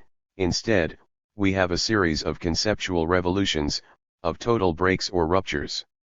All of the speakers at the conference were drawing, in one way or another, on both the Marxian and Foucauldian traditions, and some of the terms used for historical stages, real subsumption, societies of discipline, drew explicitly on one or the other. Thus all of them were faced with the same conceptual problem. How could it be possible to come up with such a typology? How is it possible for someone trapped inside one historical period to be able to grasp the overall structure of history through which one stage replaces the other? The prophet of course has an answer to this question. Just as we can only grasp an individual's life as a story once he is dead, it is only from the perspective of the end of time that we can grasp the story of history. It doesn't matter that we do not really know what the messianic future will be like, it can still serve as Archimedean point, the time outside time about which we can know nothing but that nonetheless makes knowledge possible. Of course, Bifo was explicitly arguing that the future is dead. The 20th century, he insisted, had been century of the future. 6 really, I would say, it is the legacy of structuralism. Foucault is remembered mainly as a post-structuralist, but he began as an arch-structuralist, and this aspect of his philosophy in no sense changed over the course of his career but if anything grew stronger. That's why he began his analysis with the futurists. But we have left that now, and moved on to a century with no future, only precarity. We have come to an point where it is impossible to even imagine projecting ourselves forwards in time in any meaningful way, where the only radical gesture left to us is therefore self-mutilation or suicide. Certainly, this reflected a certain prevailing mood in radical circles. We really do lack a sense of where we stand in history. And it runs well beyond radical circles. The North Atlantic world has fallen into a somewhat apocalyptic mood of late. Everyone is brooding on great catastrophes, peak oil, economic collapse, ecological devastation. But I would argue that even outside revolutionary circles, the future in its old-fashioned, revolutionary sense, can never really go away. Our world would make no sense without it. So we are faced with a dilemma. The revolutionary future appears increasingly implausible to most of us, but it cannot be abolished. As a result, it begins to collapse into the present. Hence, for instance, the insistence that communism has already arrived, if only we knew how to see it. The future has become a kind of hidden dimension of reality, an imminent present lying behind the mundane surface of the world, with a constant potential to break out but only in tiny, imperfect flashes. In this sense we are forced to live with two very different futures, that which we suspect will actually come to pass, perhaps humdrum, perhaps catastrophic, certainly not in any sense redemptive, and the future in the old revolutionary, apocalyptic sense of the term, the fulfillment of time, the unraveling of contradictions. Genuine knowledge of this future is impossible, but it is only from the perspective of this unknowable outside that any real knowledge of the present is possible. The future has become our dream time. One could see it as something like St. Augustine's conception of eternity, the ground which unifies past, present, and future because it precedes the creation of time. But I think the notion of the dream time is if anything even more appropriate. Aboriginal Australian societies could only make sense of themselves in relation to a distant past that worked utterly differently, in which, for instance, animals could become humans and back again, a past which was at once unretrievable, but always somehow there, and into which humans could transport ourselves in trace and dream so as to attain true knowledge. In this sense, the speakers at our conference found themselves cast in the role not even of prophets, perhaps, but of shamans, technicians of the sacred, capable of moving back and forth between cosmic dimensions, and of course, like any magician, both a sort of artist in their own right and at the same time a sort of trickster and a fraud. Not surprising, then, that as the sincere revolutionaries that they were, most seemed to find themselves slightly puzzled by how they had arrived here. A final note: perhaps this seems unduly harsh. I have, after all, trashed the very notion of immaterial labor, accused post-workerists, or at least the strain represented at this conference, the Negrian strain if we may call it that, of using flashy, superficial postmodern arguments to disguise a clunky antiquated version of Marxism, and suggested they are engaged in an essentially theological exercise which, while it might be helpful for those interested in playing games of artistic fashion, provides almost nothing in the way of useful tools for social analysis of the art world or anything else. I think that everything I said was true. But I don't want to leave the reader with the impression that there is nothing of value here. First of all, I actually do think that thinkers like these are useful in helping us conceptualize the historical moment. And not only in the prophetic political magical sense of offering descriptions that aim to bring new realities into being. I find the idea of a revolutionary future that is already with us, the notion that in a sense we already live in communism, in its own way quite compelling. The problem is, being prophets, they always have to frame their arguments in apocalyptic terms.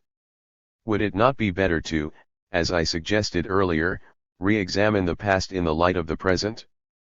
Perhaps communism has always been with us. We are just trained not to see it. Perhaps everyday forms of communism are really, as Kropotkin in his own way suggested in Mutual Aid, even though even he was never willing to realize the full implications of what he was saying, the basis for most significant forms of human achievement, even those ordinarily attributed to capitalism. 7. Just to bring my own biases out, I feel much closer, myself, to the Midnight Notes strain represented by figures such as Silvia Federici, George Kafantzis, or Massimo de Angelis. If we can extricate ourselves from the shackles of fashion, the need to constantly say that whatever is happening now is necessarily unique and unprecedented, and thus, in a sense, unchanging, since everything apparently must always be new in this way, we might be able to grasp history as a field of permanent possibility, in which there is no particular reason we can't at least try to begin building a redemptive future at any time. There have been artists trying to do so, in small ways, since time immemorial, some of them, as part of genuine social movements. It's not clear that what we are doing when we write theory is all that very different. Against kamikaze capitalism. On Saturday, October 16, 2010, some 500 activists gathered at convergence points across London, knowing they were about to embark on a direct action called Crude Awakening, aimed against the ecological devastation of the global oil industry, but beyond that, with no clear idea of what they were about to do. The organizers' plan was quite a clever one. Organizers had dropped hints they were intending to hit targets in London itself, but instead, participants, who had been told only to bring full-charged metro cards, lunch, and outdoor clothing, were led in brigades to a commuter train for Essex, well outside of the city limits. At one stop, shopping bags full of white chemical jumpsuits marked with skeletons and dollars, gear, and lockboxes mysteriously appeared. Shortly thereafter, hastily appointed spokespeople in each carriage, themselves kept in the dark until the very last minute, received word of the day's real plan, to blockade the access road to the giant Graeber refinery near Stanford-le-Hope. The road over which 80% of all oil consumed in London flows. An affinity group of about a dozen women, they announced, were already locked down to vans near the refinery's gate and had turned back several tankers, we coming to make it impossible for the police to overwhelm and arrest them. It was an ingenious feint, and brilliantly effective. Before long we were streaming across fields and hopping streams carrying 13 giant bamboo tripods, a handful of confused metropolitan police in tow.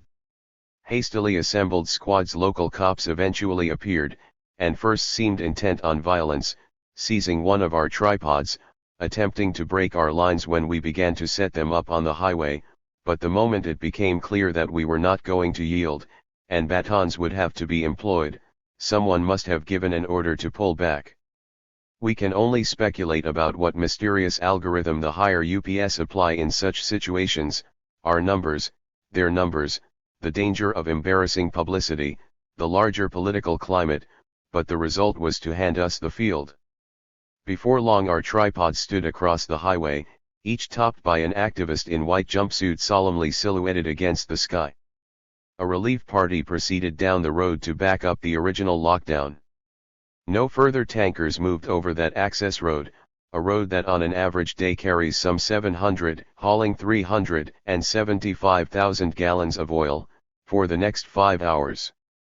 Instead, the access road became a party, with music, clowns, footballs, local kids on bicycles, a chorus line of Victorian zombie stilt dancers, yarn webs, chalk poems, periodic little spokes councils, mainly, to decide at exactly what point we should declare victory and go home.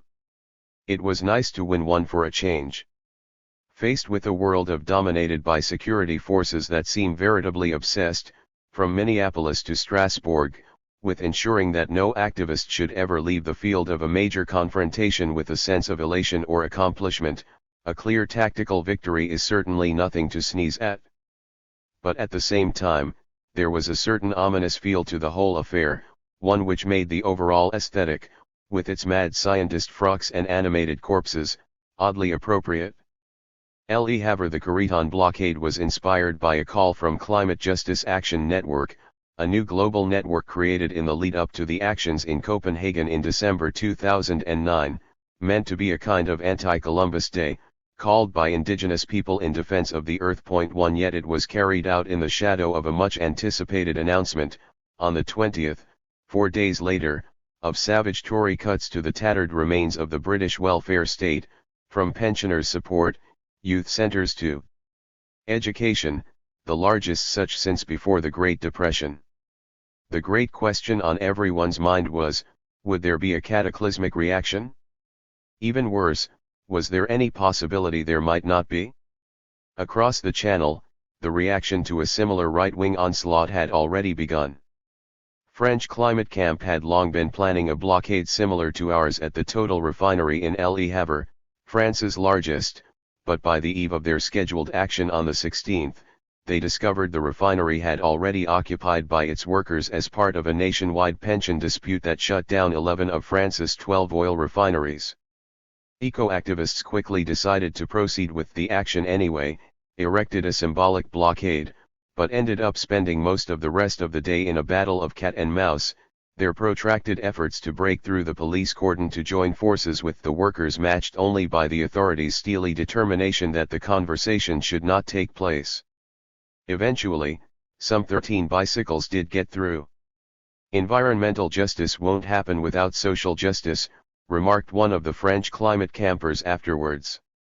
Those who exploit workers, threaten their rights, and those who are destroying the planet, are the same people. True enough.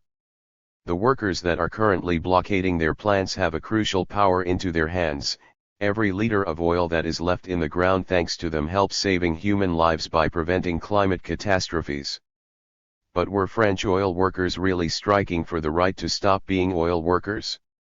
At first sight, statements like this might seem shocking naive. But in fact, this is precisely what they were striking for. They were mobilizing around reforms that will move up their retirement age from 60 to 62, and they were manning the barricades, along with large segments of the French population, to insist on their right not to be oil workers 1 minute longer than they had to. One originally set for Tuesday the 12th, the traditional Columbus Day, it was actually a call for a week of actions, and activists in both the UK and France actually carried them out on Saturday the 16th. We might do well to reflect on the police determination that environmental activists and petroleum workers not sit down together. Surely there is a conversation that needs to take place here, a conversation about the very nature of money, value, work, production, of the mechanics of the global work machine that threatens to destroy the very possibility of sustainable life on this planet. The powers that be are desperate to ensure it never happens. But the fact that workers were striking, not for more money, but, however modestly, however defensively, against work, is enormously important. The productivist bargain and the paradox of the 20th century. One of the great ironies of the 20th century that everywhere, a politically mobilized working class, whenever they did win a modicum of political power, did so under the leadership of cadres of bureaucrats dedicated to a productivist ethos that most of the working class did not share. In the early decades of the century, the chief distinction between anarchist and socialist unions is that the former always tended to demand higher wages, the latter, less hours. The socialist leadership embraced the consumer paradise offered by their bourgeois enemies, yet they wished to manage the productive system themselves. Anarchists, in contrast, wanted time in which to live, to pursue, to cast it in perhaps inappropriately Marxian terms, forms of value of which the capitalists could not even dream. Yet where did the revolutions happen? As we all know from the great Marx-Bakunin controversy, it was the anarchist constituencies, precisely, those who rejected consumer values, that actually rose up, the whether in Spain, Russia, China, Nicaragua, or for that matter, Algeria or Mozambique. Yet in every case they ended up under the administration of socialist bureaucrats who embraced that ethos of productivism, that dream of consumer utopia, even though this was the last thing they were ever going to be able to provide. The irony became that the principal social benefit the Soviet Union and similar regimes actually was able to provide, more time, since work discipline becomes a completely different thing when one effectively cannot be fired from one's job, was precisely the one they couldn't acknowledge. It had to be referred to as the problem of absenteeism standing in the way of an impossible future full of shoes and consumer electronics. But if you think about it, even here, it's not entirely different. Trade unionists, too, feel obliged to adopt bourgeois terms, in which productivity and labor discipline are absolute values, and act as if the freedom to lounge about on a construction site is not a hard-won right but actually a problem. Granted, it would be much better to simply work 4 hours a day than do 4 hours worth of work in 8, but surely this is better than nothing. The world needs less work.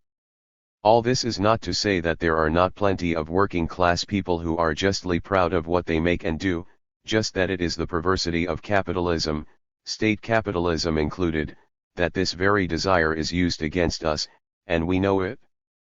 As a result, it has long been the fatal paradox of working-class life that despite working-class people and sensibilities being the source of almost everything of redeeming value in modern life, from shish kebab to rock and roll to public libraries, and honestly, what has the middle class ever come up anyway? They do so precisely when they're not working, in that domain that capitalist apologists obnoxiously write off as consumption. which allows the remarkably uncreative administrative classes, and I count capitalists among these, to dismiss all this creativity, then, to take possession of it and market it as if it were their own invention. How to break the cycle? In a way, this is the ultimate political question. One of the few things everyone seems to agree with in public discourse on the budget, right now, or really on any kind of class politics, is that, at least for those capable of work, only those willing to submit to well-nigh insane levels of labor discipline could possibly have any right to anything, that work, and not just work of the sort considered valuable by financiers, is the only legitimate moral justification for rewards of any sort. This is not an economic argument. It's a moral one. It's pretty obvious that there are many circumstances where, even from an economist's perspective, too much work is precisely the problem. Yet every time there is a crisis, the answer on all sides is always the same: people need to work more.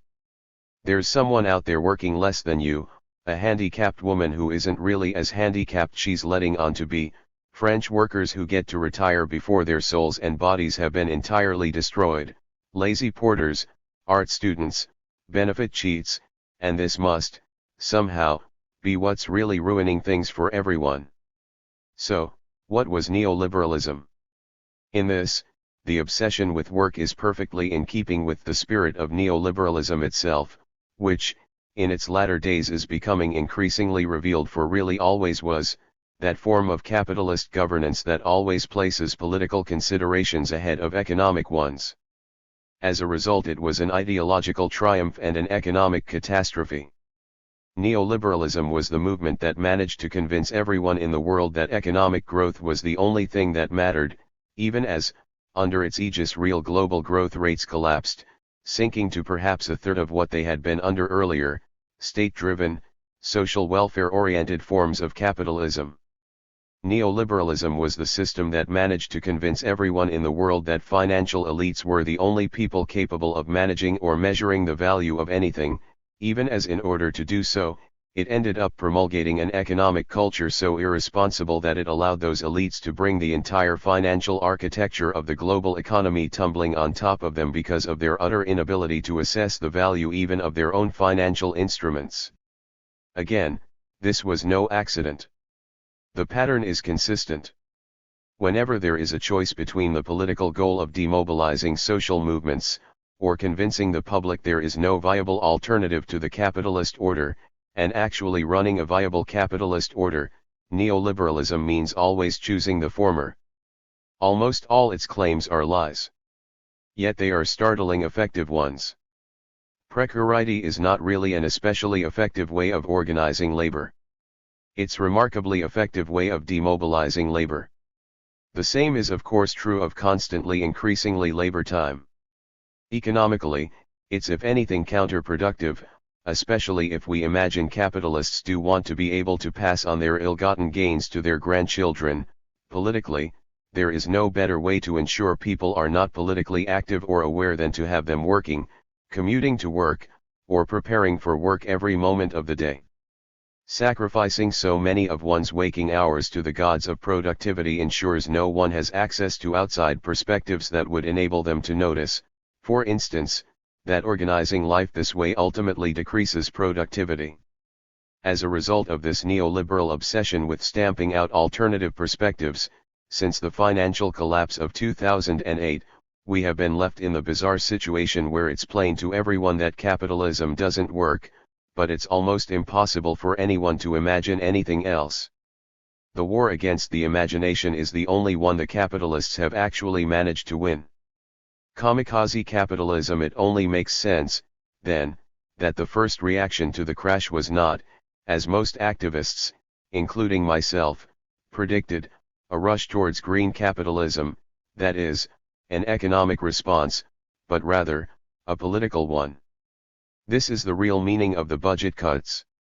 Any competent economist knows where radically slashing spending during a recession is likely to lead. They might pretend otherwise, summoning up obscure formulae to back up their political patrons of the moment, but that's just their job. They know it's a recipe for disaster. The response only makes sense from a political perspective. Financial elites, having shown the world they were utterly incompetent at the one activity they had claimed they were best able to do, the measurement of value, have responded by joining with their political cronies in a violent attack on anything that even looks like it might possibly provide an alternative way to think about value, from public welfare to the contemplation of art or philosophy, or at least, the contemplation of art or philosophy for any other reason than the purpose of making money. For the moment, at least, capitalism is no longer even thinking about its long-term viability. It is disturbing to know that one is facing a suicidal enemy, but at least it helps us understand what we are fighting for. At the moment, everything. And yes, it is likely that in time, the capitalists will pick themselves up, gather their wits, stop bickering, and begin to do what they always do, begin pilfering the most useful ideas from the social movements ranged against them, mutual aid, decentralization, sustainability, so as to turn them into something exploitative and horrible. In the long run, if there is to be a long run, it's pretty much inevitable. In the meantime, though, we really are facing kamikaze capitalism, an order that will not hesitate to destroy itself if that's what it takes to destroy its enemies. It is no exaggeration to speak of a battle between the forces of life and the forces of death here. How, then, to break the back of the productivist bargain? This is hardly the place to offer definitive answers, but at least we can think about the conversation that needs to be taking place.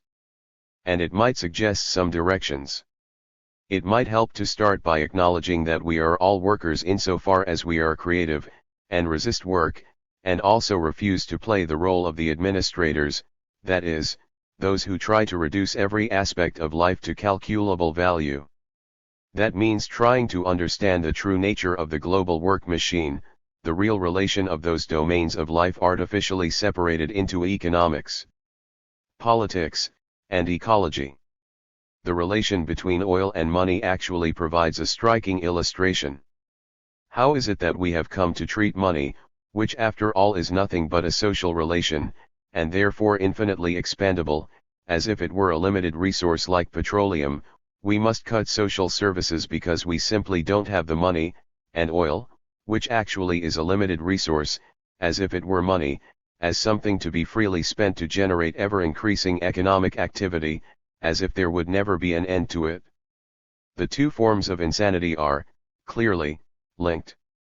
Really, a coin is just a promise, and the only real limit to the amount of money we produce is how many promises we wish to make to one another, and what sort. Under existing arrangements, of course, there are all sorts of other, artificial limits, over who is legally allowed to issue such promises, banks, or determine what kinds of promises have what sort of comparative weight, in theory, the market, in reality, increasingly bureaucratized systems of financial assessment. It is such arrangements that allow us to pretend that money is some kind of physical substance, that debts are not simply promises, which would mean that a government's promise to pay investors at a certain rate of interest has no greater moral standard than, say, their promise to allow workers to retire at a certain age, or not to destroy the planet, but as some kind of inexorable moral absolute. Yet it's this very tyranny of debt, on every level, that becomes the moral imperative that forces oil from the earth and convinces us that the only solution to any moral crisis is to convert yet another portion of free human life into labor.